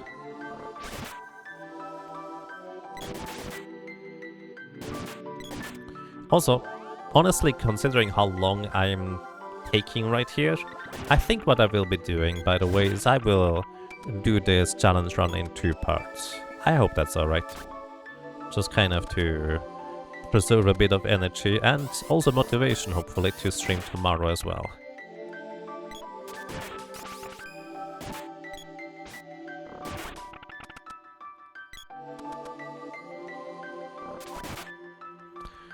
Depending on which weapon you're using, it can be a little bit more awkward to try and hit these guys. For example, the stab attack of the sword, you need to be relatively precise in where you stand in order to hit all 3 of them without getting hit by their arrows before you get to hit them. So, in case you're wondering, what is my goal level here? My goal level is 21 MP, I think, is what I usually go for. So I actually genuinely do not know which level that is. I forget. But effectively, a multiple of 3 MP allows me to cast Fire Bouquet more than I could before. And that allows me to just breeze through the next set of bosses quite a bit faster and more efficiently. Because a fairy walnut always recovers 50 MP at a time. Oh my goodness. Until I reach at least 50 maximum MP, I never actually lose any efficiency by healing. In fact, I lose efficiency by not having enough maximum MP for the fairy walnut to fully recover my MP. Oh. Silica? Kelika? Feel free to correct me if you'd like to. Thank you for subscribing with Prime Gaming. I hope you're doing well, and thank you for that. I do appreciate that for 4 months.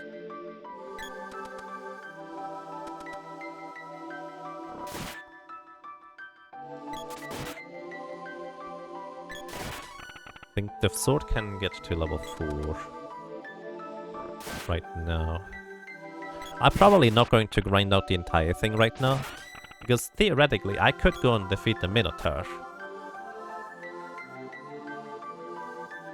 Should I go and defeat the Minotaur right now? Nah, I'm going back later, because I don't have the mana seed yet anyways, and I will have to run through this temple a second time.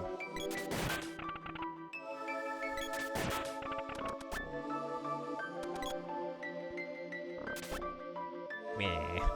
50-50 chance, by the way, to get a stab attack instead of a swing.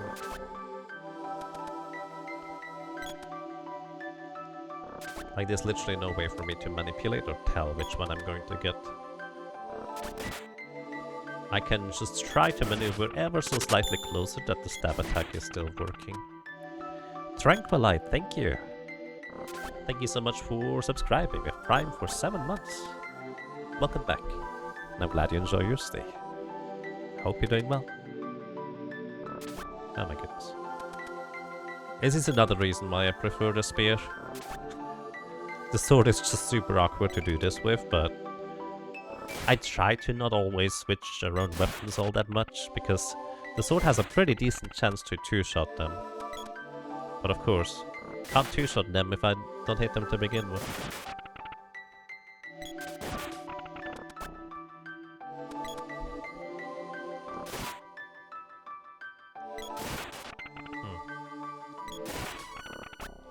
Level 24.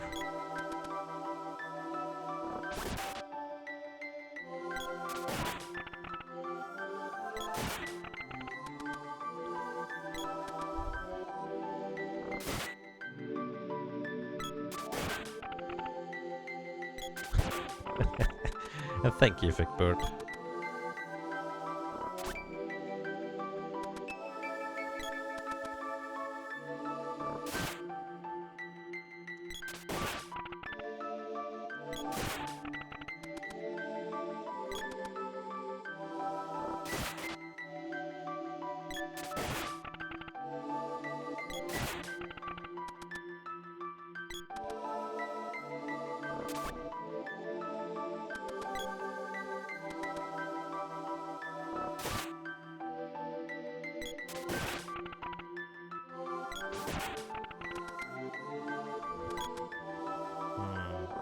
I can reach the next level with the sword charge, right? Or did I already? Oh, it's already level 4. Wait. I might already be here. 18? You know, and 18 MP is fine. Let's get out of here, I would suggest. And then just get the rest of the levels afterwards. I do think 21 is what I normally go for. Basically, this is a pretty decently large grind that I normally do here with the solo character challenge run of the lady. Because it gives her so much more power. And this is just such a ridiculously efficient spot to just grind for a while. Hey Chairless, welcome. How are you doing today? And Bramble Blaster, thank you. Thank you very much for 7 months of support. Welcome back. And I'm glad you enjoy your stay. I hope you're doing well. Thank you so much. By the way, I have to say thank you so much for the very generous support. I greatly appreciate it. Because I'm still kind of, let's just put it blunt, recovering from literally quote-unquote just panic attacks, but, well, if you know, it's never just panic attacks, really. There's always like 20 more things on top of it. And trying to get back into streaming is kind of difficult for a variety of reasons. So, and without fail, by the way, pretty much every time, everybody just made me feel welcome. So I greatly appreciate that. Thank you.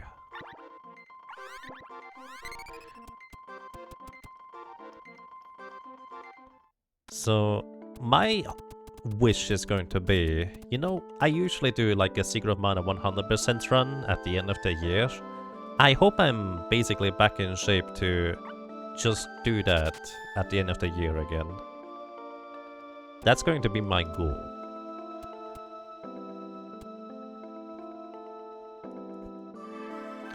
Thank you.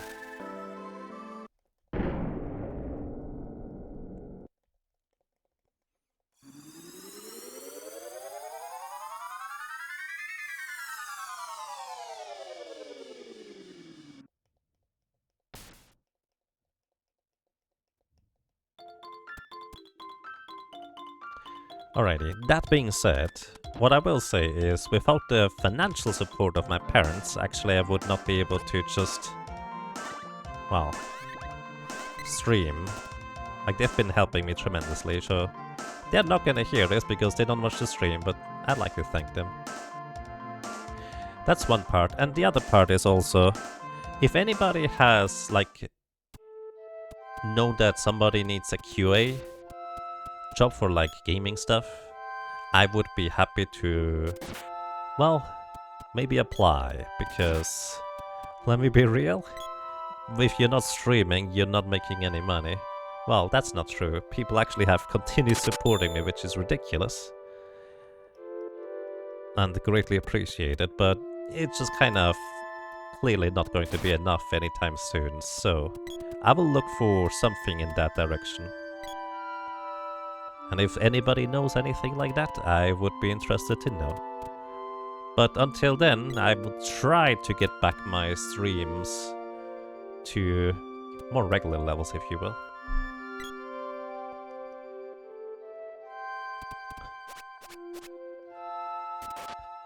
Thank you.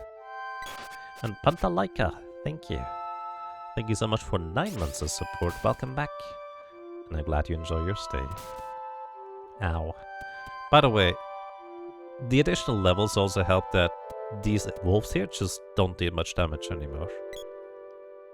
Like previously, this was a potential death sentence if I get hit in the wrong way, but now I have so much more leeway.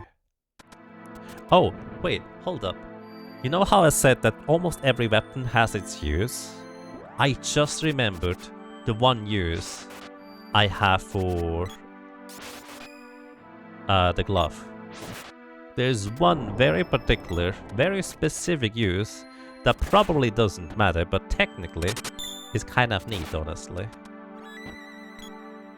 And that is, this glove orb here gives you the glove rank 4, which allows you to upgrade to the Chakram glove? I forget what it's called, but it increases your spirit and magic power by 1.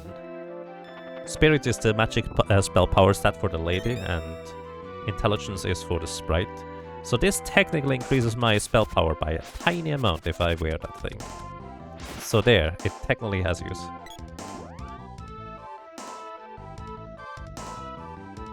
Ah, alrighty. Thank you. Hey Dingsbums, welcome to you. I hope you're doing well. And yeah, I'm in a really lucky position. I am not complaining about that in the least. I'm just saying I understand a lot better now what so many other people go through. And basically, if my background streams can just kind of provide a silly reprieve from whatever might be going on for you, I'm happy to be there as much as I can. And Amari, thank you. Thank you so much for the 5 gift subs to people. That's really kind of you. I appreciate that. It's been a while indeed. Welcome back to you, and I hope you're doing well.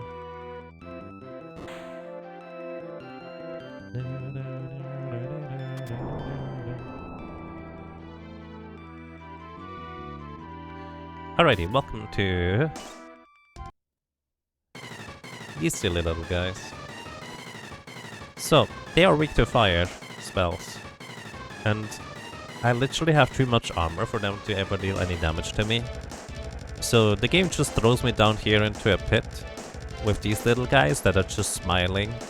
Actually, are they smiling or do they have a gigantic mustache? It honestly looks a bit like a mustache to me. Is this Mario?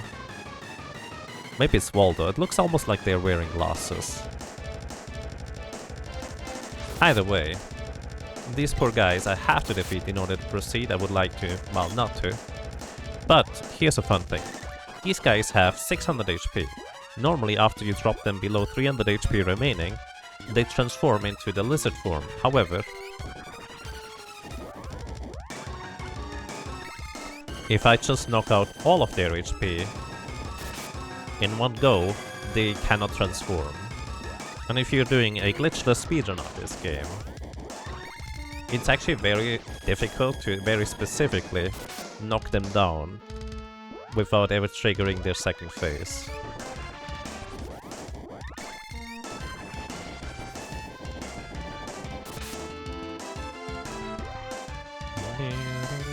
Yep, we just put them back to bed. You know, the fire made them so warm and comfy that they just decide, oh, it's warm, that means I'm under a blanket, it's sleep time, good night. And we just kind of sent them back to bed. That's all we do. Also, these guys here, these blue slimes, they have like 300 or 400 HP. I don't know whether it's actually that much, but it kind of feels that much. Alright. Oh, speaking of silly little glitches, so I do play this mostly glitchless, but I like actually demonstrating things. So let me demonstrate something here real quick, but before that, let me get rid of this guy. Oh. Let me get rid of this cloud real quick, so it doesn't bother me. And the ghost too, I guess. The cloud is weak to fire damage, the ghost is not.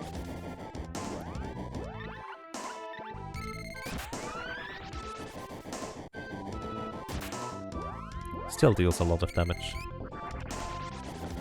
Yeah, the blues, they actually... I think the blue slimes have dodge values, the green slimes do not, but they have a lot of frames where you literally cannot hit them, but they're effectively blocking or just don't have a hitbox.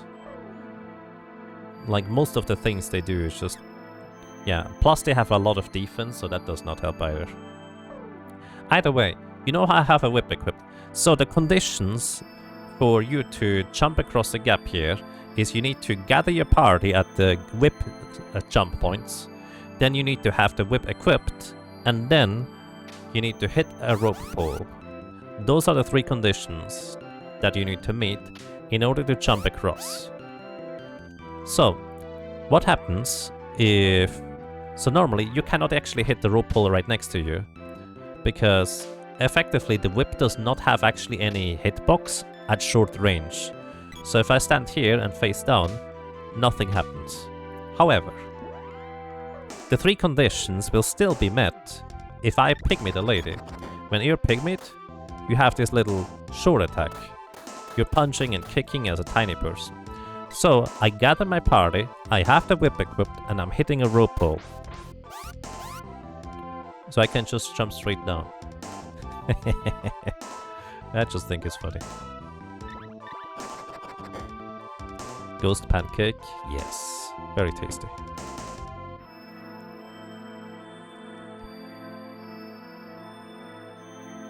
You have not seen that before?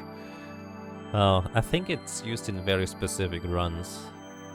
I think actually I mostly use it in challenge runs, honestly.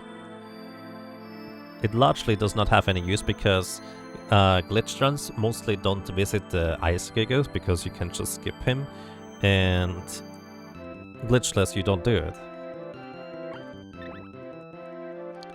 Oh yeah, the charge attack kind of works as well, that's true. Charge attack rank 5, 4, 5 or 6, I don't remember, is where you shoot or attack with the whip in 4 directions. And whatever facing direction you are, that works too, yes. Alrighty, welcome to the Ice Gigas. He is weak to fire.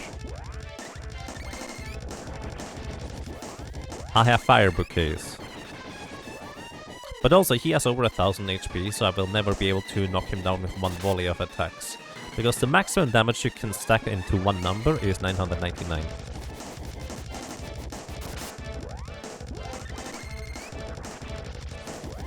But yeah, as you could see, the acid rain hit me, but because I was casting a spell, it didn't affect me.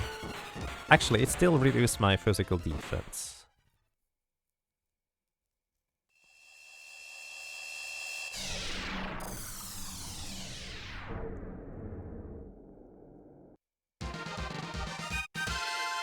How did killing the lizards help the group to get out of the pit? I do not have answers for that.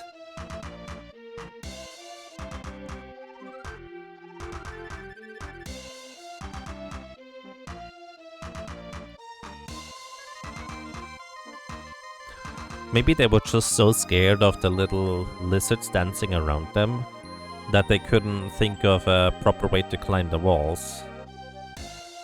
Something like that. Oh, let me do another thing. Well, actually I need a second controller. Good thing I have that broken controller that barely works. Hold up. Let me demonstrate to you the magnificence of Seeker of Mana AI pathing, or pathfinding. And this is kind of one of those cases where, let me tell you, for how little code and stuff there is for Seeker of Mana to have, honestly, for their AI pathfinding, it works surprisingly well. With an asterisk. They will still always get stuck everywhere if you play casually. But if you know what you're doing to not get them stuck, it works surprisingly well. Okay, maybe it doesn't work that well. It's probably one of the worst aspects of the game, let's be real. But here's one fun one. If I put one character here, and then put them back to the AI control characters, if I manage to put them into the correct, position, so to speak, I might not have the lady in the correct position.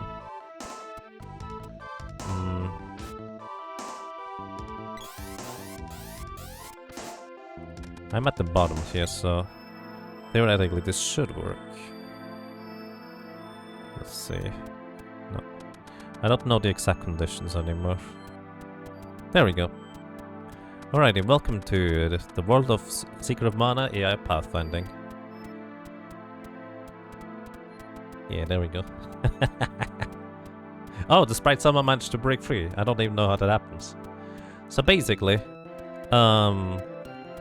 yeah, the boy is trying to get to the lady, and it just keeps bumping into walls that he's not expecting. So it just keeps repeating the same pattern and script over and over again. It's not a glitch, that's just how the AI works for pathfinding.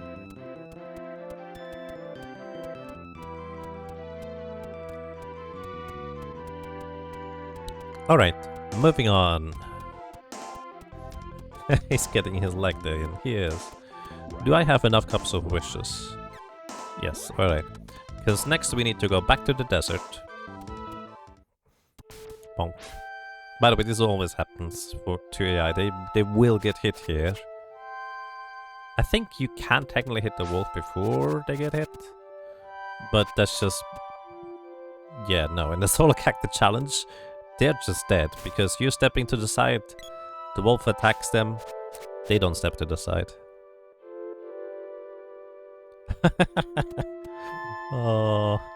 that's how your AI works when you try to approach a lady too. Oh, I feel that one. I did. Wow. Wow. That's great. I definitely feel that one. Because I still have no idea. Despite having been in a relationship, it's more like coincidence that I happened to stumble into it. No ghosts allowed. Oh yeah, right. I forgot. Here you go. Those are not ghosts anymore. Kakarang. A lot of this game's hit detection is absolute nonsense. It definitely feels that way. Once you know the hitboxes and stuff, it is a lot less mysterious and arcane, but yeah, it definitely feels that way. The hitboxes are at times gigantic. Sometimes you slip by certain areas without you think that you should be able to slip by. And one of the biggest culprits of that is actually how running works for your hitbox. Because running oscillates between you having twice the size of your hitbox of a character, so you get hit from much further away, and a fraction of the size, so you can sometimes slip by enemies even though they clearly were just attacking you with a sword and you ran straight through it. Stuff like that. It's kind of funny.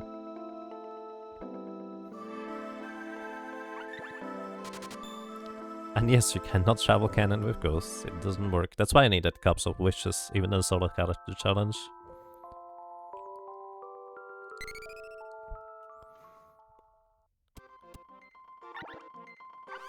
And yeah, that's actually an excellent point. This game was released in when? 1992? 1993? Something like that? Game design was in its infancy, and figuring out how to make AI pathfinding was a challenge, especially with a limited amount of space to work with and processing capacity, so you couldn't be too complicated in multiple directions for multiple reasons. So effectively... Wait, I need to upgrade my weapons. So effectively, there's many reasons as to why you can't just make it quote-unquote easier by adding more code and more complex code.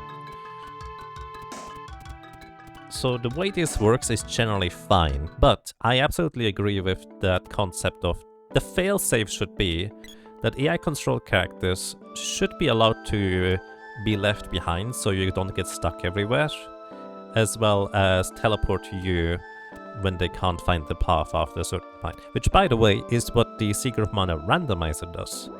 If you like Secret of Mana, there is a fantastic randomizer generated by Moppleton that has actually a lot of amazing quality of life features that I can highly recommend. Plus, there is a vanilla randomizer for the vanilla game, there is an open world randomizer, there is a chaos randomizer, there is a roguelike randomizer.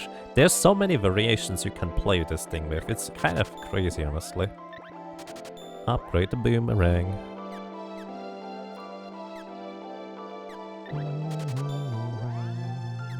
Don't upgrade the spear, we don't do that here.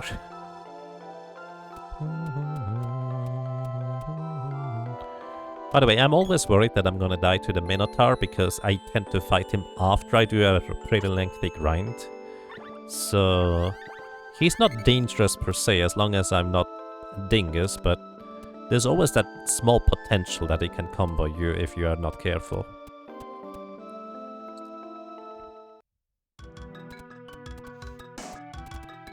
Good NPC pathfinding all relies on either manually placing navigation nodes throughout the entire game or by using algorithms that would be way too slow for the SNES. Right. Did you just kill something? That sounded like it. Wait, you didn't get hit there by the spider legs? I'm impressed. Good night, guys. And yes, Ancient Cave is the roguelike one that I was talking about. Can you patch the game with the randomized quality of life while keeping the rest vanilla? Yes, you absolutely can. And it's actually a really neat way to play it. Maybe I should do a playthrough of that sometime. I do have an SD2 SNES to do that. Ah, this could be bad. Okay, I'm lucky to get stuck there. They can't just continuously hit me and engulf me in flames over and over again. And that would be lights out. Ancient Cave, by the way, for anybody who's not aware, is basically the concept of Lufia 2 Ancient Cave, which you just progress through various floors and just fight boss fights and enemies along the way, try to accrue equipment, spells, materials and stuff. And you usually just keep only going down into the dungeon, or forward if you will.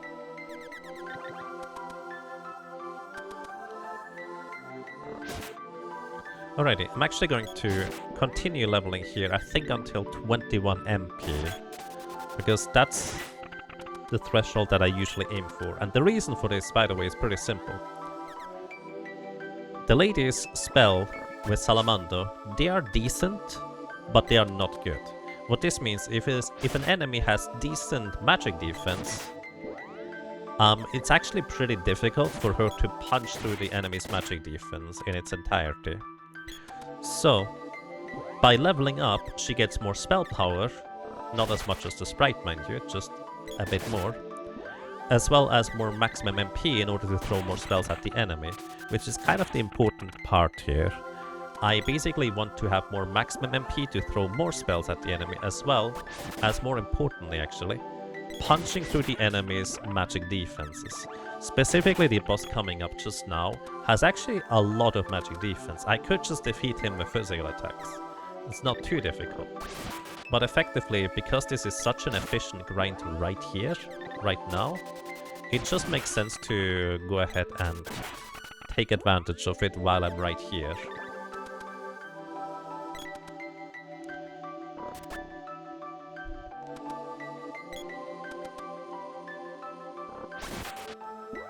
The only thing you should be careful about is with the random is that player 2 can be ported to player 1 and not the other way around.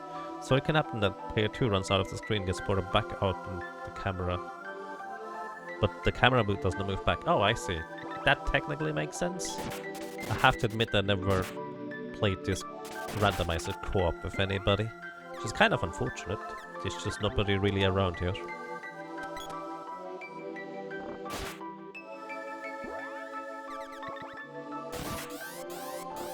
Oh, really? By the way, I'm not sure you know this, but here, let me just demonstrate this.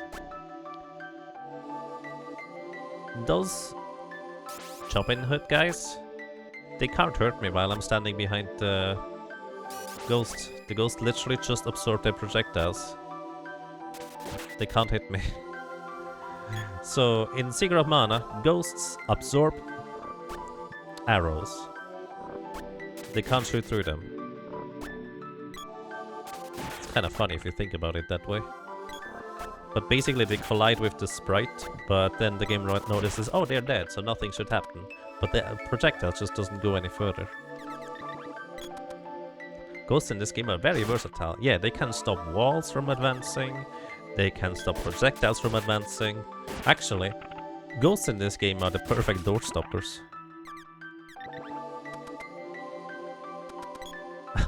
Yeah, they confuse dragons. I forgot about that part. That's true. They can confuse dragons.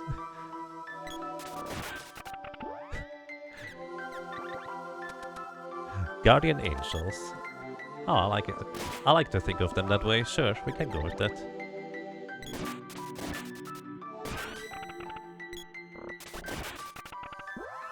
Nani? Yep, ghosts can confuse dragons. 19, so... By the way, the way MP or maximum MP works in this game is a little bit awkward, because after you get magic, you gain like 1 MP every 3 or 4 levels. And then eventually you gain 1 MP every 2 levels, then 1 MP every level, and eventually you gain 1 MP or 2 MP every level, then 3 MP every level, and then actually it scales really hard towards the end, but initially you just get so little MP growth each level, it's kind of silly. You would think you actually never reach the maximum of 99 MP, even with the maximum level, but because of eventually you just get so much MP every level, it's kind of silly that way. So even though it initially took us like 4 levels to get from 11 maximum MP to 12, it's going to be significantly less to get to 21.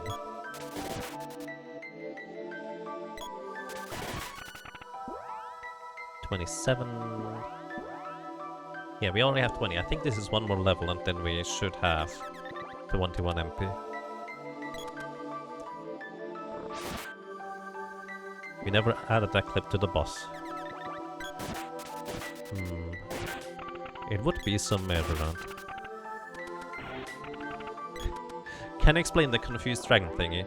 I'm actually not entirely sure how it works either, but it has something to do with the blue dragon's AI.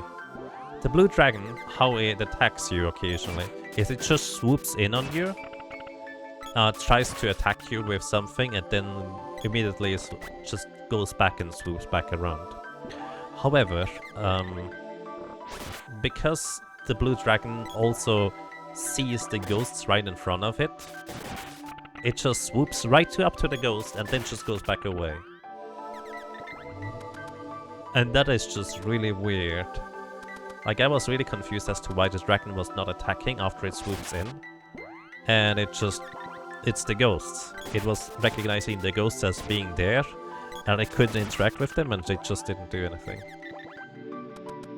There we go, thank you, Quadlight.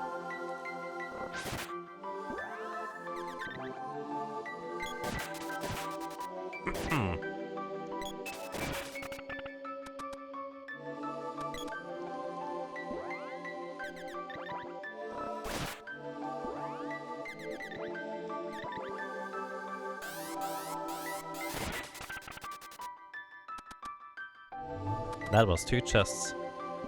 Unfortunately, these chests, I do believe, do not actually contain anything particularly useful.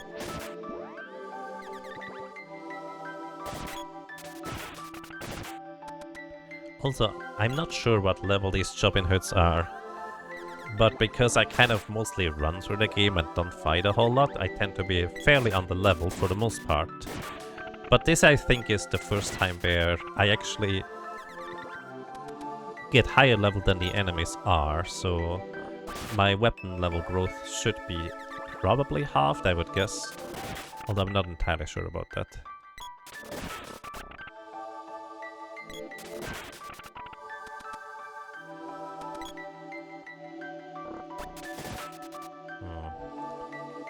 Another reason why you may want to use the spear in order to have these guys. There's 28.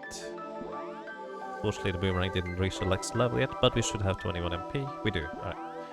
Another reason why you may want to use the spear and just stun them with the balloons attacks is because those Chopin Hoods love casting fire arrows or fire saber flame weapon on their bows. And that's just annoying because while they're casting a spell, you cannot hit them. So basically hitting them with the spear just circumvents that entirely. Does it work with other dragons? I don't think it does, because they all have different AI and behavior, actually. Like, they might look like copy-pastas of each other with just slightly different abilities, but they actually have different AI routines and behaviors entirely. Alright, Sprite, I kind of need you alive here in order to clean the orb, I guess? Do you say cleaning the orb? Because what else are you doing with a free spell cast on an orb? There we go, thank you very much. And then I tend to just usually backtrack just a little bit. In order for the sprite to take a nap again before I enter the boss fight. This is a classic case of I'm pretty sure the cloud is on the high ground, which is why it's not hitting me. With its physical attack that it spits out projectiles there. It's kind of silly. Like, I think it's not hitting the sprite because the projectiles are on a different, like, height. There we go, that one hit. Thank you. Alright. Welcome to the Minotaur. He's really scary in close range, especially since I'm Pigmit, which reduces my defense to effectively nothing. Physical defense, that is. He has actually a good chunk of magic defense, and is normally weak to Sylph, as in wind spells. but because I don't have offensive wind spells, Fire Bouquet is as good as it gets. And if I try to fight this guy without doing any form of grind, my Fire Bouquet deals 1 damage. So because the lady now has a decent amount more levels than before, she will be able to deal pretty substantial damage with Fire Bouquet here. And this guy is mildly scary, because he can cast Earth Slide. And those Earth Slides, while they are always single target, they actually can knock me down to the ground for long enough that he can get into melee range. And when you're in melee range with a Minotaur, he can effectively WWE wrestling move you onto the ground and just knock you unconscious and then just combo you from there. Also, I did not buy more fairy walnuts, and now I'm worried that I might not have enough MP to do this. Uh-oh.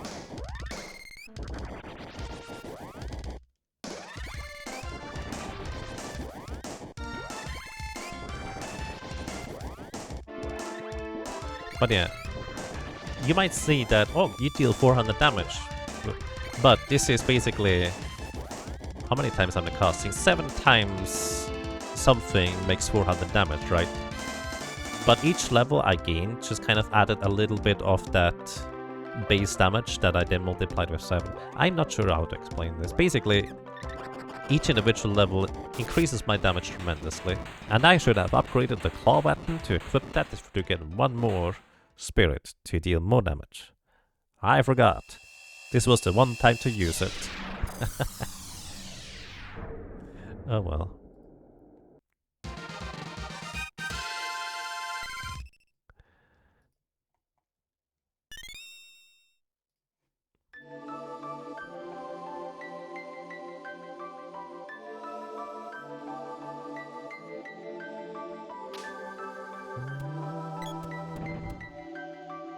You had enough MP and that's what counts, indeed. Hold up the sword. So, by the way, the conditions to interact with this seed here are the following. You need to be close enough, press the B button, and be facing up. I guess close enough on the vertical axis. So if I face up here and press the B button, I interact with the seed. It's great. Did you understand correctly that the damage of all spells compounded is calculated based on the last cast spell level? No, not quite, sorry. I did not explain that properly. It's more than my level, not the spell level, the character's level. Just each individual level, because I gain just a little bit more magic power, effectively. Just adds damage beyond the magic defense of an enemy. Because defense is a flat subtraction from the damage you deal. If an enemy has 20 defense and I deal 20 damage, it's 0 damage. Or 20 damage with a spell, it's 0. But effectively, each point of damage beyond that 20 is just going to add more damage, especially if it's multiple spell casts, because if you cast multiple spells, you deal multiple times damage. I'm actually not sure how to eloquently explain this. Yeah. Sorry.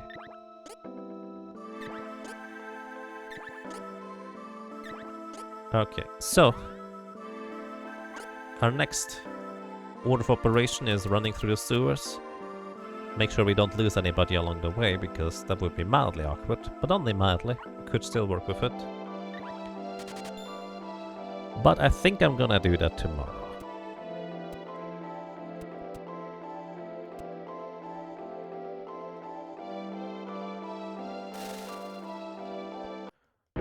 So, I think after we arrive in the city, I'm going to save and continue with this tomorrow. So, I will try to begin the stream at 5 p.m. Central European time, if you'd like to watch the remainder of this. But I also will aim to highlight this and put it onto YouTube if you're curious about that part.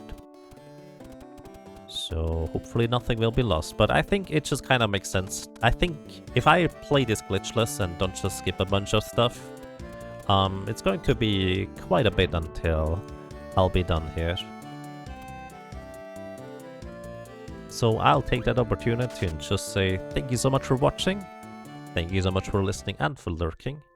I hope you enjoyed your stay. I hope you enjoyed being around. And well, hopefully until next time, take care and have a good night. Or a good morning. Or a good day. Whatever it might be for you. Thank you so much. And hopefully more streams in the future.